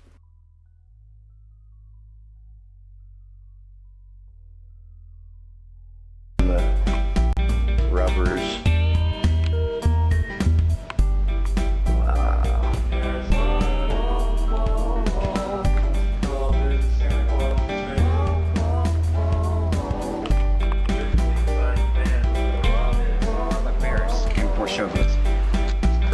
We found some things. Yeah, and you know what? You can have those. Really? Yeah, I've got plenty of those. Thank you. Yeah. That's really awesome, man. Tape is hilarious, man. Oh, look at that. So what is the fuel called one more time? It's called carbohydrylium. About there, so they come up and they touch the meat.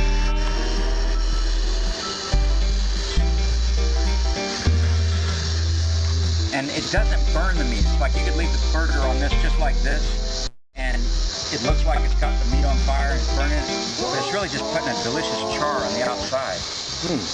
Like this. Why is that? Something in the chemical makeup that?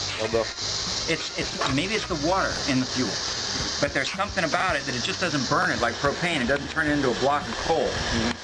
Wow. It just gives it a nice char on the outside, and the inside stays pink and medium. In fact, just out of curiosity, are your burgers medium? Mm-hmm. Yeah. Mine was good. Fantastic. Good, thanks. Really fantastic. This has been our time here at Electronimation by Creative Engineering. Truly amazing place. Aaron, we'll be back. This is dope. So I don't know about you, but I don't get to see electro animatronic. He's a genius. Aaron's a genius. His creative ability is off the chain and off the scale. And I really can't say enough about the experience I just had. It was like going to Disneyland, but private and in a space that had basically not changed since 1983. And thank you, Aaron, for showing us your space, and I can't wait to see more of what you do. I hope you're all having a great day. Don't forget to subscribe up there, write things down there, say, hey, I like you. All right, thank you for your patience. I appreciate that. Okay. So the mandate for leadership. Where is it?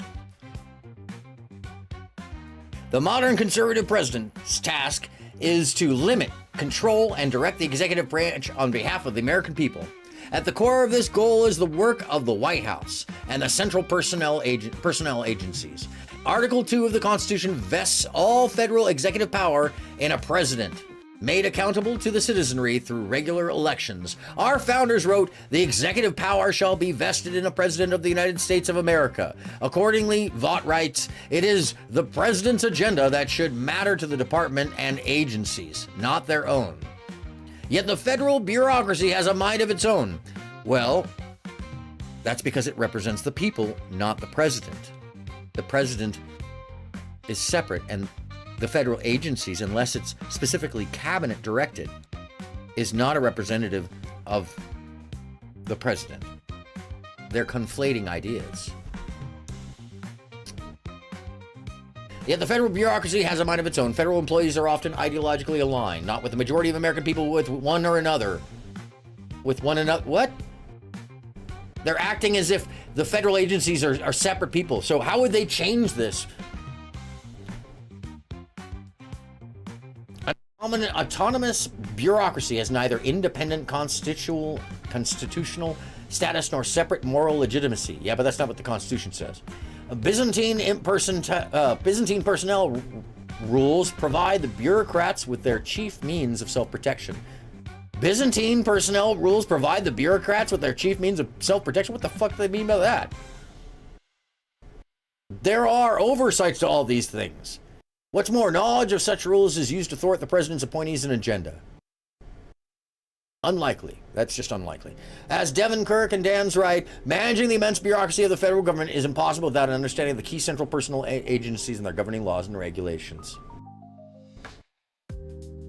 All right,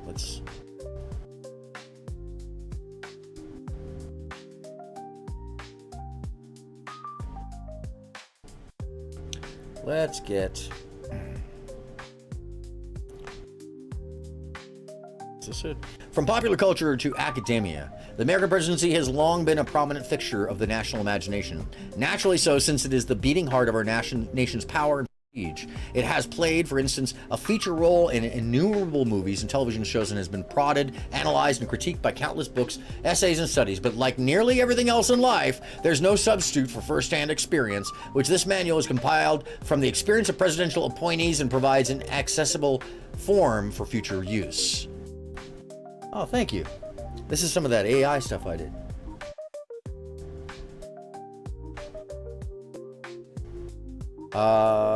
Constitutional executive. Oh, with respect to the presidency, it is best to begin with our republic's foundational document. You mean our democracy's foundational document? Our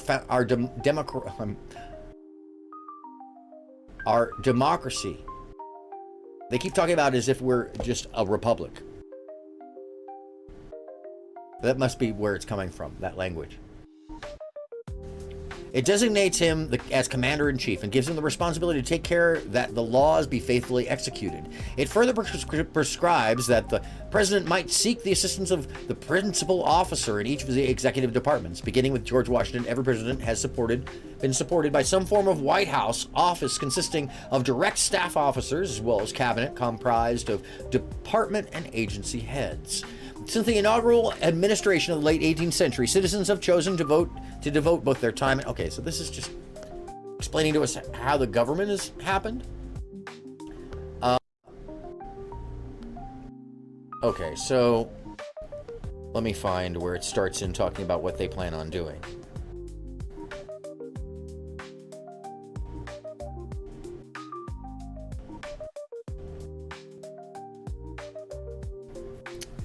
Frequently, many medium-tier and top-tier jobs have been filled by policy experts tasked with accomplishing much of their work of the administration. At the same time, appointees in the entry-level jobs have brought invaluable energy and commitment to the White House and have proved to be the farm team for the conservative movement. In other words, people who don't know how to run government and to take part or work with others, those are our guys. That's what they're saying.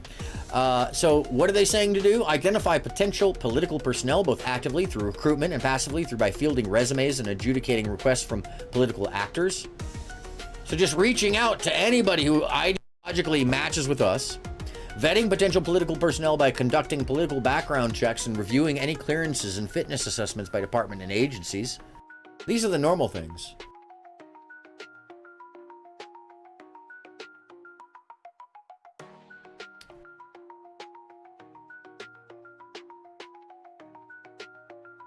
Okay, so it's just describing what that job does in the PPO, which is to place people. Okay, so let's get up to some of the scary stuff that I found.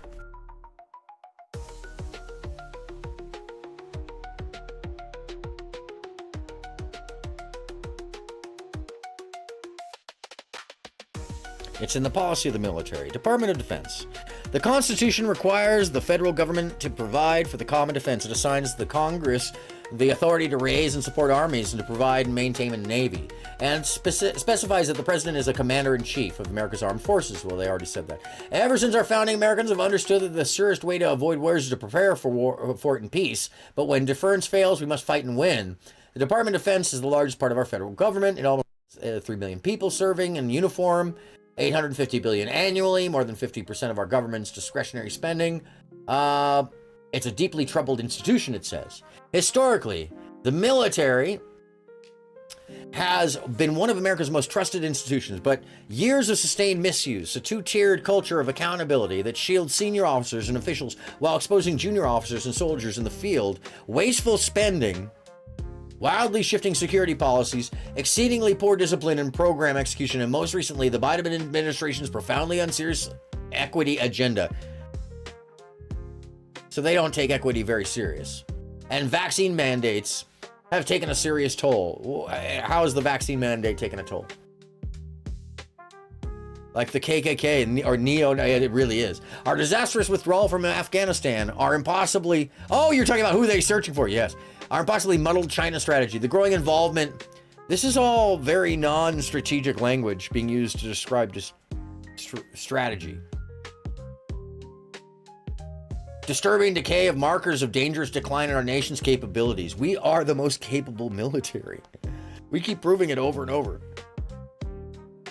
We are witnessing the transformation of the character of war, the democratization of technology and the collapse of time and space required. Wait. Are they saying time and space is collapsing? What the fuck? The democratization of technology and the collapse of time and space require dramatic, thoughtful changes in how we defend, deter, and fight. Yes, that's exactly what they just said. As with any huge bureaucracy, and the DoD is one of the world's largest, breaking the status quo requires leadership, endurance. Technology is critical to maintaining our warfighting primacy, but we must be leery of the siren song that technology alone can protect us. What does that mean? More important is how new technologies are developed, tested, and procured and used. And that relies on the true competitive advantage of people, ingenuity, common sense, and thoughtfulness grounded in a free society. Because war will continue to be the most stressful and consequential human endeavor. The most powerful weapon systems will remain the 6 inches between the ears of our citizens and the strength of our hearts. Yeah, but if you don't support the schools, if you don't... But the reason we've been great and brought so many different minds is because of the inclusiveness and the fact that we've had so many different people. So here are their priorities in this section. Reestablish a culture of command accountability, non-politicization, and warfighting focus. The military is the least politicized branch there is, and they're proud about that. Joint Chiefs of Staff maintain that deeply. It's in their oaths. Transform our armed forces for maximum effectiveness in an era of great power competition. We have the most powerful military on the planet currently. What are we going to transform into? A transformer? Provide necessary support to the Department of Homeland Security border protection operations. Border protection is a national security issue that requires sustained attention and effort by all elements of the executive branch. Well, first off, that's not a place for the executive branch. Although DHS is under the guidelines, the Congress controls the borders. The president protects us. He doesn't control them. Demand financial transparency and accountability. That would be nice, but that ain't happening. So this chapter offers recommendations for improving our armed forces and civilian organizations that support and oversee them. By far the most significant danger to American security, freedoms, and prosperity is China. Not Russia, China. Yeah, they kind of do seem to want to transform them. We haven't even gotten to that, but that's for real. That's real lizardry. So they're very concerned about China, but they never mention Russia. Why? Because a lot of these policies sound exactly like Russia's policies. China is by any measure the most powerful state in the world. And here's the thing is, I really want to mention, I want to know how many of these people have taken money from Russia, because it's what it sounds like. It's just 400 treasonous traitors trying to overthrow the system on behalf of Mother Russia. China is by any measure the most powerful state in the world other than the United States itself. Except for the fact that it's not coming head to head with us, and its diplomacy with us is better than Russia. If Beijing could achieve this goal, it could dramatically undermine America's core interests, including by restricting U.S. access to the world's important market. Which market is that? It just says the most important market. Which market is that? Preventing this from happening must be top priority for American foreign and defense policy.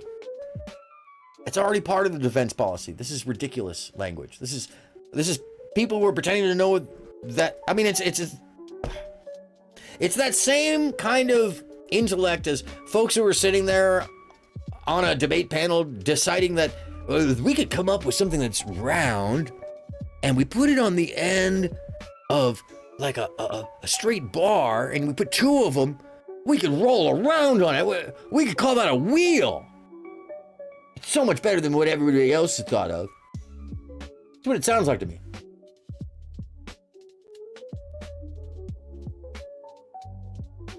So China is undertaking a historic military buildup that includes increasing capability for power projection, not only in its own region, but also far beyond. Yes, we know this. And that could result in a nuclear force that matches or exceeds America's own nuclear arsenal. This is where they start to fear factor the nukes. The most severe immediate threat that Beijing's military poses, however, is to Taiwan and other U.S. allies along the first island chain in the Western Pacific. By the way, China has agreed that they would love to create a proliferation with us, and they have one, but a better one. They want a better one with us. But Trump walked away from that, if you remember. So if there's any concerns, it's because when Trump walked away for the proliferation treaty. That was on the table at the time when he came into office. So this is ridiculous. The most severe immediate threat that Beijing's military poses, however, is to Taiwan. Yes. So what are you going to do about it? Prioritize a denial defense against China. U.S. defense planning should focus on China, and in particular, the effective denial defense of Taiwan. This guy was arguing with me that the earth is flat because when he throws a wet ball, water doesn't stick to it. Oh my. I'm sorry. Let me,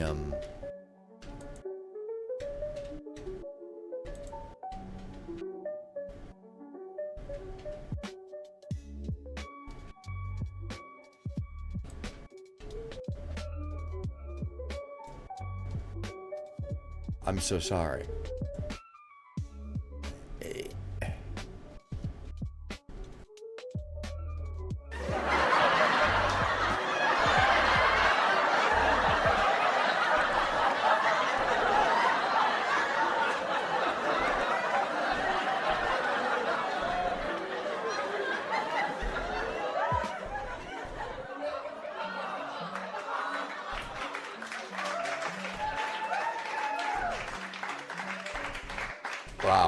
Wow, that one almost pulls brain cells to here. Holy shit. And how did his because the water doesn't stick to it, I don't even know where the logic of that comes from. It's just nonsense. Oh my gosh. Oh, homeschooling. A lot of this is homeschooling. That's what I blame it on, I swear. Let's see. So, prioritize denial defense against China. U.S. defense planning should focus on China, in particular, the effective denial defense against... Oh, great. Yes. You mean the same thing we're doing now? The focus and priority for U.S. defense activities will deny China the first island chain, require that U.S. defense efforts from force planning to employment and posture focus on ensuring the ability of American forces to prevail. Okay. Prioritize the U.S. conventional forces planning construct to defeat the Chinese. So what they're saying is stop paying attention to Russia. Go focus on China, which we can do both. They want to do more increased allied conventional defense burden sharing.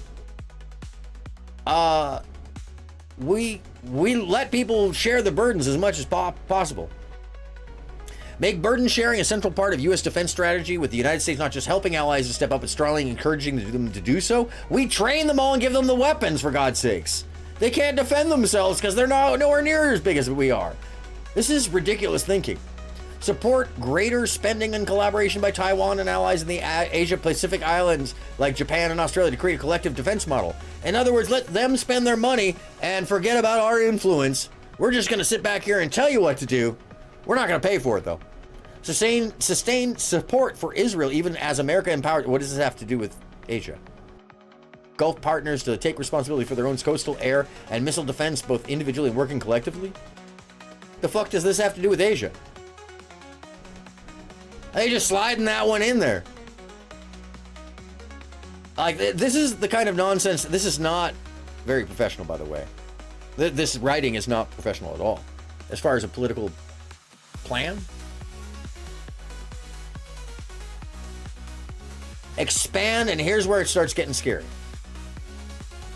Implement nuclear modernization and expansion. The United States manifestly needs to modernize, adapt, and expand its nuclear arsenal. Russia maintains and is actively brandishing a very large nuclear arsenal, but China is also undertaking, like we don't have the START treaty, like we don't have all the treaties in place already that we need to build off of. They want to restart the Cold War. Expand and modernize the U.S. nuclear force so that it has the size, sophistication. Nobody wins a nuclear war. More does not win the war. We currently have enough to destroy the planet 30 times over. You don't add more to that, you take them away. And we were close to getting rid of them. Expand and modernize the U.S. nuclear force so that it has the size, sophistication, tailoring to deter the Russian and China simultaneously. We currently do. Develop a nuclear arsenal with the size, sophistication, and tailoring, repeating the language, including new capabilities at the theater level. Use nukes in regular warfare to ensure there is no circumstance in which America is exposed to serious nuclear coercion. What is using a nuclear bomb in war have to do, oh my God, with whether or not nuclear coercion can happen? The act of nuclear bombs, atomic weapons existing, already brings in the concept of nuclear coercion as a de facto back and forth in the strategizing of wargaming and diplomacy. This is the language of nonsense. These are all things we already do. To sustain the military forces needed to deter, prevent, and combat terrorism, but at a sustainable cost in concert with other elements of national powers and partner efforts. What does that mean? So just, just go after, what we think is terrorism, but, we're going to have to cut costs. This is how we know that this will never happen, by the way. This portion of it. Because the military won't let them do this. DoD acquisition and sustainment. Reform the planning, programming, budgeting, and execution process. Enhance funding and authority for DoD mission-focused innovation. Organizations away from the program-specific stovepipes that planned for and designed 2 or 3 years earlier may no longer be relevant. In other words, anything they were working on before, cut that out. We're going to restart all those programs. This allows the acquisition community to focus on portfolio management and move money around more easily instead of being locked into the inflexible multi-year procurement cycles. In other words, we want to put other companies in that way, and we're focusing all the power and where the money goes to. That's what they're saying. They want to reorganize this so that they can put money in the pockets of the people they wanted it. The president should examine the recommendations of the congressionally mandated Commission on Planning, Programming, Budgeting, and Execution Reform, which is an oversight agreement that Congress passed, and develop a strategy for implementing those that the administration considers to be in the best interests of the American people. Well, that's Congress's job. The Commission's final report is due on September 1st, 2023. Develop legislation or other means of providing funding outside of the traditional PPBE process for the prototyping of experimentation of emerging technologies. That's what DARPA is for, and DARPA has funding. Require under the Secretary of Defense for Acquisition and Sustainment, the Undersecretaries for Research and Engineering, and all service secretaries to conduct night court and use existing authorities to terminate outdated or outperforming programs so that money can be used for what works and will work. These reviews are already done. Replenish and maintain U.S. stockpiles of ammunition and other equipment that have been depleted as a result of the U.S. Yeah, that's not a thing. The next funding cycle, all that gets taken care of. Collaborate with industry to develop prioritized lists of reform that the DoD and Congress can enact and implement. Okay, let's go past this.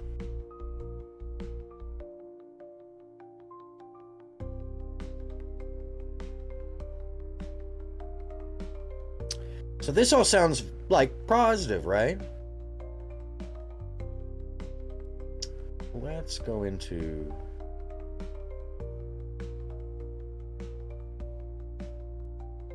End informal congressional notification. Informal congressional notification of tiered review is a hindrance to ensuing timely sales to our global partners. So don't let Congress review military sales to our global partners. They want to stop Congress from doing its job. That's rewriting the Constitution. The tiered review process is not codified in law. It is merely a practice by which the Department of State provides a review of prospective arms transfers before Congress is formally notified. In other words, they don't want Congress to know about those arms deals until they're right up in their nose, hidden in a bill. That's what that's saying.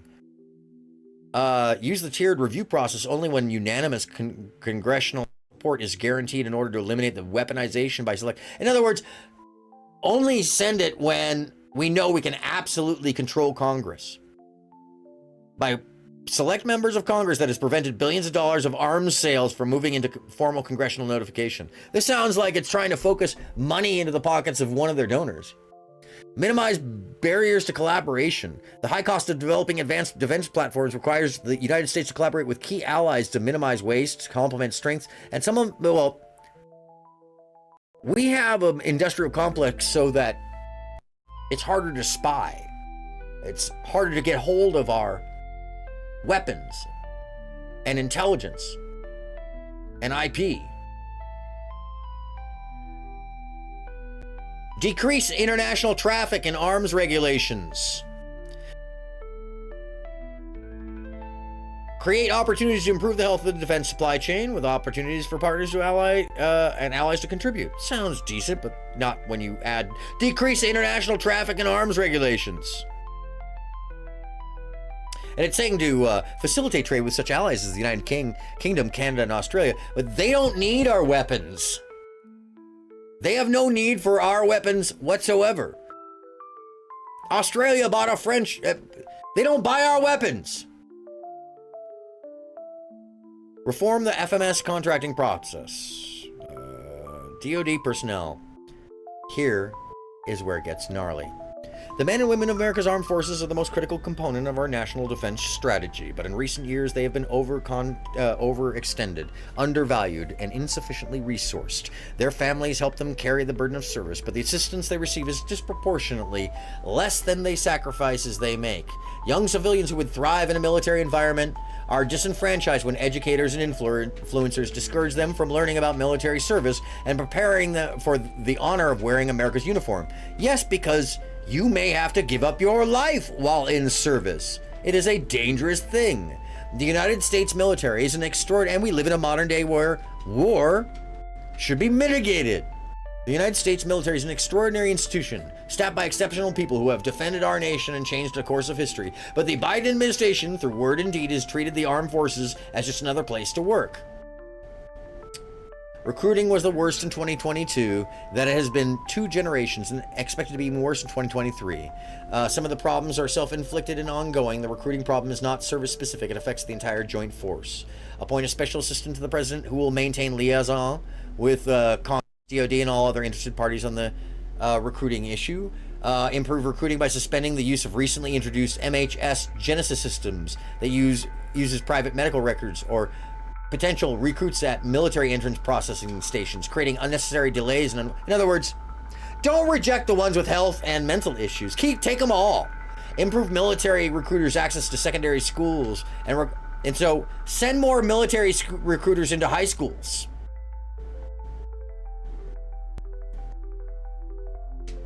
And then require completion of the Armed Services Vocational Aptitude Battery by all students in schools who receive federal funding. In other words, militarize our schools. Make sure everybody has to have military training in school. How anti-American is that? The beginning of an authoritarian regime? Yeah, that's how you do it. You militarize the schools. Encourage members of Congress to provide time to military recruiters during each town hall session in their congressional districts. They're trying to integrate the military branch with the other branches. Restore standards of lethality and excellence. We are the most lethal. We are the most lethal. Entrance criteria for military service and specific occupational career fields should be based on the needs of those positions. Exceptions for individuals who are already predisposed to require medical treatment, for example, HIV positive or suffering from gender dysphoria. Wow. Jesus Christ. So if you're HIV positive or you're suffering from gender dysphoria, talk about minds in the wrong places. Should be removed. And those with gender dysphoria should be expelled from military service. Wow. Physical, so in other words, prejudice. Counter to the current rules in the military. Physical fitness requirements should be based on the occupational field without consideration of gender, race, ethnicity, or orientation. In other words, if you just read it once, you'd be like, oh, you should be able to get that just regardless. No. Physical fitness requirements should be based on the occupational field without the consideration of gender, race, ethnicity, or orientation. In other words, don't worry about inclusivity. Worry about what the job is. Only men do that job anyways. White Christian men are only allowed to do that job anyways. That's what that is. That's how you start that. You you eliminate the ability for most people to have the job, and then you only put the people in the job that, are allowed to be in it. Eliminate politicization, reestablish trust and accountability, and restore faith to the force. Strengthen protections for chaplains to carry out their ministry. Once again, lack of separation between church and state. According to the tenets of their faith. Codify, despite the fact that our military is an interfaith military. Codify language to instruct senior military officers, 3 and 4 stars, to make certain that they understand the primary duty is to be ensuring the readiness of the armed forces, not pursuing a social engineering agenda. And so first and foremost, there's no freaking way that that's what's going down. All these people are military professionals. So the idea that they're somehow engaging in social engineering is insane. This direction should be reinvited. And by the way, this shows how paranoid these people are, how ungrounded, and how they don't really live in the current reality.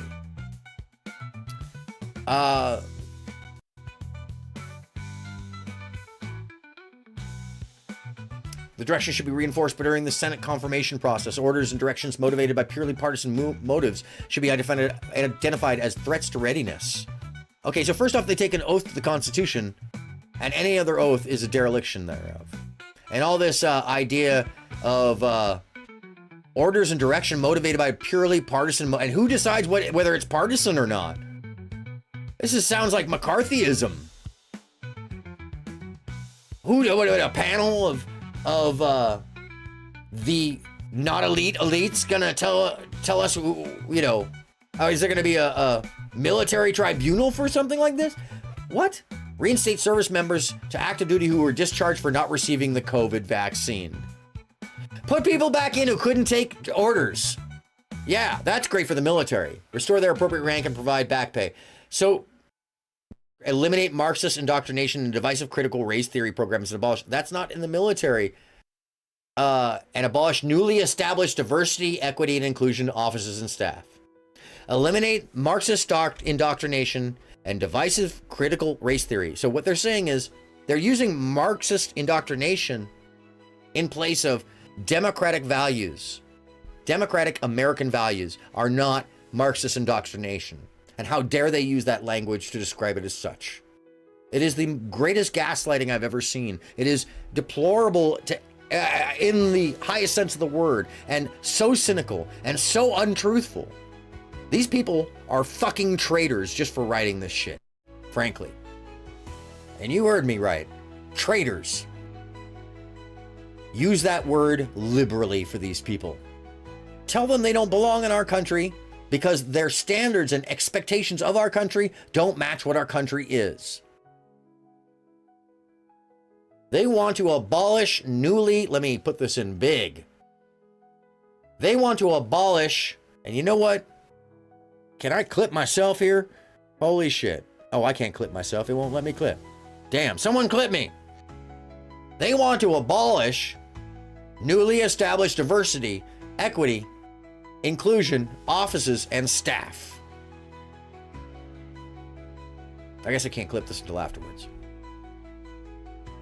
That's not American. Abolishing diversity, abolishing equity, abolishing inclusion.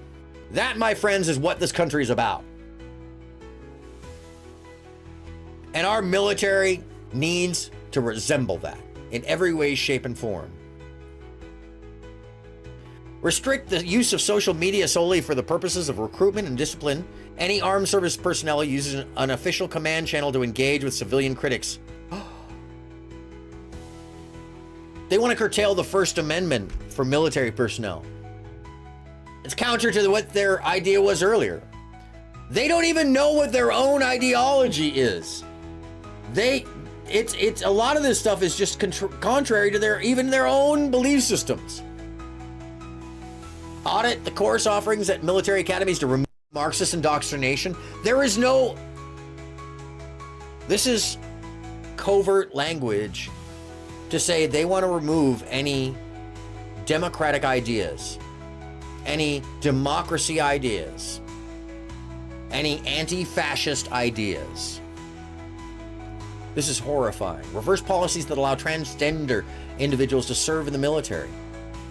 Gender dysphoria, they believe, is incompatible with the demands of the military service and the use of public monies. When does gender dysphoria become an issue for somebody that then didn't, pull themselves out of the military?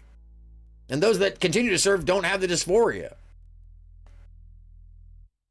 Value the military family. Military service requires extreme sacrifices by families. Support legislation to increase wages and family allowances for active duty enlisted personnel. No uniformed personnel should ever have to rely on social benefits like as food stamps or public housing assistance. Improve base housing and consider the military family holistically when considered change of station moves. Yeah, we've tried this a number of times. It never works out well. And especially when you have the kind of austere attitudes in one angle that these people do because they don't believe anybody should be on the public till. All of this is hypocritical to itself. It's crazy. Support legislation giving education savings account options to military families. Reduce the number of generals.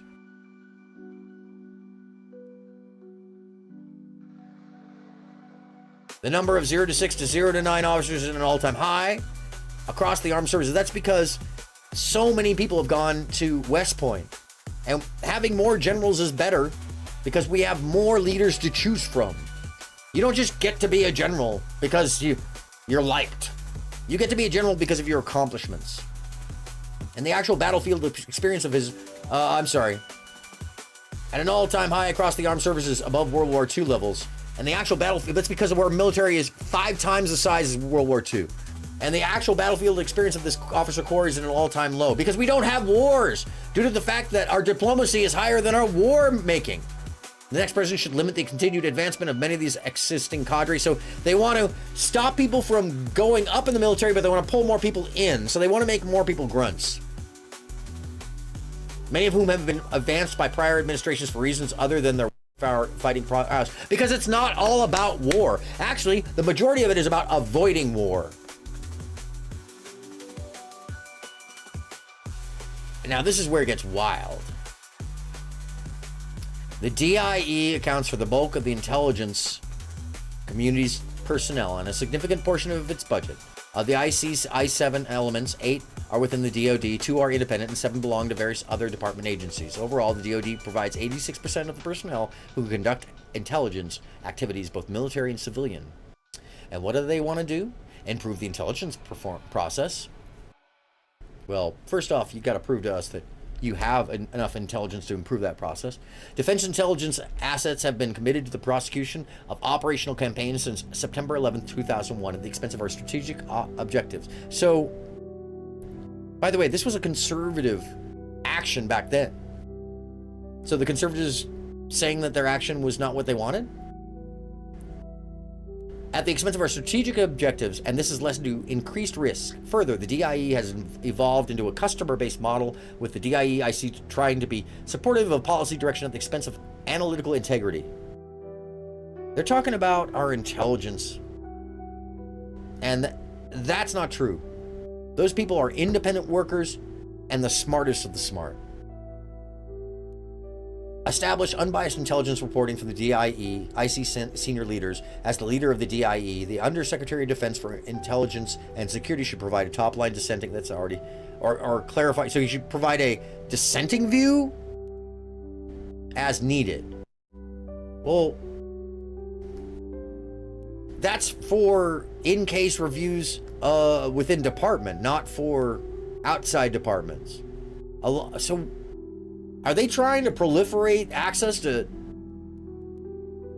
internal assessment security?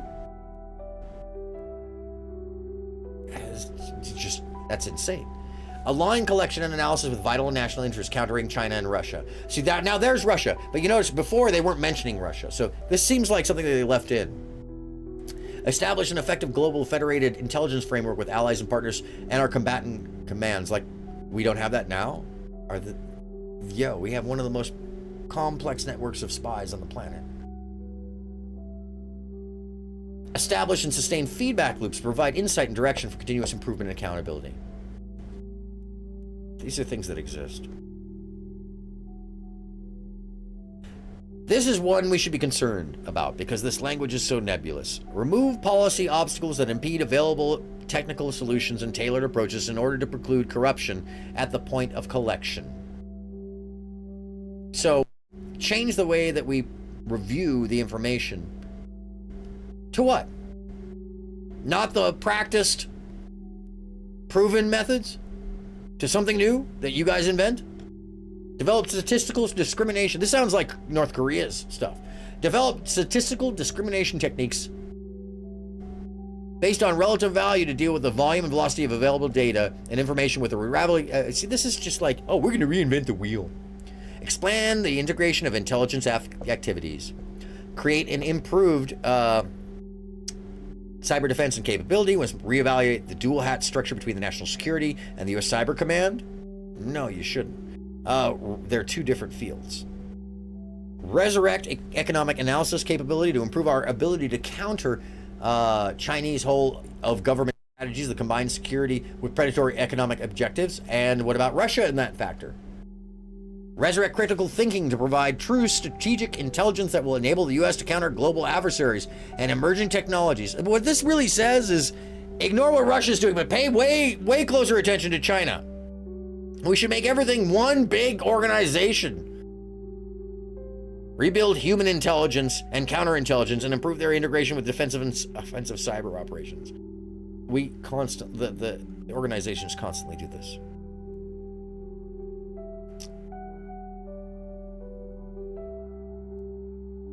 So they're trying to use faults in past actions, which will never end. Faults will always happen. People are people, and they do their best, but you are never going to avoid the mistakes of what you don't know. So it's saying in recent years, public trust in defense intelligence has been eroded by flawed assumptions leading to our Afghanistan withdrawal, flawed Russia-Ukraine assessments, divergence. I mean, they expect some kind of perfection that they can provide, which is weird. Especially when they aren't really saying much of what the answer is. Because the answer is what we're already doing. Whether they're saying that the answer is what we're already doing.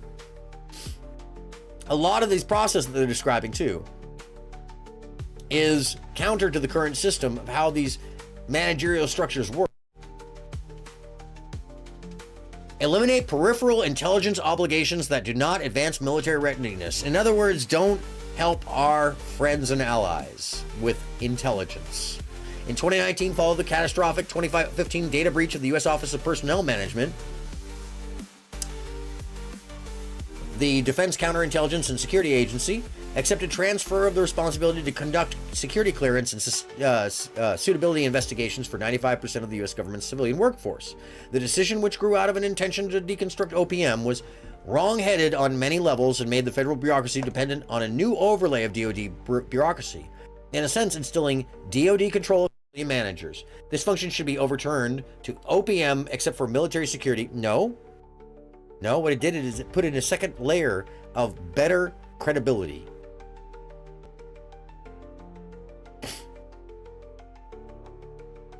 So it's saying today how the Army cannot execute its land dominance mission. By what metric?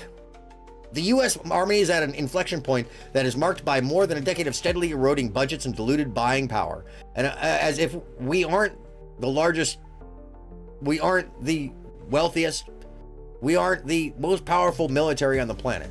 We may not have more people, but we definitely have more power and strength and capability and speed. The U.S. Army is at an inflection point that is marked by more than a decade of said none of this is true. The degradation in readiness and training capacity, a near crisis in the recruiting and retention of critical personnel. And see, one of the things I'm thinking is that they will gut the military so this actually happens. And a bevy of aging weapons systems that no longer provide a qualitative edge over peer. Have you seen our weapon systems? Our shit is state of the art, man. You kidding? We got computer drones that roll out with machine guns that can wipe out an entire army in a couple minutes. The fuck you talking about, bro? We have military platforms that can microwave your ass from 5 miles away. We have a rail gun that'll shoot you from damn near 15 miles away. Point, just take your entire top half right off and you'll never know that fucker's coming. We also have a faster, a bullet that goes 2 times the speed of sound. It breaks the sound barrier and can be fired from 5 miles away. It's a tiny rocket. That's ours. We have so much more though. And just the fact that we're carrying around a phone in our pocket that is leftover technology from DARPA should tell you that there's plenty more.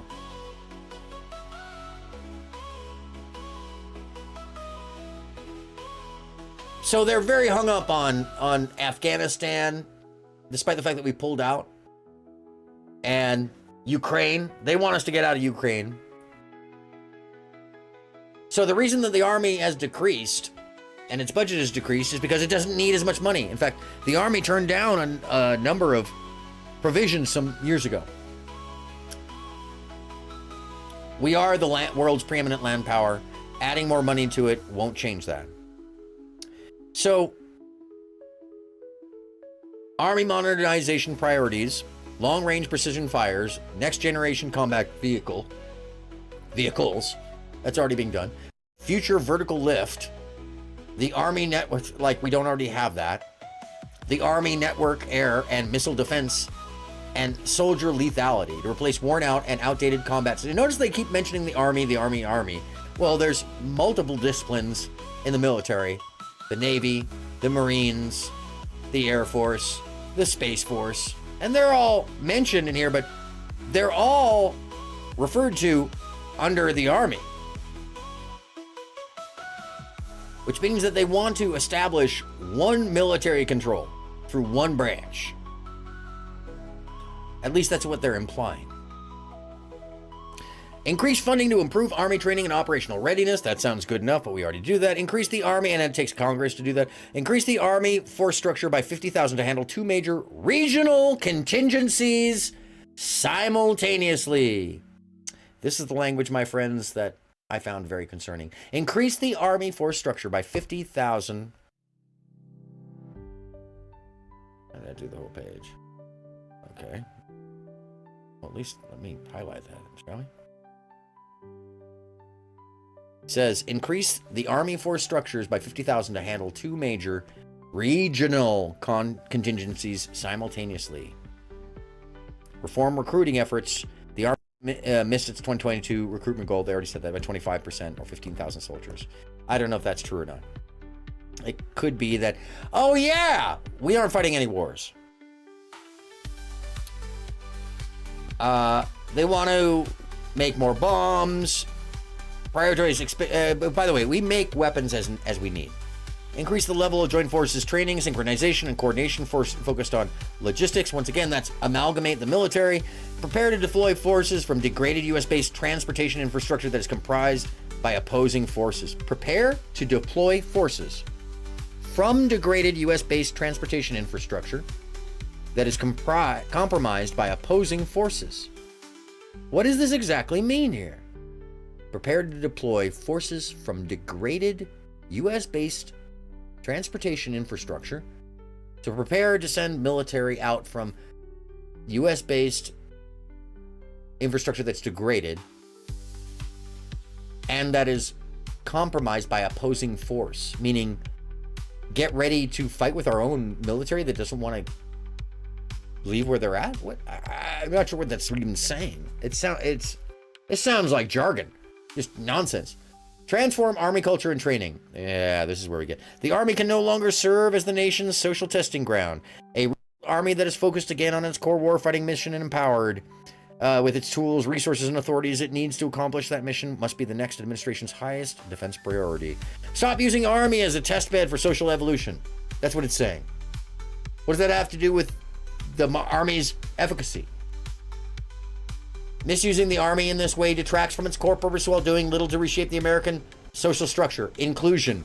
Inclusion is what changes the American social structure, and that's what that is.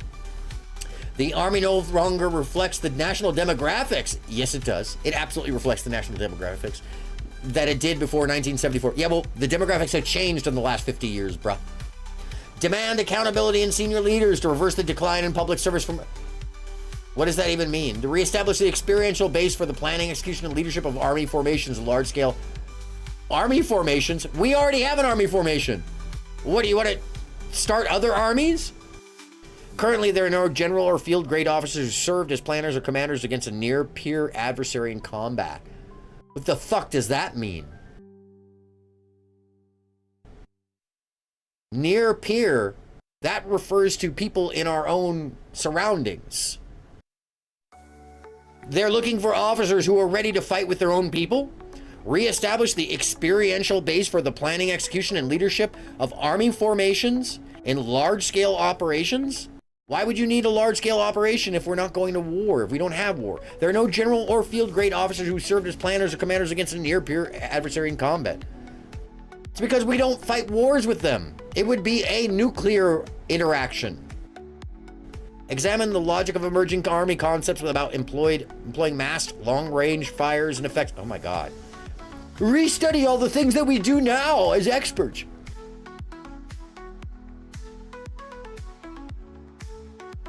Recognize that listen to this bullshit. Recognize that high-intensity land combat operations cannot be sustained through short-term individual or unit rotations in the style of the sustained low-intensity campaigns conducted over the last 20 years. In other words, you realize what they're saying, right? Make people stay in the military for longer so we can fight wars with the same people for longer. Forget about all the psychological effects. Forget about the physical effects that we found, that we know all the science over. Let's just ignore that. Transform how the National Guard is employed during extended operations short of declared war to preclude back-to-back federal and state deployments of National Guard soldiers in order to stabilize and preserve military volunteerism in our communities. Do you realize what that is actually saying? Use the National Guard if there's extended operations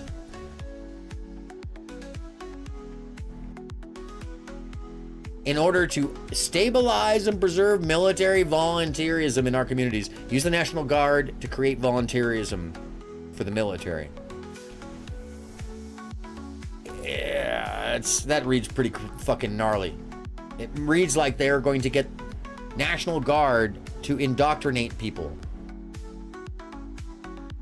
Address the underlying causal issues driving increasing Army suicide rates, which have surpassed pre-World War II rates and are now eclipsing the rates.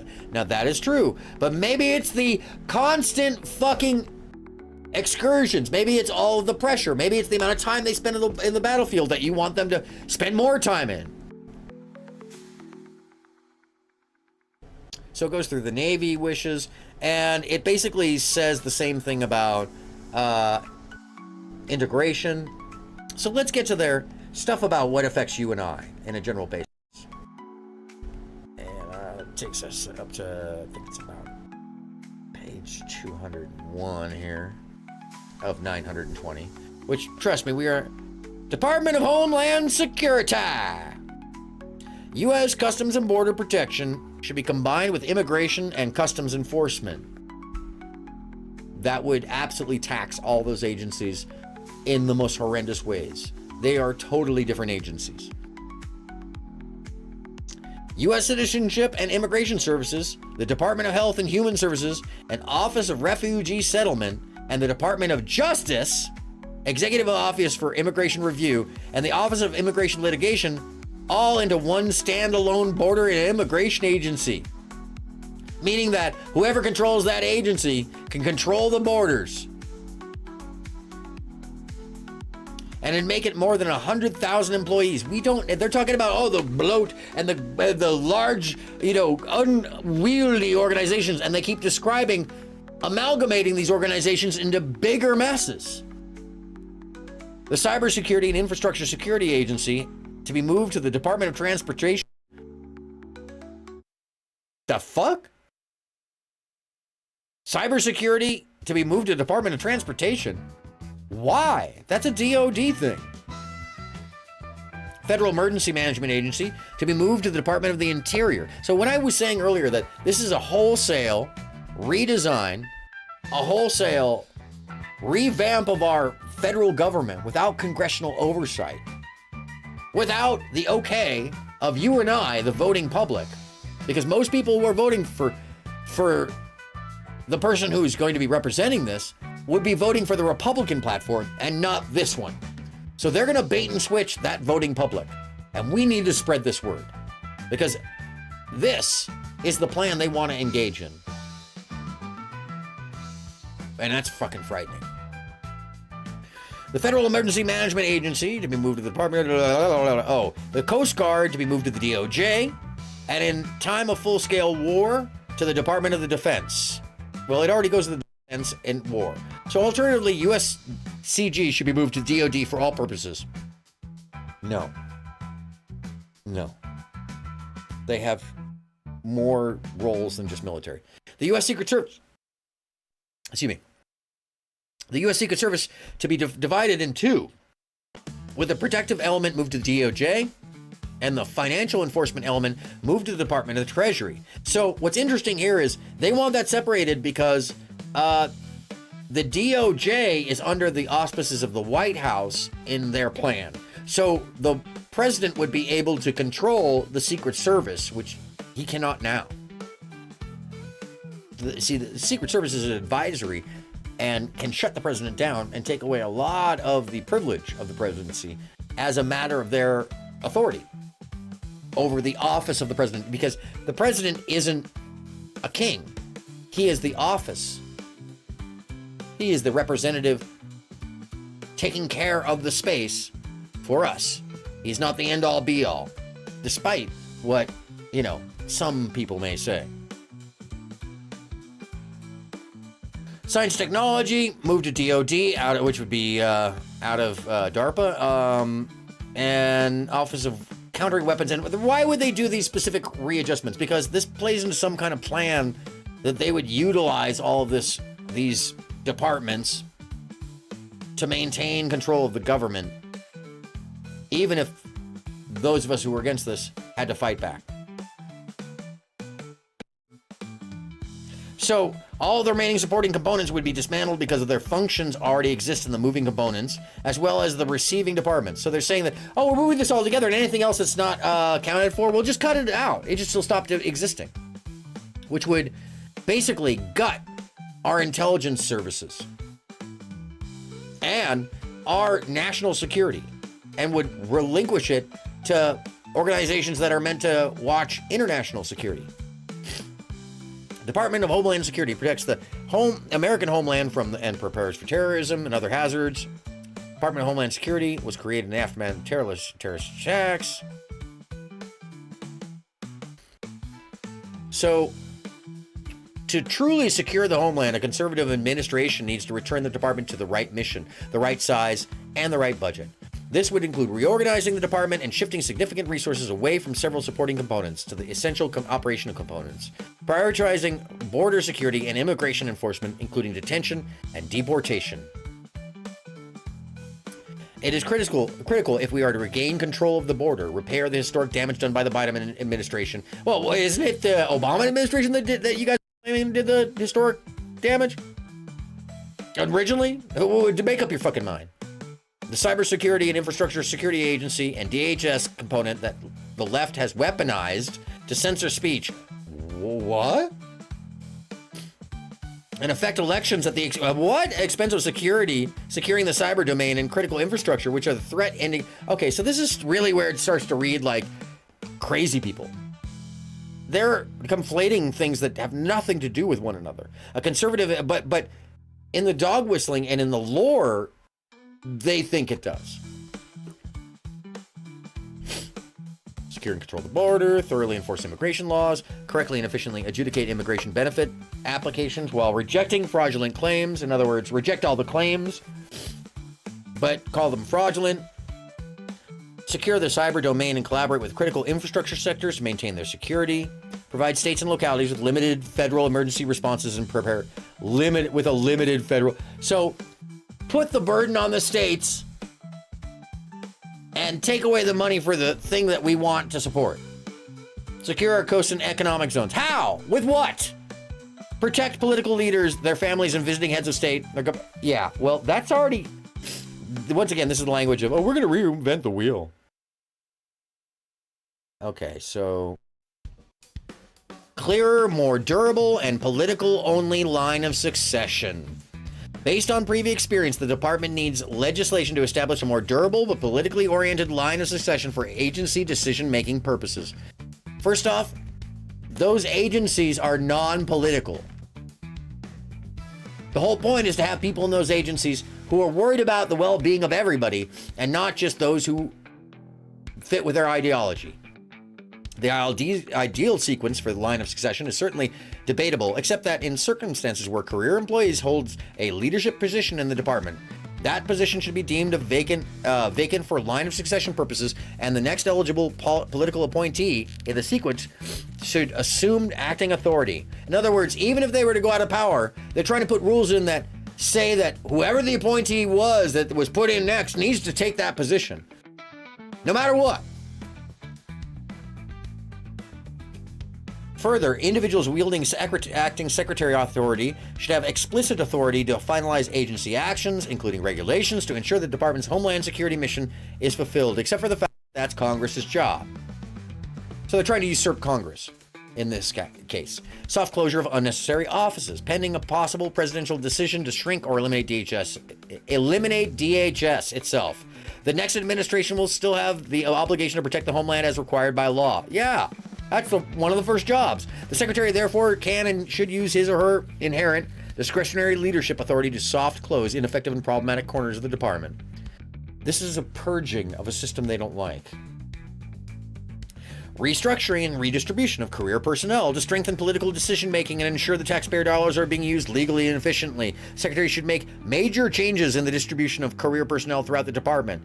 For example, personnel from parts of the department undergoing soft closure should be redistributed to what will be workload-intensive corners of the department, including national security, critical and transparency functions. All personnel with law enforcement capacity should be removed immediately from office billets and deployed to field billets to maximize law enforcement capacity. So you may have been a law enforcement official before and then gone to a desk, you know, which you had earned, but now we're going to put you back out in the field because you have that experience, so you need to be there.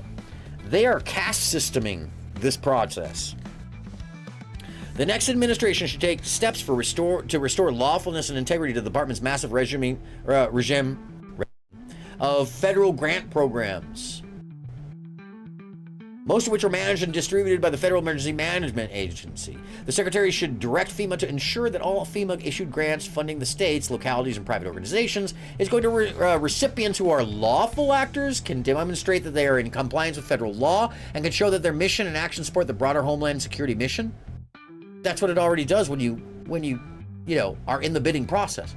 All applicants and potential recipients of such grant funding should be required to meet certain preconditions of eligibility, except for receipt of post-disaster or non-humanitarian funding, or should simply be considered ineligible for funding.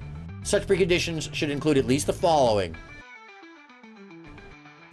certification by applicants that they comply with all aspects of federal immigration laws, including the honoring of all immigration detainers. So in other words, you gotta be down for their immigration laws. Don't worry about the Constitution. It's the immigration laws they're worried about. Certification by applicants that they are both registered with E-Verify and using E-Verify in a transparent manner, so tracking capability. And that would include certification that all components of that government and not just applicant agency are registered with the use of E-Verify. If the applicant is a state or locality, commitment by that state or locality to total information sharing in the context of both federal law enforcement and immigration enforcement. This would include access to Department of Motor Vehicles and voter registration databases. State databases. In other words, now they're crossing over the state and federal boundaries. Non-use of discretionary guest worker visa authorities. The Secretary should make it clear that he or she will not use the Secretary's existing discretionary authority to increase the number of H-2B, seasonal non-agricultural visas, above the statutory set cap. So in other words, don't add any more or people working in this country. The Secretary should not issue any regulations in support of the H-2 eligible. Don't change it. Don't add more. Replacement of the entire Homeland Security Advisory Committee. The Secretary should plan to quickly remove all current members of the Homeland Security Advisory Committee and replace them as quickly as feasible. Purging the government.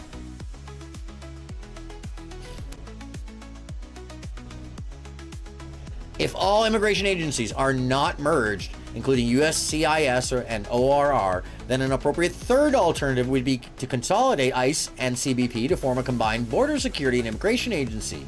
This would integrate critical interdiction, enforcement, and investigative resources, enhancing coordination and refocusing collective efforts on the vast and complex cross-border threats impacting our nation's health, safety, and national security. It will also simultaneously add efficiency and a lot more money and a lot more complexity to the agencies that already do that job.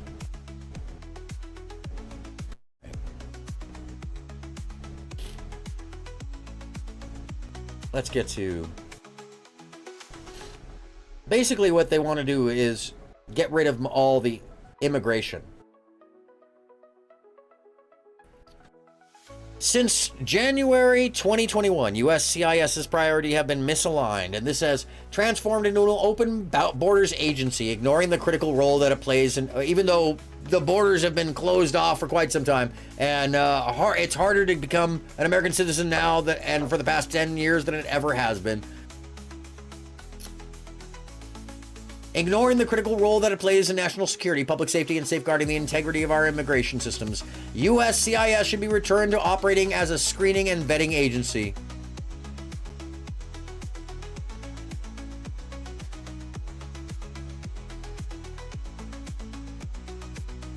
And they want to give it over to a smaller agency that's concerned with fraud. The workforce should be realigned and, as necessary, retrained on base eligibility and fraud detection rather than speed and processing. Training should be returned, like that's the thing. Training should be like, it's this language of like, all or nothing. You can either do one thing or you can do the other thing. You can't do both things. Yeah, you can't do both things. All right.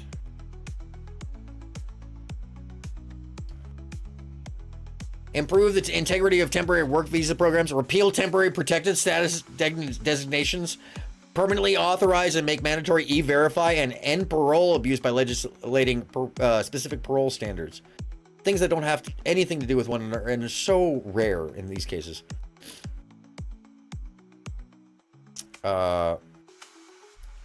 Legislative proposals are Title 42 authority and Title 8, mandatory appropriation for border wall system infrastructure, so more wall, and the same thing that didn't work out last time and ended up being a big set of fraud. Appropriations for port of entry infrastructure. We have a ton of that, and it's already, appropriations are already made for that. Unaccompanied minors. Congress should repeal Section 235 of the William Wilberforce Trafficking Victims Protection Reauthorization Act of 2008, which provides numerous immigration benefits to unaccompanied alien children and only encourages more parents to send their children across the border illegally and unaccompanied. These children are too often becoming trafficking victims, which means that the TVPRA has failed. If an alternative to repealing Section 235 of the TVPRA is necessary, like they're like, oh, well, you don't need anything to replace the action of what we do when a child comes across the border alone. No, we'll just, just wing it. They're saying turn the children away. Right to quote-unquote lifers, right to birthers are saying turn the children away. How's that for hypocrisy? May return to their home countries in a safe and efficient... no, we already saw what you guys tried to do. You put them in a fucking camp and you lost 300 children. You lost 300 children who had parents. And now we don't know where they are. Truly. Those are 300 lost children that have not been returned to their parents. Still to this day. Thanks to Trump. And these guys. Congress must end the Flores settlement agreement by explicitly settling nationwide terms and standards for family and unaccompanied detention and housing. No, we don't need to end the Flores settlement agreement. That makes sure that people are cared for. Such standards should focus on meeting human needs and should allow for large-scale use of temporary facilities, for example, tents. You're trying to get rid of the civil right or the human right to turn it into a pen, like you had, like they had.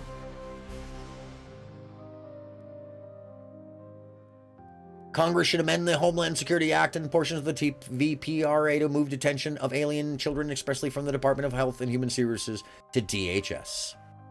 So take it out of Human Services, where it deals with children, and send it to Homeland Security. We'll put them in Guantanamo for you.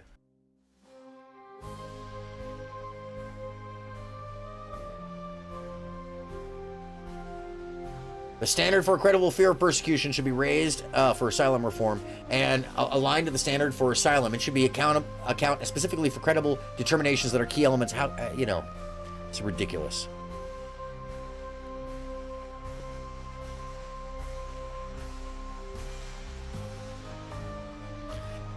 While Congress should use its oversight authority to ensure the expedited removal is used to the fullest extent and follow to the letter of the law, other paths for border crossers should be included in legislative packages. In other words, get rid of them if they snuck in. Just send them right back. That's not what we do. We rely on our immigrants. Our nation will fail without our immigrants and our opportunity that we hold for them and that held for our ancestors.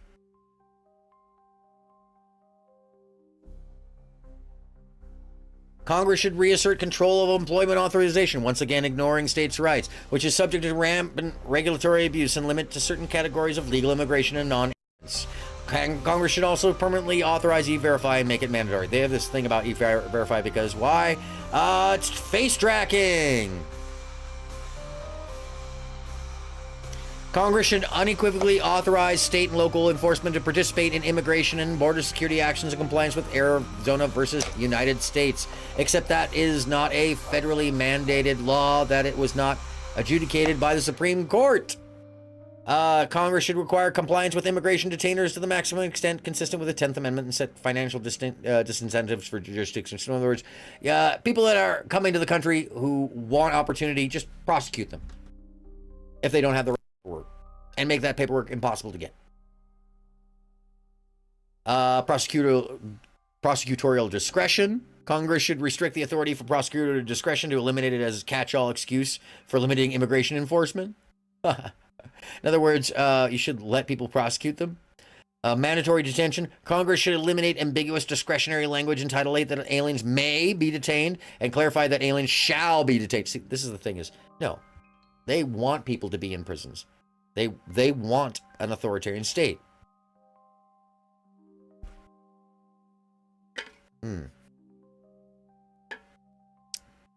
They want to get rid of the T and the U visa reform and H-1B reform.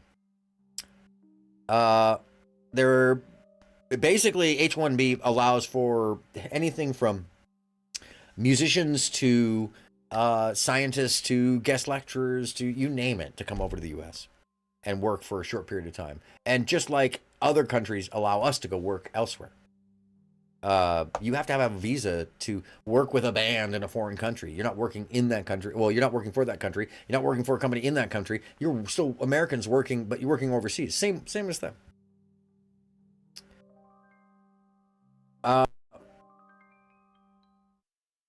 Direct the Department of State pathways for border crossers.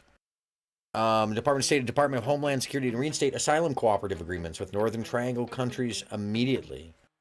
Recommends negotiations with Mexico to fully implement the Remain in Mexico protocols. In other words, do nothing. Prohibit the use of notices to report the use of any funds for travel into the United States and government flights or transportation for aliens. Eliminate the use of ATD for border crossers except in rare cases. Don't let them in is what it's saying. Restrict prosecutorial discretion to eliminate as they're repeating themselves again.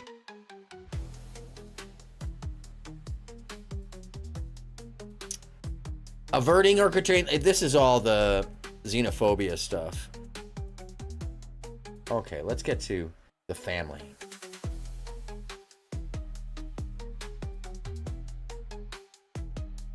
Oh yeah, let's read the Secret Service.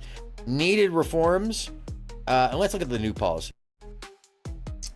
So the USSS should transfer the Department of Justice and Department of the Treasury all investigations that are not related to its protective function.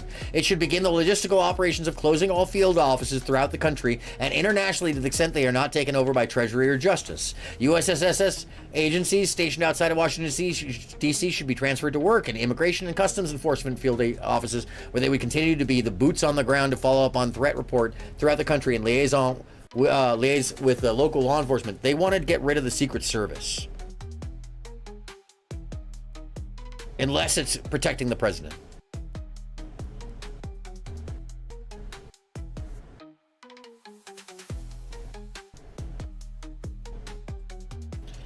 In essence, my friends, as I read through this, let me get to page, I think it's 211.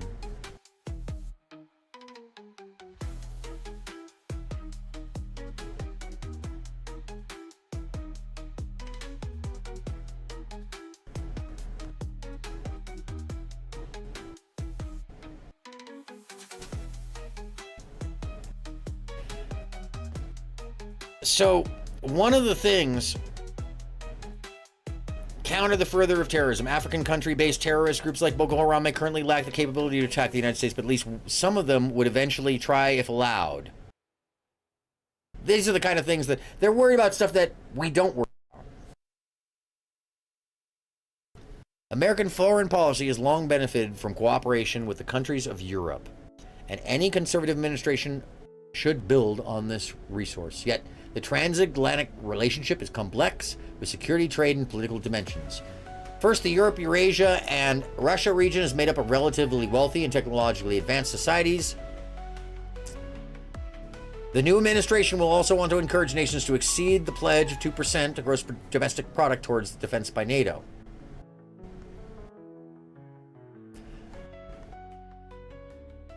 In the wake of Brexit, EU foreign policy now takes place without UK input. South and Central Asia. I'm trying to find the place where they start to talk about the Arctic. There it is.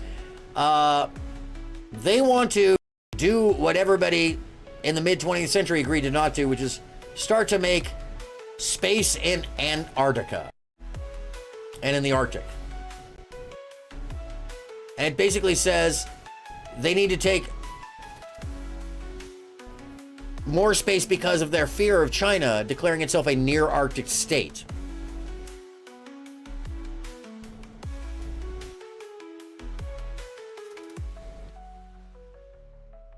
And they believe that the Trump administration's tough love approach to international organizations served American interests. Terminated funding for the United Nations Human Rights Council, that's not a flex, and United Nations Educational, Scientific, and Cultural Council organization, the United Nations Relief Work Agency. So basically, civil funds. This, my friends, is basically everything you've been hearing from the extremist religious nuts of the right wing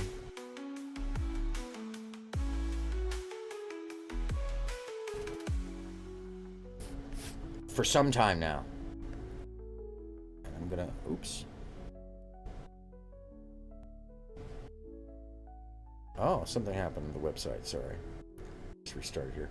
It'll help me to go through the Department of Homeland Security, media agencies, U.S. Agency for Global Media, Department of Agriculture, Department of the Education.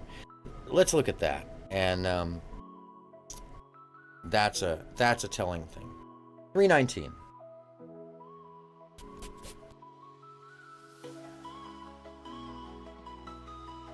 Oh, passed it right on by. As I said, we're not reading all. Oh God, you got to be kidding me.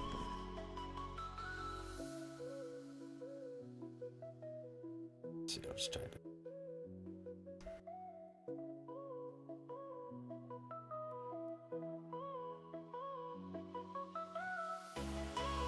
There we go.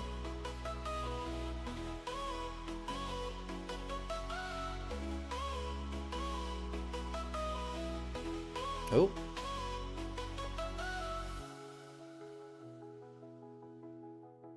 Is that not where we're supposed to be? When our founders wrote the Constitution that the federal government would promote the general welfare, they could not have fathomed a massive bureaucracy that would someday spend $3 trillion in a single year, roughly combined spent by the departments covered in the section in 2022. Approximately half of that colossal sum was spent by the Department of Health and Human Services. Wow, that is absolutely not true. And the belly of the massive behemoth that is the modern administration state. What they're talking about is the military spending that. HHS is home to Medicare and Medicaid, the principal drivers of our $31 trillion national debt. That's also not true. The national debt is caused by our military. When Congress passed and President Lyndon B. Johnson signed into law these programs, they were on autopilot with no plan for how to pay for them. The first year, oh, okay, so now they're lamenting things that happened a long time ago that everybody's been dealing with consistently.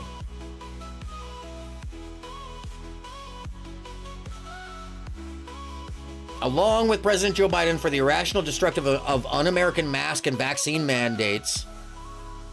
Actually, caring about your neighbor is very American. That were imposed upon an ostensibly free people during the COVID-19. Oh my God. So once again, this is that language of, oh, we were under oppressed because I had to wear a mask. And then I had to get a shot just like I did when I was a kid and I'm an adult and I don't like it. Mwah! That's what they're fucking saying right there. HHS is also home to the Centers of Disease Control and Prevention, CDC, and the National Institute of Health, the duo most responsible, along with President Joe Biden, for the irrational, destructive, un-American, all of this is like destructive, really. We saved lives. Observational studies declared that everyone except children and infants between the ages of 2 should don masks. Under COVID, under COVID, as former directors of HHS, I would like to, for once, if these people are so smart, can you provide the contrary information that shows why it wasn't good to wear masks? Because otherwise it's just, I didn't want to wear it. Nor is the CDC the only villain in this play. No, the villains are the ones writing this.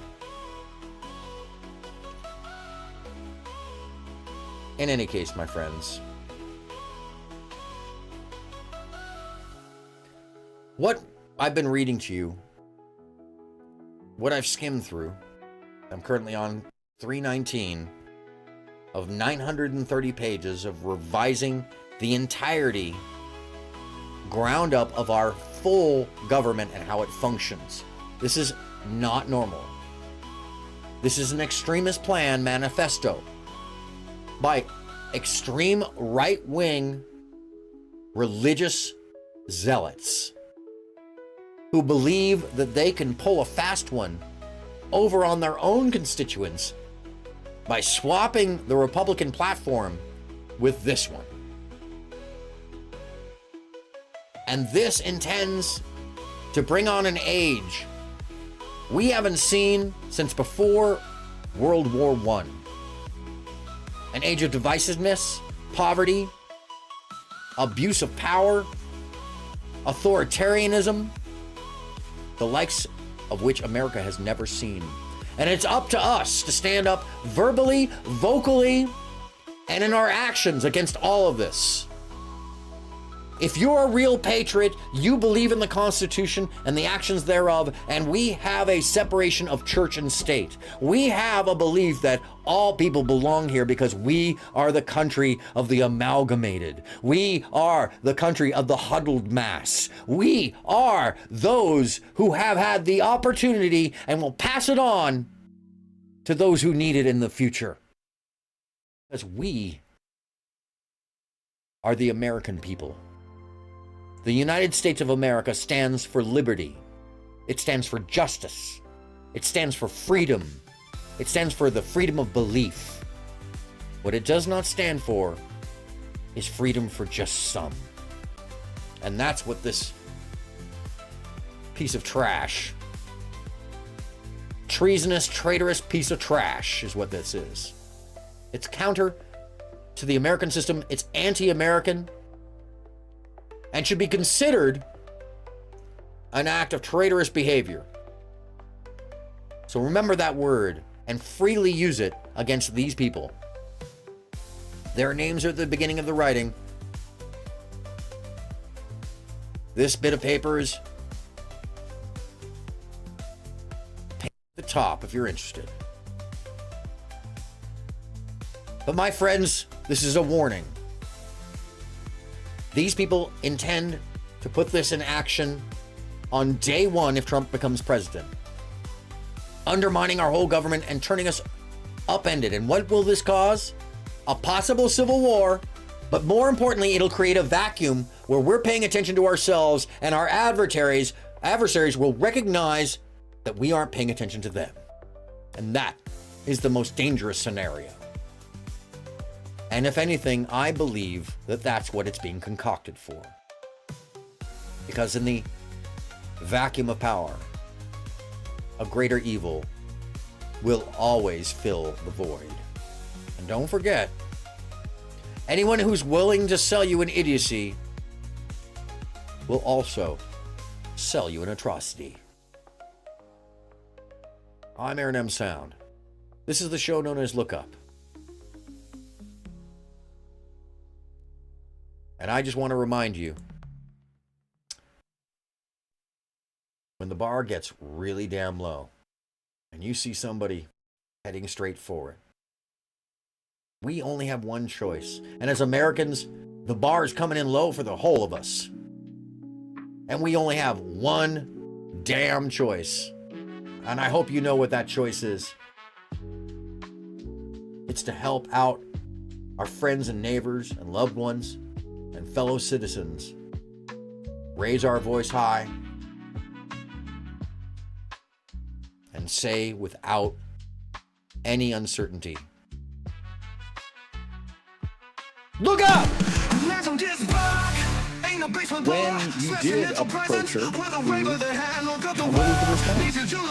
But she was just like taking on board what I was saying, to be honest. Like, because I think she understood that, okay, like I've said something, you know, I've said something that's upset a lot of people.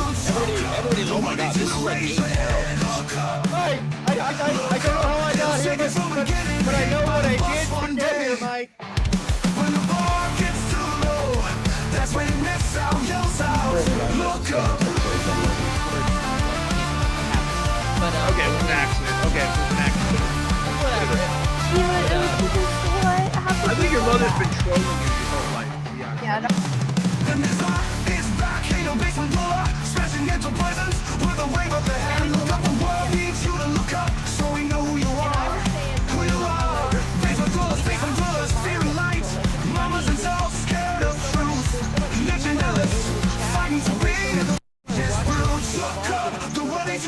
raise your head. Look up, you know, look up. It'll save you from game. getting hit by the boss one day. When the bar gets too low, that's when this sound yells out. Look up. Look up. Look up. Look up. Look up. The world needs you to raise your head. Yeah, Look up. that's what happens. It'll save you from getting hit by the bus one day. Yeah. That sound yells out. Look up. When you did approach her, what was the response? She was just like taking on board what I was saying, to be honest, like, because I think she understood that, okay, like, I've said something, you know, I've said something that's upset a lot of people. Oh my god, this is like getting out. I don't know how I got here, but I know what I did to get here, Mike.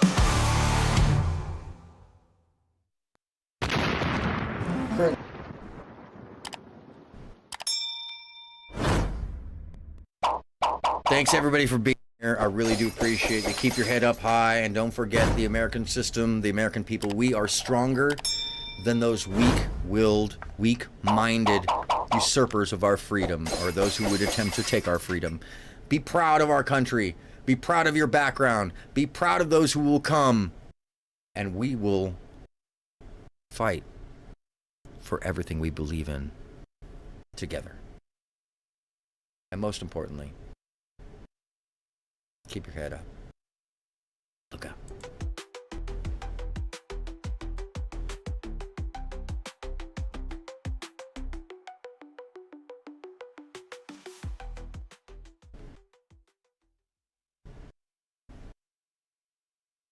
Let's click off the authoritarians, shall we? Click!